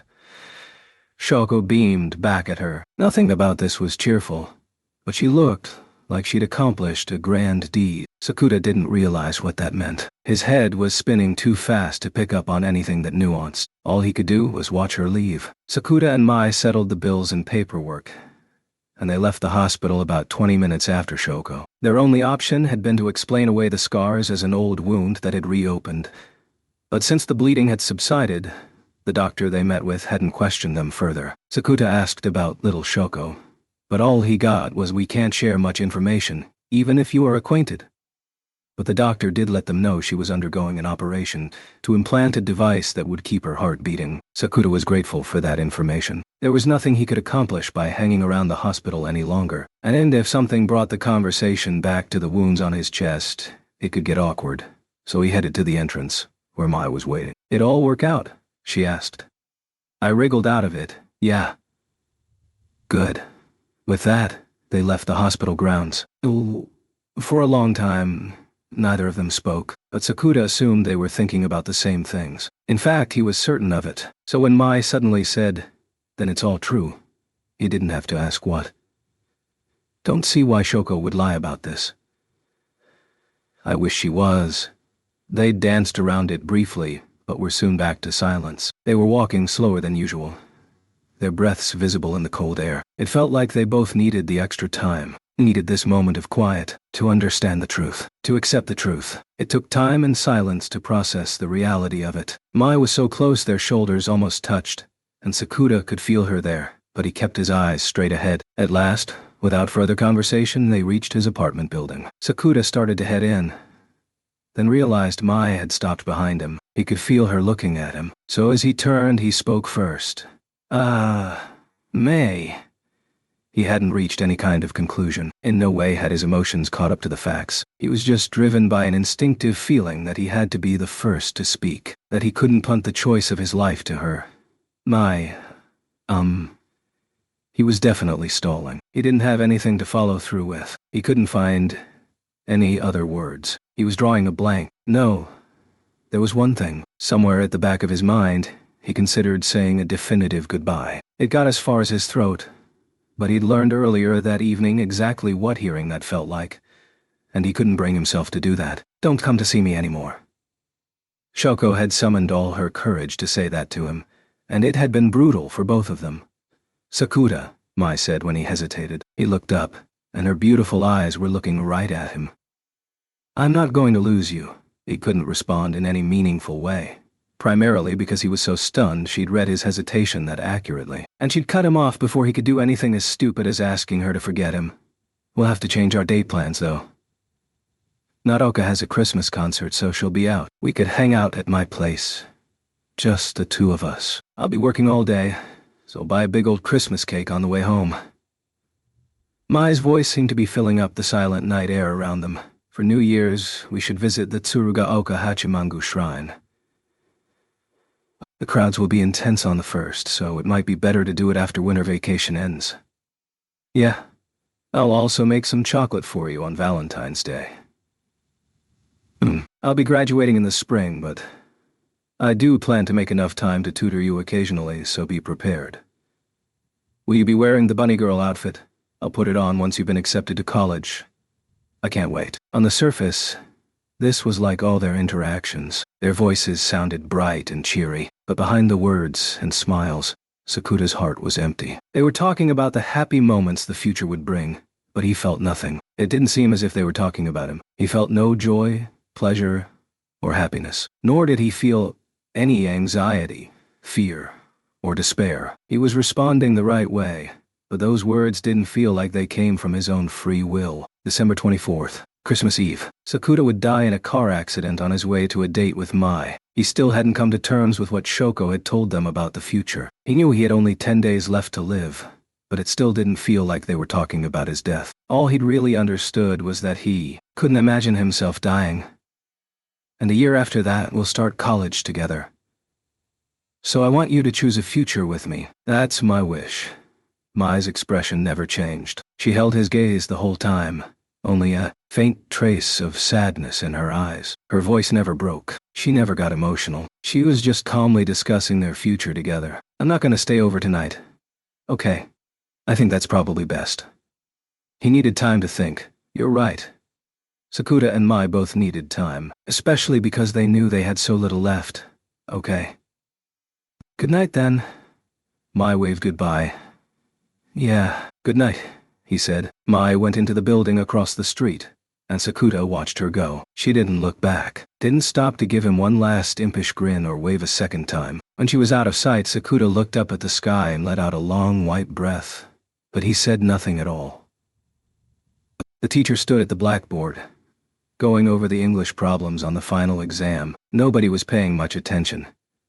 Vacation was too close at hand. Their test sheets had come back, and some students were scowling at the scores while others played with their phones under their desks. Sakuta noted all this out of the corner of his eye but was also diligently taking notes, making sure to write down the correct answers to everything he'd gotten wrong. In actuality, there weren't that many. The number 82 was dancing at the top of his exam sheet. This was Nauticus doing. She taught him well, despite all her grumbling. But despite a record high grade, Sakuta didn't take any real pleasure in it. 4 days had already gone by. 4 mornings since Sakuta had keeled over from the wounds on his chest. That much time has passed since he'd learned he would get run over by a car on Christmas Eve. It was now December 18th, a Thursday, less than a week until his fate was sealed. He was technically aware the date was approaching, but the concept still didn't feel real to him, and that left him unsure what to do. So he just went through the motions of his daily routine. Get up in the morning, get ready, go to school, sit through classes. When those ended, go home. If he had a shift, work the hours he was scheduled for.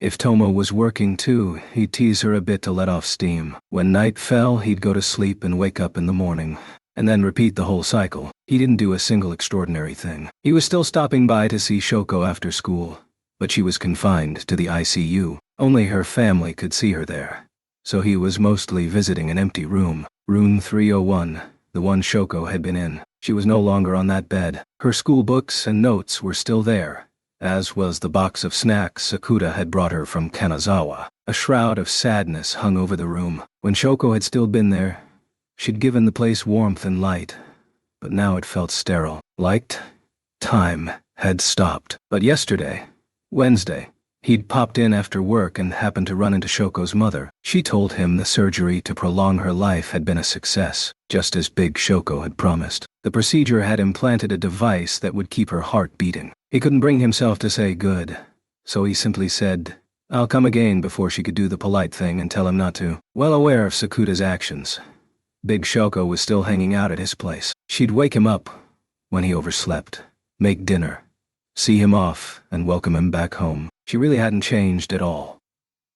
Like she was completely at peace. He had no clue how that was possible. He'd barely spoken to Mai since then. They weren't actively avoiding each other, but Mai's schedule left them with little time to sit down together. In a certain light, this could be seen as Mai going through her routine, the same way Sakuta was his. Her schedule couldn't be changed as easily. The famous Mai Sakurajima had a lot riding on her work, and Sakuta knew perfectly well how much Mai valued living up to that. He'd forced her to tell him her thoughts on his future, made her say those awful words, "I want you to choose a future with me. That's my wish."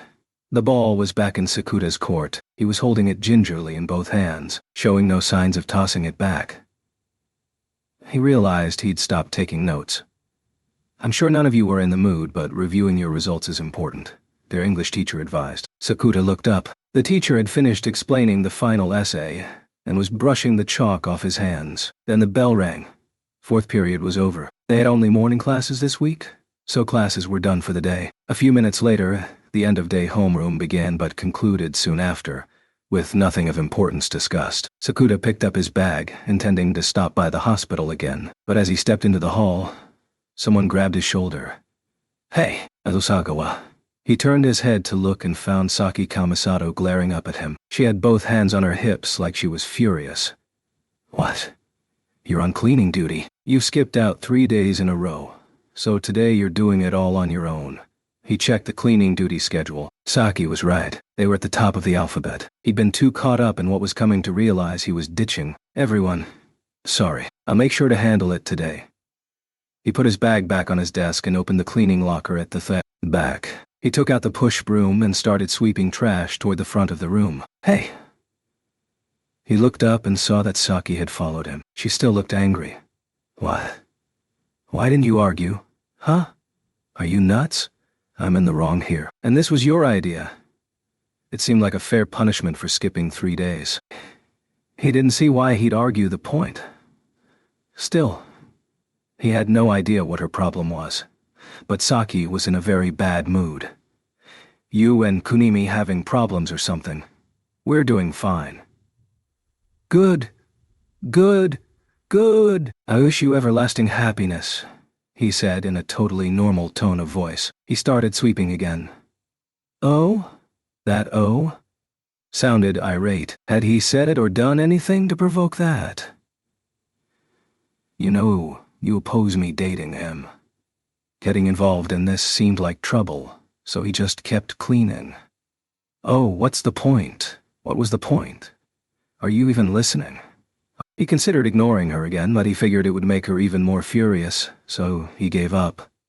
I'm not opposed to anything. I'm sure you've got some attractive qualities I've just failed to perceive. What does that even mean?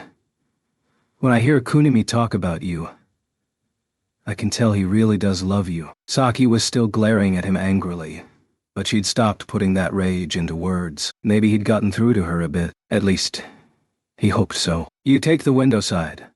Huh? When he glanced up, he found her taking out another broom. She ignored his questioning look and started sweeping the hallway side of the room. What are you doing, Kamisato? Cleaning. He could see that. Why? I'm also on cleaning duty. This was ridiculous. They couldn't even begin to communicate, but by all appearances she'd decided to help, so he might as well accept her generosity. Kamisato. Saki didn't even bother glancing his way. She was cleaning industriously, her butt pointed his way. I don't want Kunimi killing me, so maybe don't bend over that far in front of me. She instantly realized what he was getting at and snapped a hand to the back of her skirt. She swung around, looking furious. Drop dead. All he'd seen was gym shorts, so he thought this was a bit uncalled for. I plan to, don't worry. The words came out before he could stop them. What did you just say? At least he'd said it too quietly for her to hear. I said thanks for helping. Saki paused, and their eyes met. She soon looked away. Don't be ridiculous, she whispered, weirdly embarrassed. She quickly turned her back and started sweeping again.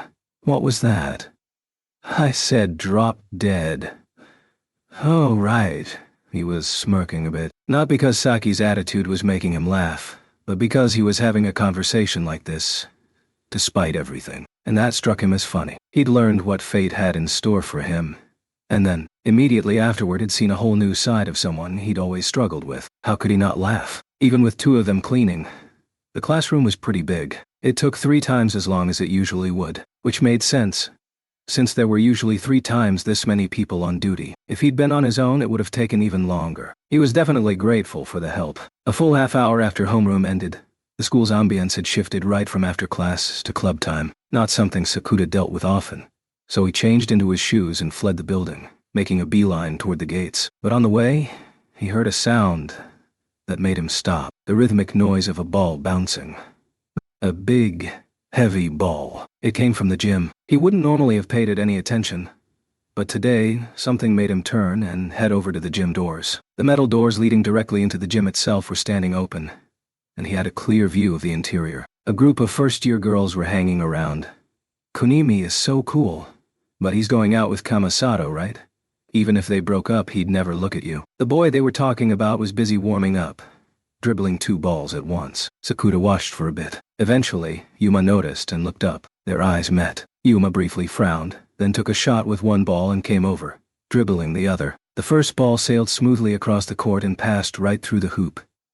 It didn't even graze the rim. Just a soft little poof as the net swished. The girls all squealed. What's up? What's up with you, Kunimi? Huh? Just how popular are you aiming to be? You're the one dating Sakurajima, Yuma cackled. Well, Mai is the cutest, so you're just here to brag. Obviously not. Then seriously, why are you here? Yuma spun the ball on his finger. Just came to see you. Uh, are you my girlfriend now? Kamisato says shit like that? She can be real charming, you know. Yuma knew she and Sakuta didn't get along, so he made a habit of regularly extolling her praises. He seemed to want his friends and girlfriend to get along. Speaking of her, if he didn't give some reason for being here, Yuma was going to keep asking. What about her? She helped me clean. Tell her thanks again for me, will you? I'm lost. If you want to know more, take time out of your busy flirting schedule and have her tell you. I mean, I plan to. That's all. Sakuta turned and started walking away. Sakuta, Yuma called after him. Sakuta looked over his shoulder. See you later. A standard thing to say when you parted. An ordinary phrase with a promise to meet again built in. Sakuta answered with a look. Not a sure. Or later. He couldn't even manage that much. They had school again tomorrow. They might even pull a shift together at work. This wasn't likely to be the last time they met. So why not say it? But he didn't respond. There was a clear reluctance to do so inside him. Somewhere along the line, his fear of the future had ballooned up within him. Not funny, he muttered as he headed out the gate. The warning bells were ringing at the railroad crossing. Sakuta stopped to wait, examining the emotions that were driving him. Maybe this was the same feeling that had made him turn toward the sound of the basketball. A sudden urge to go see his friend. Deep inside, the notion that there might not be another chance was gnawing at him. On an instinctual level, it was obvious why. He'd thought he was fretting about which choice to make, but over the last 4 days, the scale within him had tipped without him realizing it. And the thing that had finally made him aware of this was an ordinary conversation with a friend. That was all it took. It didn't require anything dramatic. This was how the world was. There was no telling what would do the trick. This time, it had been Yuma, and that fact left Sakuta making a face. A train from Kamakura, bound for Fujisawa, rolled through the crossing behind the lowered gates. Sakuta should be on that train, but running now wasn't going to get him there in time. The train headed off to his left, crossing a narrow river and coming to a halt beside a tiny station platform. The warning bells stopped, and the crossing gates lifted. It was quiet once again. Something good happen? The words came from right next to him. He knew that voice. He didn't even have to look. Futaba. Rio was standing beside him. The sound of her approach had been drowned out by the warning bells, and he hadn't noticed at all. No club today. She normally holed up in the science lab after classes, doing experiments. I saw you out the window of the lab, so I took the day off. That wasn't the reason he'd expected. He'd assumed something more prosaic, like the teacher who sponsored the club couldn't stay late. Is that a romantic confession? I feel like you've been avoiding me.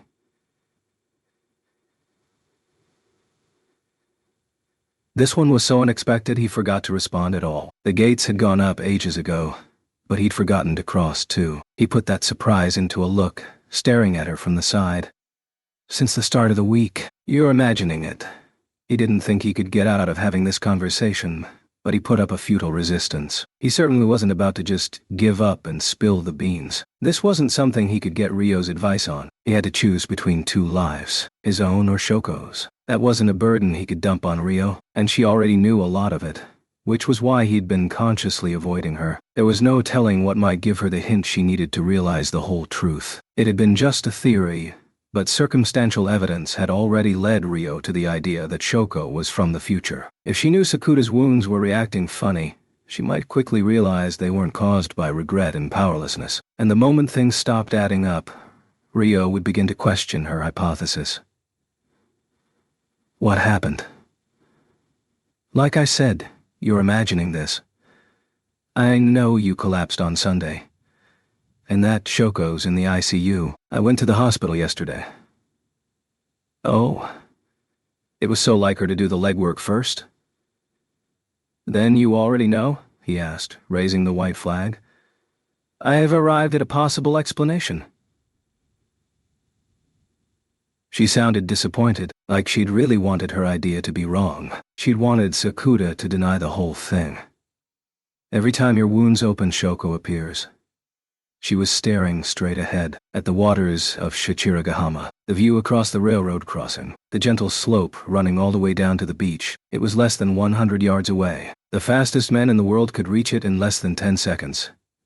You're really something. The two Shokos are likely unable to meet on a quantum level, same as when there were two of me. I believe she only exists when she is being observed. But normally, she only exists as a possibility? Yes, your beloved quantum physics. But you and Shoko have met, even though a part of her is yours. Rio was a constant source of astonishment. She seriously had worked it all out on her own. And because two copies of your heart can't naturally exist simultaneously, perhaps this is what causes the wounds on your chest. You're breaking the rules of the world, and the world is lashing out. What could he do but laugh? You're incredible, Futaba. Your attitude clinched it for me. It did. If you're avoiding me, you must have a significant reason to do so. Like I had a choice. I can't exactly come to you and go. Which should I choose? But now, he was opening up. Rio had made it so he could do so without pressure. Trying to maintain dignity would be a waste. I'll get hit by a car on the 24th. Might as well put the date out there too. If she knew this much, Rio deserved time to adjust and ready herself for what was coming. Sakurajima knows. The crossing bells began to ring again. She does. She was there when we heard. You've talked it over.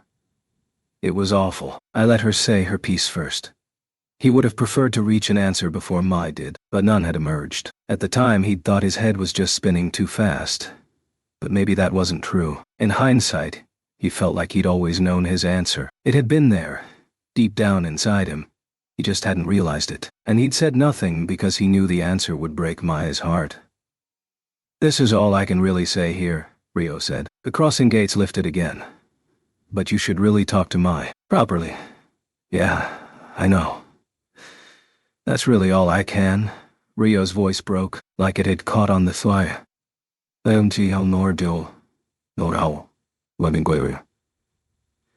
Like it had caught on the back of her nose. But you're the only one who shows up to tell me these things, Futaba. And he was more grateful for it than she could possibly know. Having a friend who would scold him for his indecision and weakness was invaluable. Azusagawa. The train pulled out of the nearby station and drowned out Rio's whisper. The noise of the warning bells made it impossible to hear more, but he knew what she wanted to say. Rio was always logical, so if she was getting emotional, it meant only one thing. She didn't want this. Her could see her lips trembling, but she knew that anything she said would just put more pressure on him, so she stopped herself short. He could see tears falling behind her glasses. The train chugged slowly past them. The sounds of the train and the crossing bells closed off the world, and Sakuda put his arms around her, pulling her head to his chest as if trying to hide her tears. Sorry for not being Kunimi. Why are you like this? Even when her forehead pressed against him, she let out a wail. But that too was lost in the sounds of the railroad crossing. He had to face Mai eventually. Rio forced him to make up his mind on that account. But Mai got back really late that day, and on the Friday and Saturday that followed, she wasn't scheduled to come back at all. So he was unable to put this decision into action. She called from the hotel in the evening, but all he did was report his exam grades. Sounds like I'll have to crack the stick harder next time. I tend to do better with the carrot.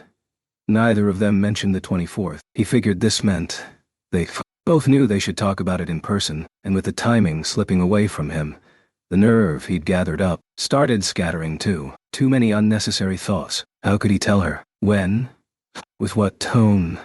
With what words? In his house? On the walk back from the station? At the park halfway home? The more he thought about it, the more his mind wandered down alleys that led to nowhere. No answers. If anyone else had ever faced a choice like this, he'd love to hear about it. This was a dilemma even fictional characters almost never had to deal with. The more he thought about it, the less real any of it was to him. He was beginning to think there was no right answer. As his thoughts circled, the sun set and rose again. It was now Sunday, the day Mai finally had some space in her schedule. But she'd already agreed to help with Kaede's makeover.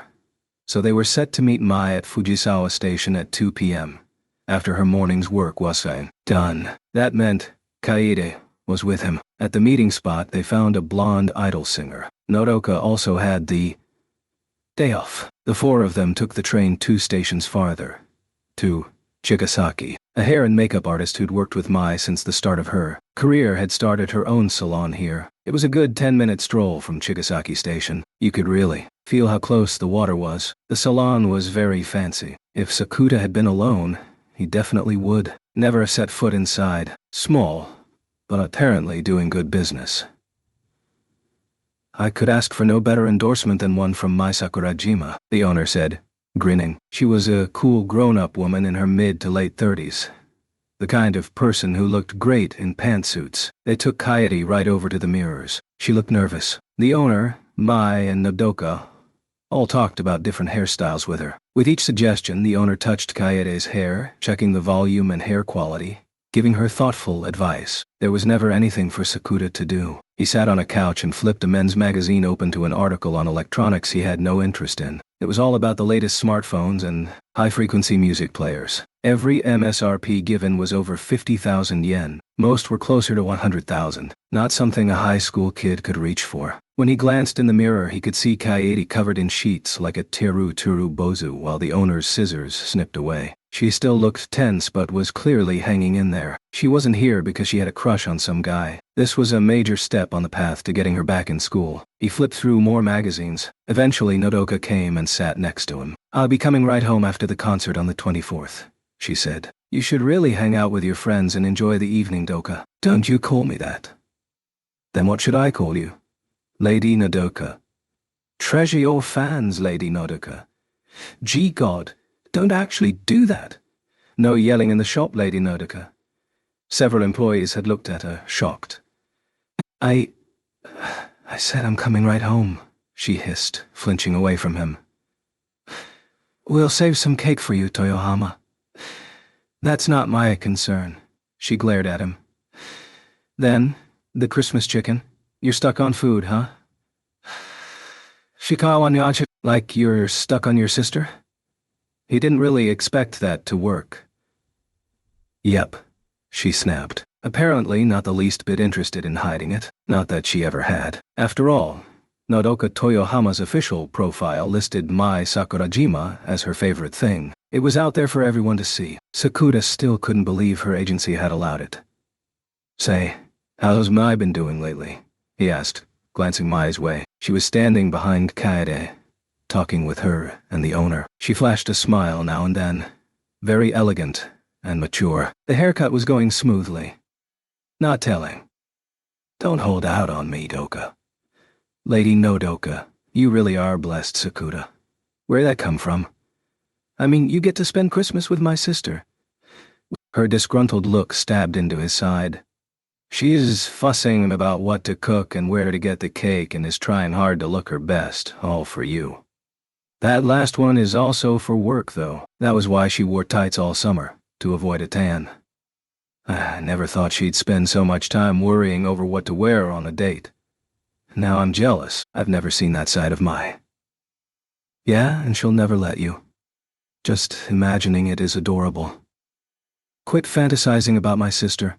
Nodoka tried to stomp on his foot, but he dodged. Don't move. If you want to step on me, take those boots off first. They made a loud clicking sound every time she took a step and were surely classified as a lethal weapon. You let her step on you. Well, that's because she's May. Only a weirdo would enjoy having their girlfriend's sister step on them. Stop trying, he said, dodging again. This is a serious conversation. Nodoka glared at him. Sakuta was well aware of it, but he avoided her eye, pretending to read his magazine. I know, he said. Sakuta knew exactly what lay ahead, just a small glimpse of the future, and because he was painfully aware of it, no matter how much he wanted to.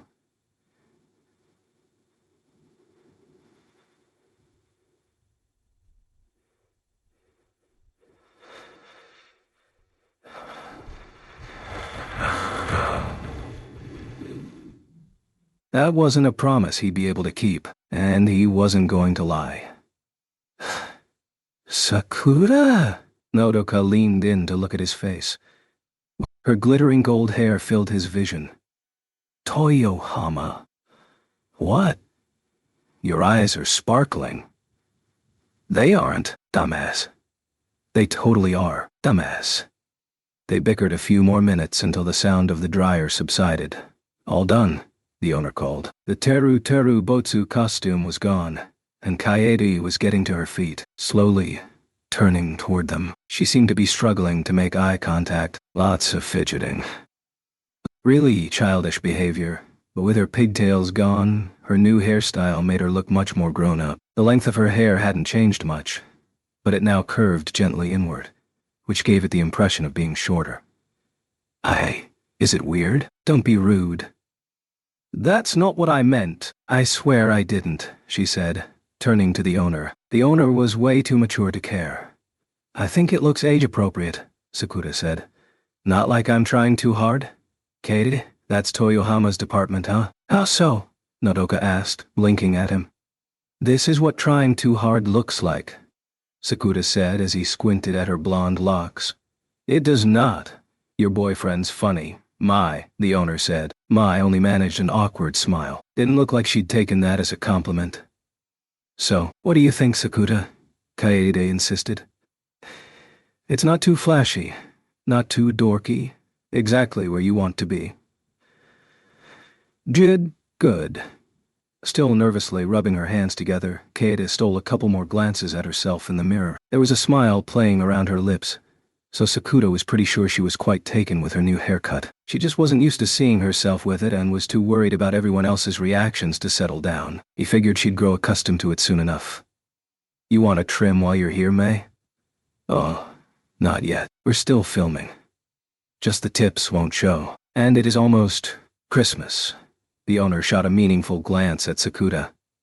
I'll be on a bunch of shows doing promo work, so when that's over, she'd said she'd be out tomorrow and the next day, in Kanazawa again, building hype for the movie by doing guest appearances on variety shows, one of which involved touring the filming location with the show's host. It was a major 7 p.m. show, one Sakuta had watched before. You were just here last week, Nodoka, the owner said.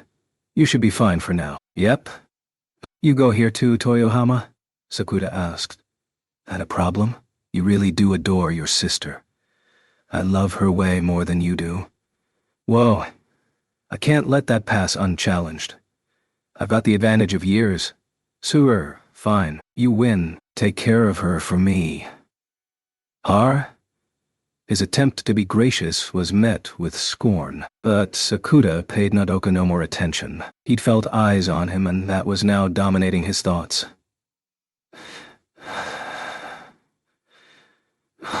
I was watching Sakuta and Nodoka in silence. Even when his eyes met hers, she said nothing. He could feel the weight of her thoughts, but the whole time they were settling the tab and leaving the store, she didn't say a word. The owner saw them out the door, and they headed back down the road to Chigasaki Station. Kaie spent the whole time bothered by how the wind was messing up her hair, and smiling happily every time Mai fixed it for her. Think you'll be able to touch it up yourself tomorrow? Sakuta pointed out that Mai couldn't exactly do it for her every day. If you do it the way she said, it'll be fine. Okay. All right. Kaede had been pretty nervous around the famous Mai Sakurajima at first, but the last few weeks had helped a lot. Now it was more like being around an older girl she really admired. As they talked about this, they reached Chigasaki Station. Mai headed toward the gates but stopped just outside. Nodoka, sorry, can you bring Kaede back home? You can't? I actually have plans with Sakuta. This was news to him. He didn't remember agreeing to any such thing. She hadn't even sent him a nonverbal signal. He looked at her for an explanation, but she didn't meet his eye. She wasn't even looking in his. Shen. But Sakuta had been planning to get her alone somehow anyway. So he fell in line. Kaede, think you can get home without me? I can manage a lousy 2-station train ride, she said, indignant. How old do you think I am? I think your body's 3rd year, but your mind's still 1st year. I could have handled this whole day without you here, Sakuta. It was super embarrassing how you invited yourself along. I'm thrilled by your newfound independence. Don't glare at me, Nodoka said. Siskin Idol is sort of your whole thing, like you're one to talk. Sorry, Kaede, I'm gonna borrow Sakuta for a bit. No problem. I don't know what you see in him, but he's all yours. Thanks for today. Kaede bowed her head. Sakuta, "And thank you too, I guess," she added. "You're welcome," he said, making it sound sarcastic. You're such a jerk." Katie puffed out her cheeks. "When will you be back?" Nodoka asked like it was an everyday event. "Just setting expectations." "Probably pretty late," Mai said evasively. Nodoka shot Sakuta a reproachful glare. What did she think they were about to do here? Katie was turning slightly red herself, so she definitely had the wrong idea. But making excuses or trying to explain would just dig them in deeper. So he decided to let the misunderstanding stand. Revealing the truth would be way harder. Mai didn't try to clarify things either, so she must have reached a similar conclusion. But her lips were tightly pursed, and he didn't recognize the emotions beneath that look. He thought about this as Kaede and Nodoka headed into the station, but ultimately he got nowhere. But he didn't need to. She'd secured them this moment alone so they could talk about it. The question was where. He hadn't expected to end up alone with her at Chigasaki Station, so he had no clue where to go. He didn't ever come here and didn't know his way around. All he really knew about Chigasaki was that it was technically part of Shonan, so if they headed south, they'd reach the water. The salon had definitely seemed like it was close. "It'll mean going back the way we came. But should we hit the beach?" he suggested, but Mai was already gone. "Huh?" He found her over by the ticket booth, looking up at the map of fares and lines. "We going somewhere?" he asked, joining her. "Yep.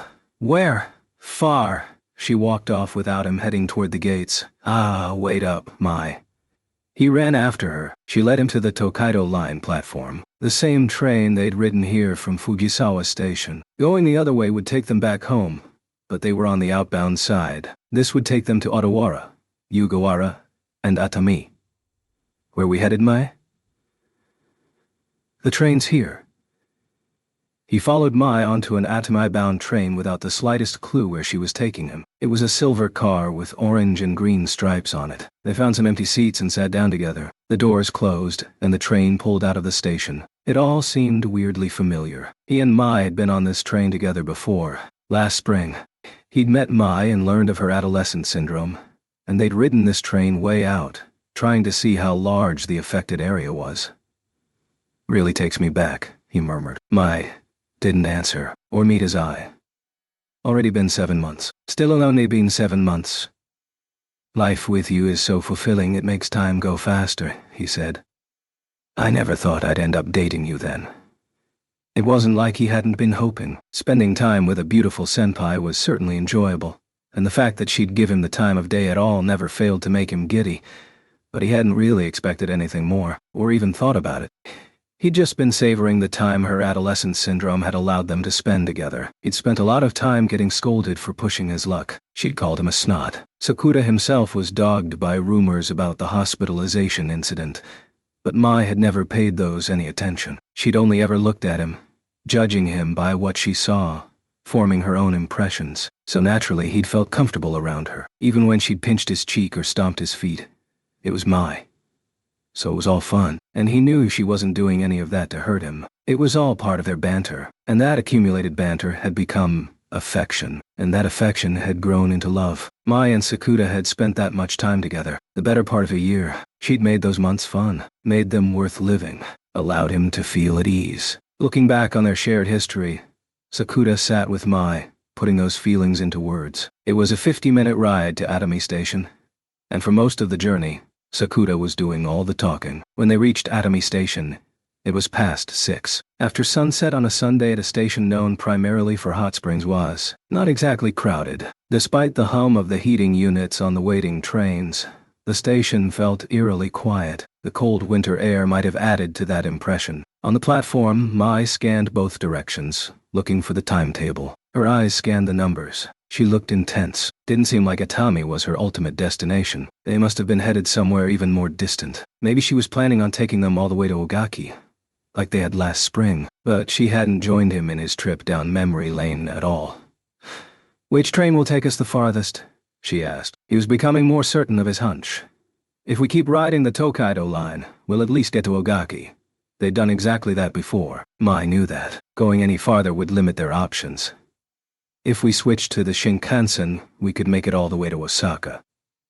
Only the Kodama stopped at Atami, but if they switched at Nagoya, They could board trains straight to Sanyo or Kyushu, trains that went so far west they turned south. What about this Izumo-bound train? Mai asked, pointing at the timetable. It was a fairly late train. Izumo is in the shrine Izumo Taisha, he asked. There's also one bound for Takamatsu. In Shikoku? That was Kagawa Prefecture. He checked the timetable himself, assuming there must be some mistake.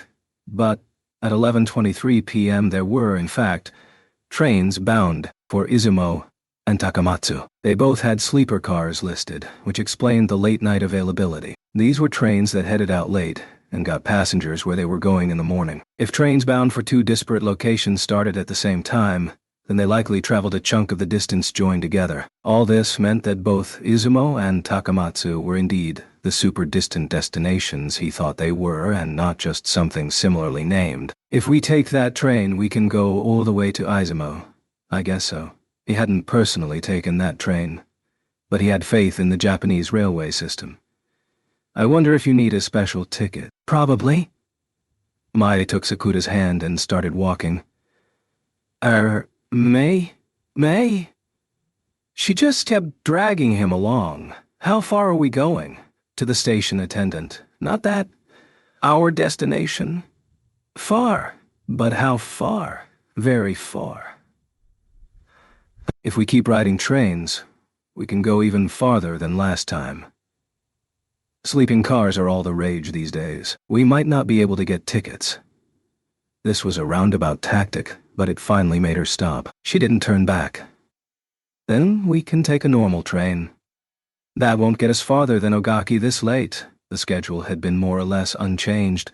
If we run out of trains, we can spend the night in some random town. Get a room together? If you want. Sounds like a dream come true. And in the morning we'll set out again. To somewhere far.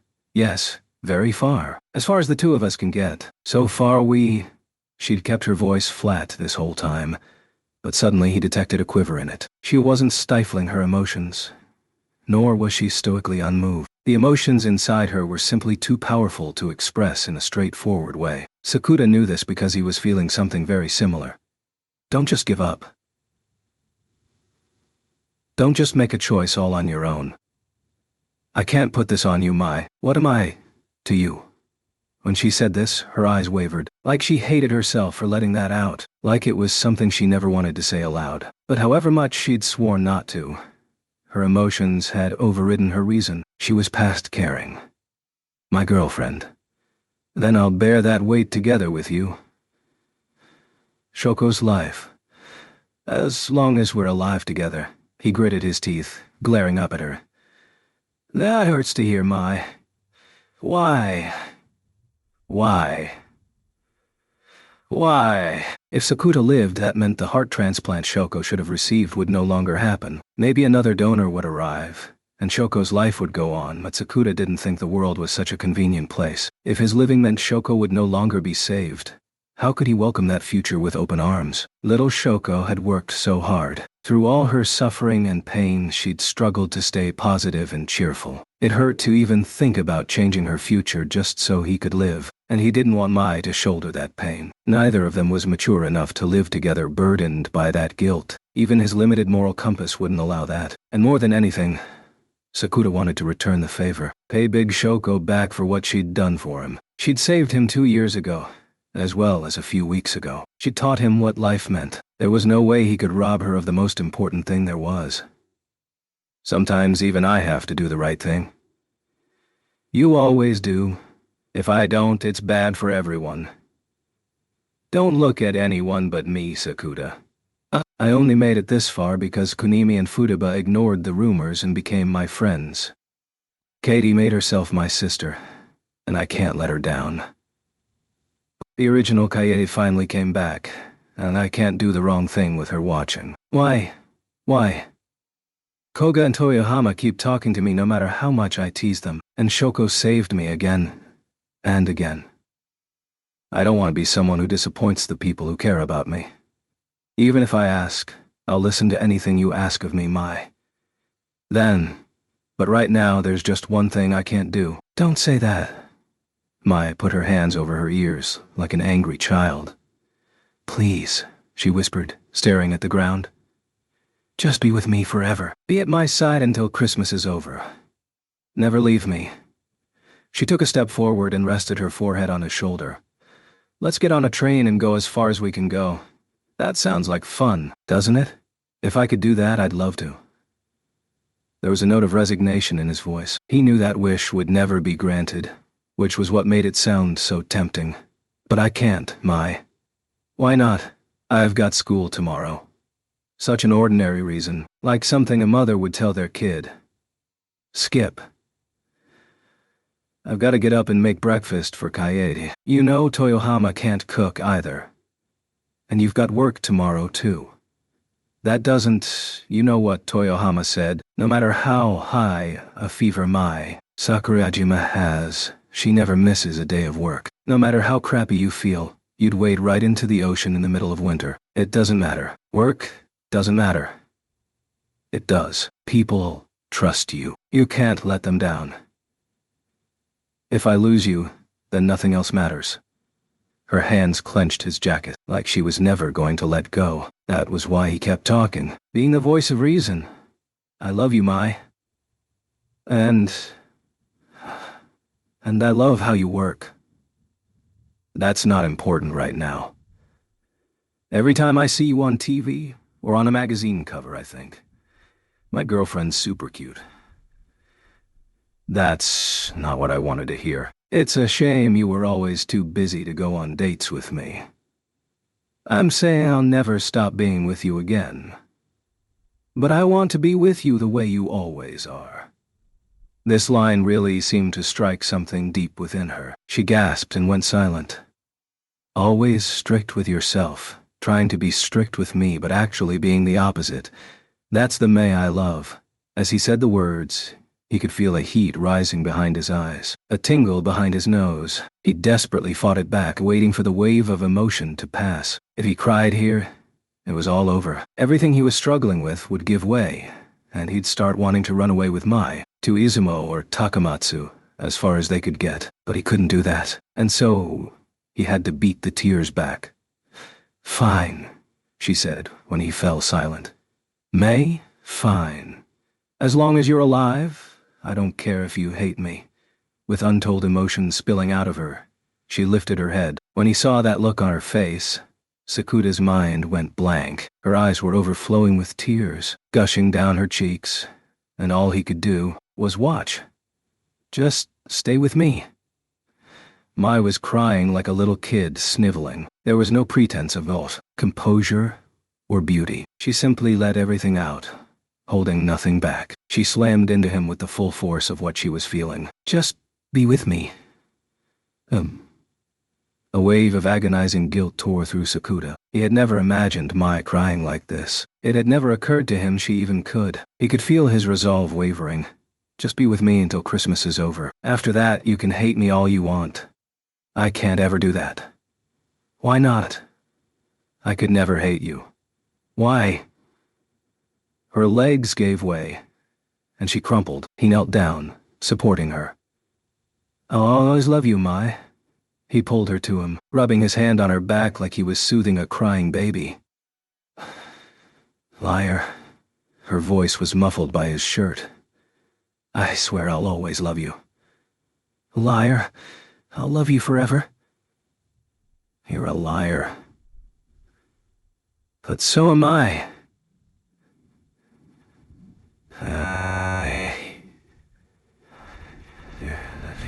Her grip on his shirt grew tighter, pulling it so much it hurt.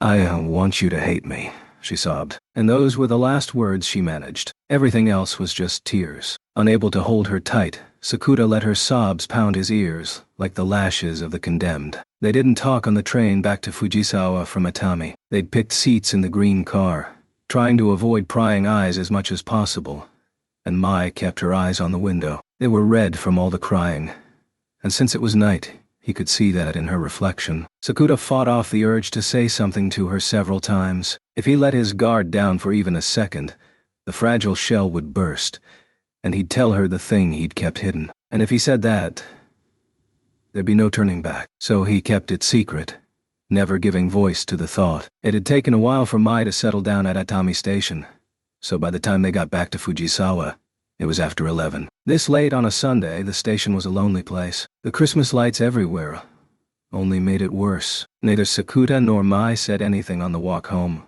either. Every now and then he heard her sniffling. They were walking side by side, not looking at each other but not splitting up either, all the way to their apartments. "Good night, Mai. Good night."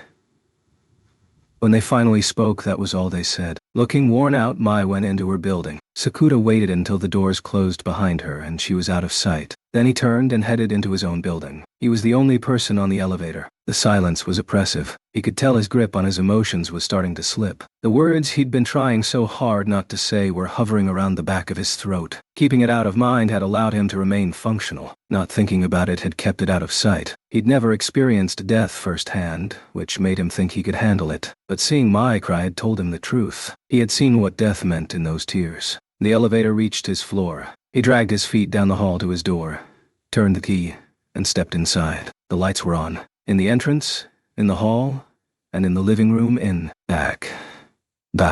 When she heard the door open, Shoko came out to see him. "Welcome home, Sakuta."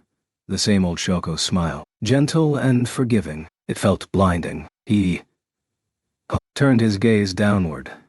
"Mai's at home tonight?" "Yeah," he said, barely loud enough to hear.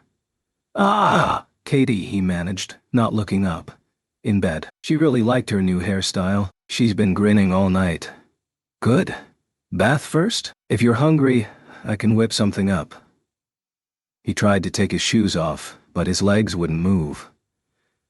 "Shoko, When he finally lifted his head, she was still smiling. Her face took his breath away. "Don't," she said. "You've already got a lovely girlfriend," teasing him softly, keeping her voice down to avoid waking Kaede. "Yeah, I could brag about her all night. Jealous." That's why he couldn't hold out any longer. His voice cracked. A sob escaped his throat. "I never wanted to make Mai cry like that." It was such a simple idea, but putting it in words shook him to his core. It affected him far more deeply than he'd expected. A shock that started at his heart shot through his whole body. He never thought he could feel anything this intense. "I never want to make her cry like that ever again." It was late. Kaede was in bed. He gritted his teeth, forcing his voice to stay quiet. "That's why?" Shoko. Even as he broke down, Shoko just kept smiling. "Yes? What is it?" "I'm sorry, Shoko." He couldn't meet her gaze. His whole body was shaking like a leaf. His knees buckled, and he dropped to the floor. He put his arms around himself, trying to stop the shaking, and let the feelings he'd kept deep inside escape. "I want to live." The shaking didn't stop. His body had never had to deal with anything like this before. So much fear, sadness, frustration. But Shoko was here, and her warmth. "I want to go on living." His heart's desire. Something so obvious it would never even enter his prayers. He'd never once had to ask for permission to live. There had never been a need. He'd taken life for granted. But this same desire had been a constant in little Shoko's entire life. A single, basic wish, and one his imagination had never gotten anywhere near. He wanted to live. That was all. And that was why he'd felt it was wrong to wish for that in front of Shoko. Wrong to even say the words. But such concerns couldn't stand up to the power of the desire rising within him. He had decided to put himself first. The more he tried to resist, the stronger the power fighting him, until the need to live had forced its way out of him. Because he loved Mai. Because he didn't want her breaking down like that. And if she had to cry, he at least wanted to be with her. "I'm sorry, Shoko. I'm sorry." Nothing else came out of him. There was more he wanted to say, but, like a child who doesn't know any other words, he simply kept repeating them. "I'm sorry. I just want to be with Mai forever. Forever and ever." Something warm wrapped around his shaking body. Shoko's warmth, embracing him, protecting him from everything that scared him.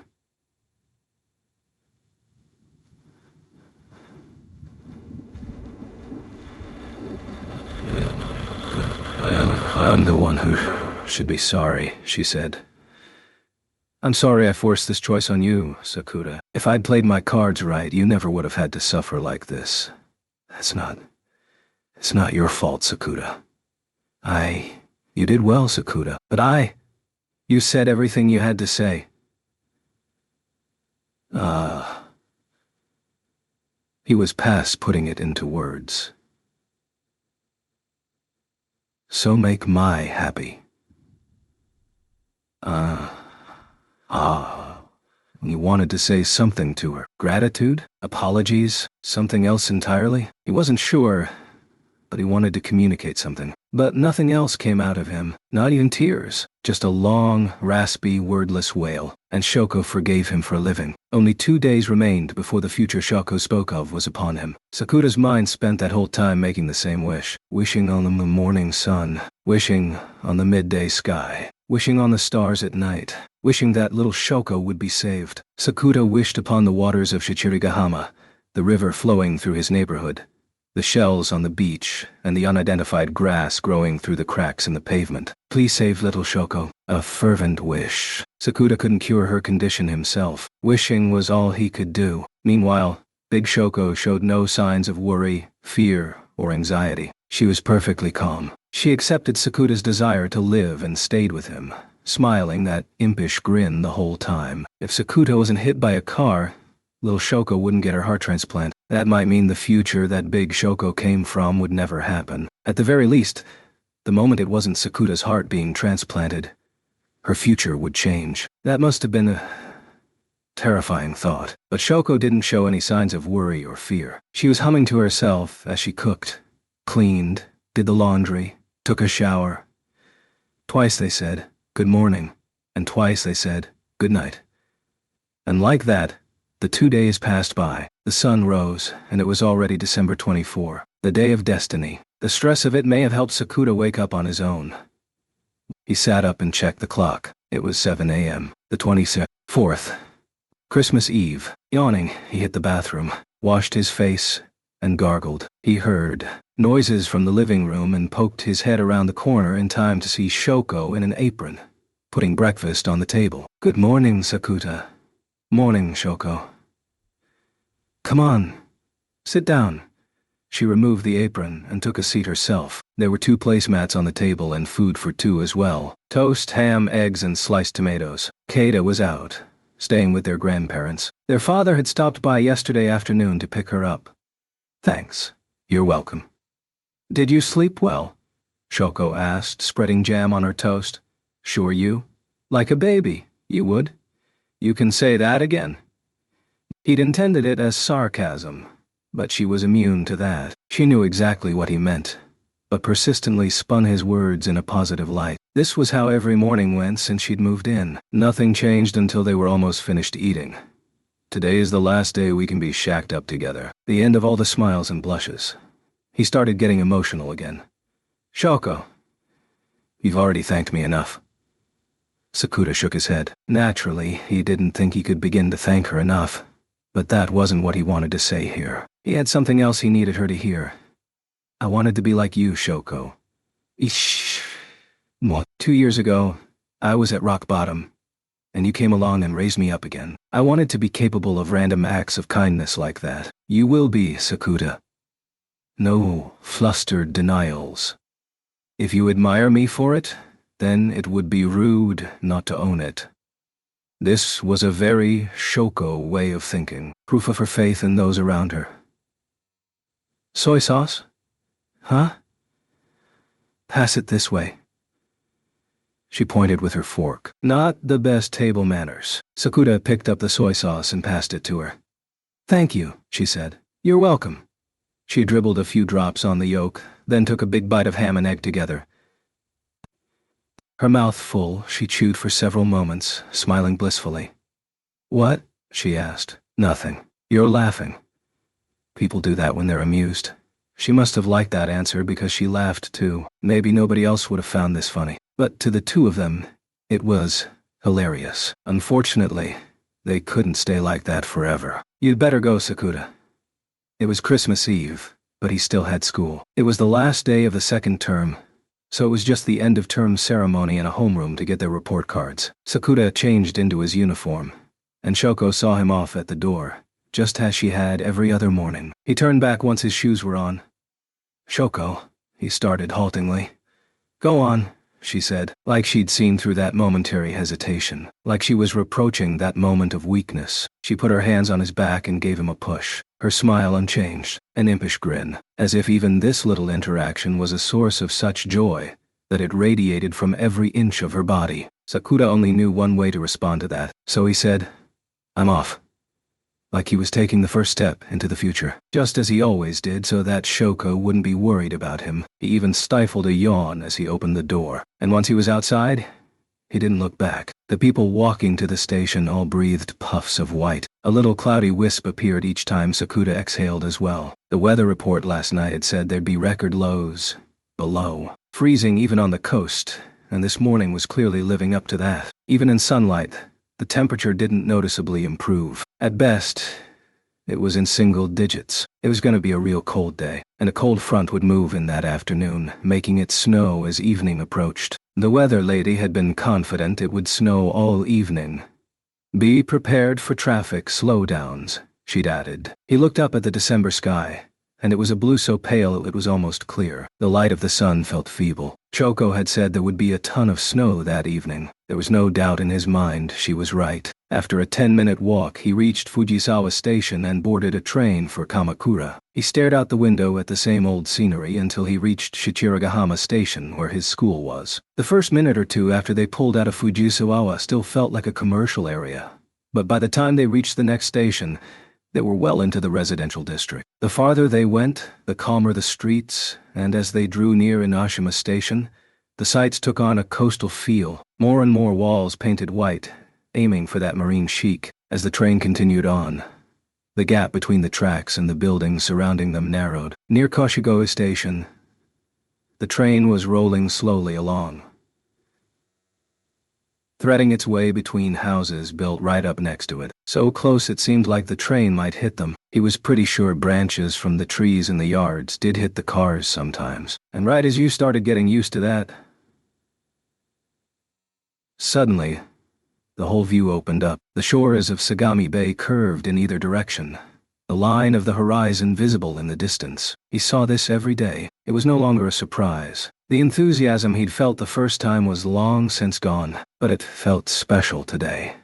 If he had not known an accident lay in his future, this would have been his last time seeing it. The Sakuda from the older Shoko's future had seen this view without knowing any of that. He'd probably just yawned at it. The thought made him yawn. When they reached Shichiragahama, the tiny station platform grew packed with Minagahara students, shuffling forward in unorganized lines, pouring out of the gates, across a short bridge over the railroad crossing, and into the school gates. "Cold enough for you?" "Too cold." "It sucks." A group of girls were grumbling nearby. All of them had short skirts and bare legs, though. Cute as justice. Anything else is the enemy. The daily battle of the high school girl raged on. He didn't think they were being stupid. He just felt cold looking at them. The whole student body gathered in the gym for the ceremony. Maybe the cold helped, because the principal kept his remarks blessedly short. Sakuda didn't remember a word he'd said, but he was probably just warning everyone studying for entrance exams to do their best not to get sick. On the way back to their classrooms, Sakuda saw the third years lined up in front of him. He searched for Mai but couldn't find her. He knew he wouldn't. She wasn't at school today. If her schedule hadn't changed, she'd be at the studios in the city, filming the remaining scenes of her latest movie. He hadn't seen her yesterday or the day before. They hadn't talked. He hadn't even heard her voice. He'd seen her on TV once or twice, but she'd been away from Fujisawa for work, sleeping in a hotel somewhere. Sakuda had tried calling her a few times in the evening, but only reached her voicemail. Mai never picked up or called back. He figured she was intentionally avoiding him. In class, homeroom started, and the teacher passed out their report cards. His teacher gave him a meaningful look, but he pretended not to notice. One glance at his results showed why. Every subject was a whole letter grade higher than the first term, which was guaranteed to get his teacher's attention. "See you next year." And with that, homeroom was done. And like always, Sakuda left class without talking to anyone. Most students were hanging around to chat, so the path to the station was still pretty deserted. He got on the train and rode it back to Fujisawa Station. Once he got there, he started to head home. But a few steps later, he paused and went in a different direction. Sakura's detour took him to the hospital where little Shoko was staying. Room 301. A quiet room, the only sounds coming from outside. Shoko is in the ICU, but her things were still here. Signs of life, but without the usual warmth he had grown accustomed to. Her presence felt further in the past each time he visited. Was that a trick of the mind? He took a seat on the stool. When she'd still been here, he'd sat there every day, watching her earnest smile. He'd thought he could go on seeing that. Somewhere deep down, he'd been convinced she'd be okay. The reason for that was obvious. He'd simply never had anyone close to him die. The grief he'd felt with Kaede's situation ought to have taught him what losing someone was like, but he just hadn't thought of Shoko that way. He hadn't wanted to. And perhaps the decisive factor was that Shoko had hidden her own fears until she was really in bad shape. She'd allowed him to avoid the truth. At her age, going that far? Maybe that was why Sakura had been able to visit every day, because she made it easier for him. The older Shoko had talked like this was Sakura's accomplishment, but he didn't think that was true at all. It all started with little Shoko's courage. Sakura had just followed along. He slowly got to his feet. "I'll come again," he said, addressing the empty bed, and then he left the room. He took the elevator to the first floor. As he passed the shop, his stomach growled. Taking this as a sign, he stopped to buy a yakisoba roll and sat down on a couch in an unoccupied meeting room. He peeled off the wrapper and took a bite. A fluffy roll packed with yakisoba. Double the starch. Maybe a questionable aesthetic choice, but it tasted good at least. This might well have been his last meal. That thought made him eat slower, trying to savor the flavor. But he was used to wolfing down meals like this, and it was hard to pace himself. He ended up inhaling it as usual. As he popped the last bite into his mouth, a white coat passed by the door, then turned around and came back in. "Thought that was you. Kaede's brother, right?" It was the nurse who'd looked after Kaede. "Were you looking for me?" he asked, confused. The nurse's smile faded. "Shoko's mom said she wanted you to see her," she explained. "She knows you've been visiting her empty room." "Oh. Since her family's approved it, we can let you in. Are you up for it?" "Does Makinohara want to see me?" He thought little Shoko would probably rather not let him see her in the ICU. "She's asleep, so you don't need to worry there." That meant he was probably right. "Well?" she asked again, but Sakura had already made up his mind. He had the moment she suggested it. "I'll see her." He felt like he should know. Felt like it was his responsibility to bear witness to what she was going through. "Then come this way." She led Sakura down to the end of a long hospital corridor. Through two clinical white automatic doors was a plain room. It said prep room on the doors, and he was asked to leave everything but valuables in a locker here. He took off both his coat and his uniform blazer and was given some sort of apron. Wearing a mask and a lunch lady hat was also mandatory. Then he washed his hands thoroughly. They applied disinfectant afterward, with the nurse checking him over carefully, and he was finally allowed to set foot in the ICU. Even then, the rule was that only her family were actually allowed in the room. The most he could do was look through the glass. "Shoko's in here." At first, Sakura wasn't sure where she was. All he could see through the glass was a stack of medical machines. It took several seconds of searching before he found Shoko. Her bed was surrounded by medical apparatuses, but that was definitely little Shoko lying there. He gulped. A jolt of pain shot through his chest. He could hear some sort of pump working, a beep marking her pulse, a hiss of air escaping. It struck him that all these machines were sustaining Shoko's life. It made him want to look away. If not seeing this was an option, he'd gladly take it. But Sakura didn't look away, didn't let himself. Shoko was doing her best to stay alive at that very moment, and he had to burn that into his retina. "She's really something," he said at last. Makinohara's still hanging in there. She'd been fighting this whole time, all along. Against her condition. Against an unfair world. Against fate itself. She was still fighting now. For her future. For her parents' smiles. For everyone who'd supported her. She's really... And that was why, when it was all over, He had to tell her. You did good. He wanted to lavish praise upon her, the words she deserved to hear. He was shaking. His heart was quivering, and he was fighting that, gritting his teeth, clenching his fists, biting back the tears. He wasn't sure what those tears were for, but he was on the verge of losing control. Sakuta did everything he could to maintain his composure. He couldn't start crying in front of Shoko. The 5 minutes he was allowed to see her was over in no time. I know it's not long, but it is the rules. Of course, the nurse escorted him back out of the ICU. He turned back once at the last second, but Shoko's eyes never opened. In the prep room, he took off the apron, threw the hat and mask away, and collected his things from the locker. He thanked the nurse and was sent back into the main hospital. Sakuta didn't really remember what he did for a while after that. He felt like he'd been thinking about something but had no memories of what. When the lights in the hospital hall turned on, he snapped out of it. He was sitting on a bench by the vending machines. He looked up at the window. It was dark out. His eyes turned, searching for the time, and found a large clock on a pillar. It was past 5. He looked again, and it wasn't that dark outside. It just looked darker because of the clouds, but there was still some light in the sky. Still, while he'd been lost in thought, over 3 hours had passed. He couldn't hesitate any longer. Sakuta quietly stood up. His feet took him to the public phones next to the vending machines. He found some coins in his wallet and picked up the receiver. He dropped a few coins in and reached for the number pad. Normally, he punched these 11 digits in happily, but today his finger was trembling, and he had to take it one button at a time. When he finally finished, he put the receiver to his ear, counting the rings. 1 ring, 2, 3. On the 5th ring, the call picked up. Based on his attempts the last 2 days, Sakuta was sure it had gone to her answering machine. A moment later, the usual message played. Standard at the sound of the tone. Leave a message. It's me, Sakuta. The hospital corridor was so quiet his voice echoed slightly. He couldn't think of anything else to say. He must have had something in mind when he decided to call, but nothing was coming out. Maybe he'd never had anything to say. Perhaps he just wanted to hear her voice. Sakuta felt that was something he would do. I really do love you, Mai, he whispered, laughing at himself for it. But as he said it, there was a click on the line. Someone picking up. He soon knew who. Sakuta? Mai's voice said. Mai. Yesterday. I had a dream.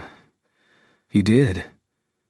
Sakuta didn't know where this was going. Mai was talking like she was addressing someone very far away, and he couldn't get a read on her emotions. Yes, a dream. What kind? The 2 of us were visiting a shrine for New Year's.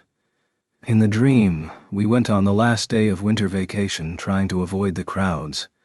What a scrupulous dream. I know. What did you wish for?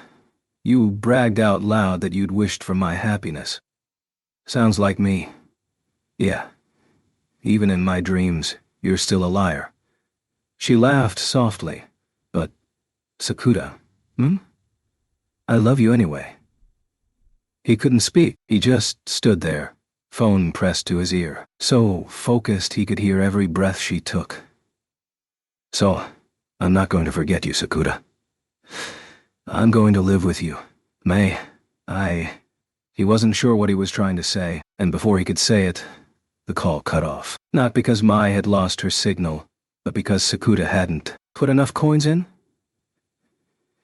He didn't have any more coins. He could probably break a larger bill if he bought a drink, but he didn't. He didn't have time to talk to her anymore. The longer he listened to her voice, the more the scales would tip toward her, and that would feel like he was making it her fault. It had to be his choice. He had 2 wishes, and he wanted both of them to come true more than anything. He wanted Shoko to be saved, and he didn't want Mai to cry. If standing here thinking wouldn't get him an answer, he had to start walking. He could head toward the spot he and Mai had agreed to meet for a date, the aquarium near Enoshima.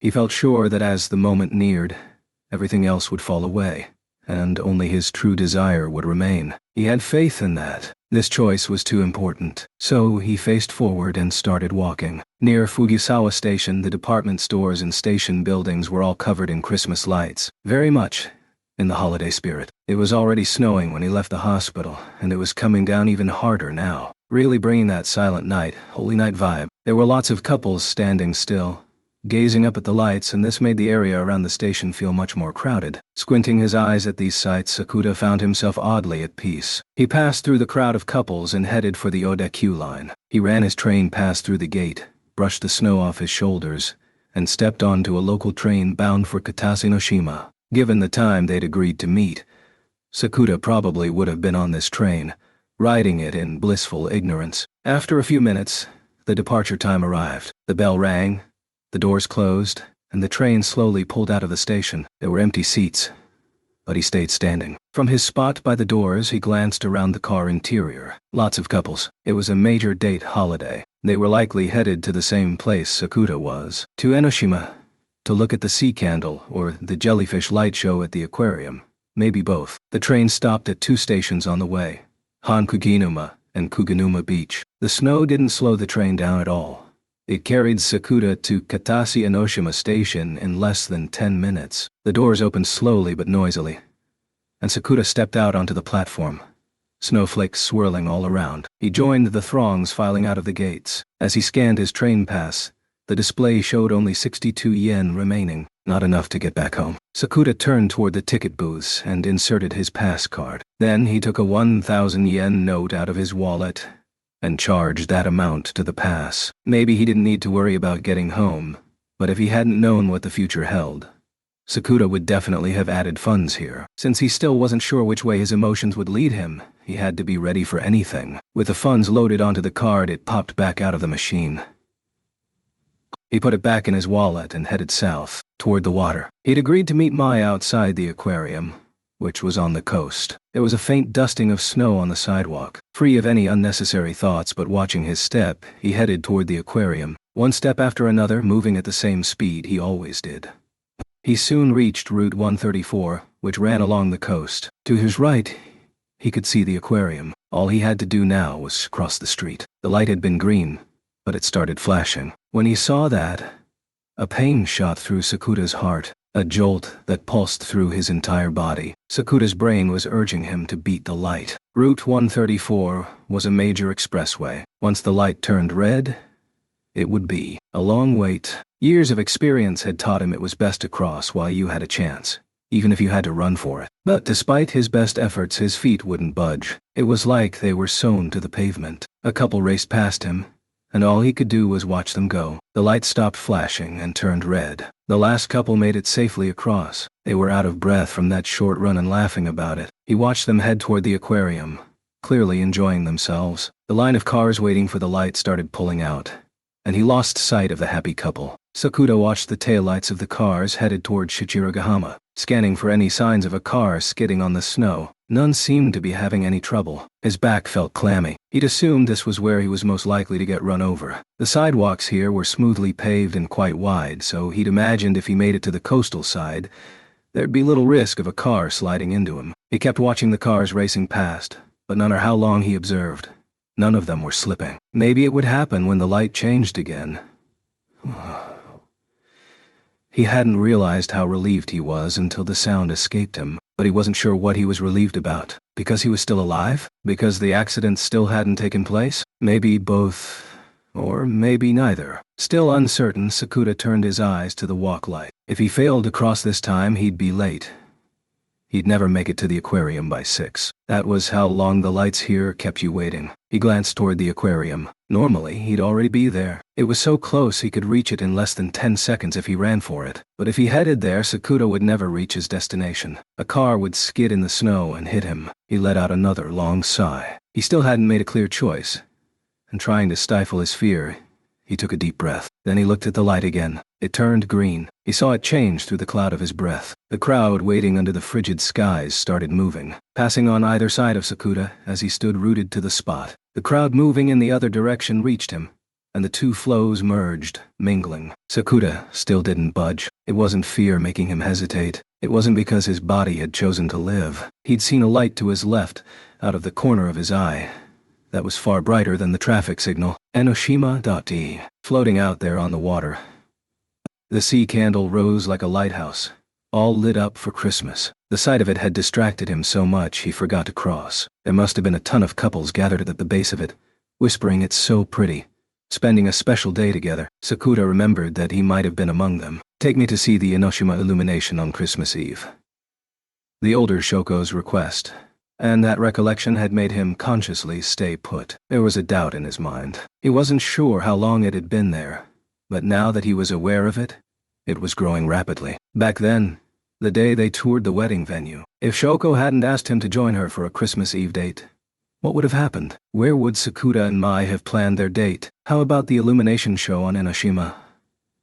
That had been Mai's initial suggestion, but because it was the same place Shoko had proposed, Sakuta had suggested the aquarium instead, insisting he would like jellyfish if he was seeing them with Mai. The pieces fell into place in hindsight, and this fact was making his heart race. He'd been wondering for a while, why was it Shoko could smile like that, even when she'd told him the truth, even when he'd told her he wanted to live. Even this morning, he'd wondered how she could be so at peace. It all made sense now. Shoko had already done what she had to do, to save Sakuta. For that simple purpose, Shoko had done everything she set out to do. I'll be waiting at the Dragon Lantern by the entrance to Benten Bridge at 6 p.m. on December 24th. That was it. She'd said she'd wanted one last memory, but that was an excuse to hide her real motivation. Maybe it was also how she really felt, but she'd used that for her ultimate goal, to keep Sakuta away from the scene of the accident. That was why Shoko had asked him on a date, and even specified where they should meet, specified the time. If she did that, she knew Sakuta would stay well away from there. She had faith that he'd choose Mai, trusted that he'd turn her down. Even if Sakuta chose a future where he'd die, it wouldn't actually matter. Even if he went to his date with Mai at the aquarium, nothing would happen, because the accident took place somewhere else. But that means a shiver ran up his legs, like a wave washing over him. It reached his head and left his eardrums humming. It was all for this moment, when she'd said, "It'll all be over by Christmas," or, "If I'd played my cards right, you'd never have had to suffer like this," or even when she'd smiled and said, "Go on." He knew now what she'd been hiding. How? He gasped. It boggled the mind. How could she go that far for someone? For Sakuta? "What are you doing, Shoko?" His feet left the ground, his body moving before he knew it. His feet slipped on the snow, but he didn't care. He ran as fast as he could. Maybe it was too late. Maybe he could still make it if he ran. He didn't know, so he ran as fast as he could. His breath was white. The freezing air made his nose and lungs burn, but he kept running. He could see Enoshima, still quite a distance away. Shoko was probably waiting for him in front of Benten Bridge. It was almost 6, the time they'd agreed to meet. He had maybe a minute or two left. Sakuta promises to meet you for a date, and on his way there, a car skids on some ice. If what Shoko had said was true, his fate would be decided in the next couple of minutes. Ha! He threw himself through the snow swirling across Katase Bridge. He could see Benten Bridge on the other side, but the Sakai River was rather wide, and it still felt like a long way. He was panting hard. Almost ran straight into someone. "Sorry!"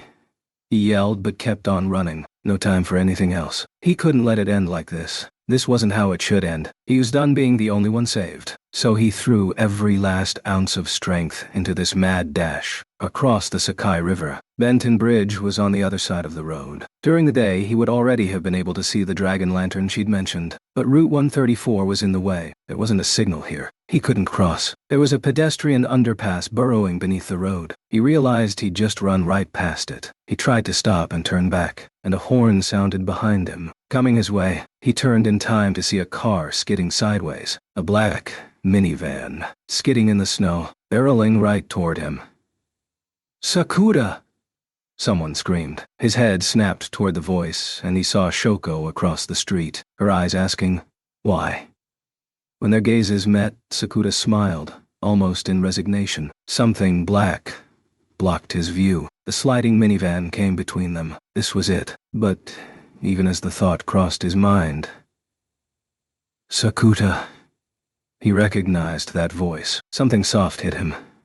shoving him to one side. Then he heard a dull thud behind him. Sakuda found himself lying face down on the asphalt, his hands cold from the snow, bleeding from the scrapes on his palms. The pain and cold forced his mind into motion again. He was still alive. Alive, but sore and chilled to the bone. What had happened? How was he not dead? His mind reeled. He picked himself up. He heard gasps going up from the people around him, people crowding close, around Sakuda, the minivan, and someone else. The black minivan had hit a street sign, knocking it over. His ears finally registered the sound of the blaring horn. Someone was on the ground next to him, bathed in the glow from above, like a spotlight shining down on her stage. Sakuda's mouth moved, but no sounds came out. There, on the faint dusting of snow, that cold, wet carpet, dyed red with blood, with Mai's blood,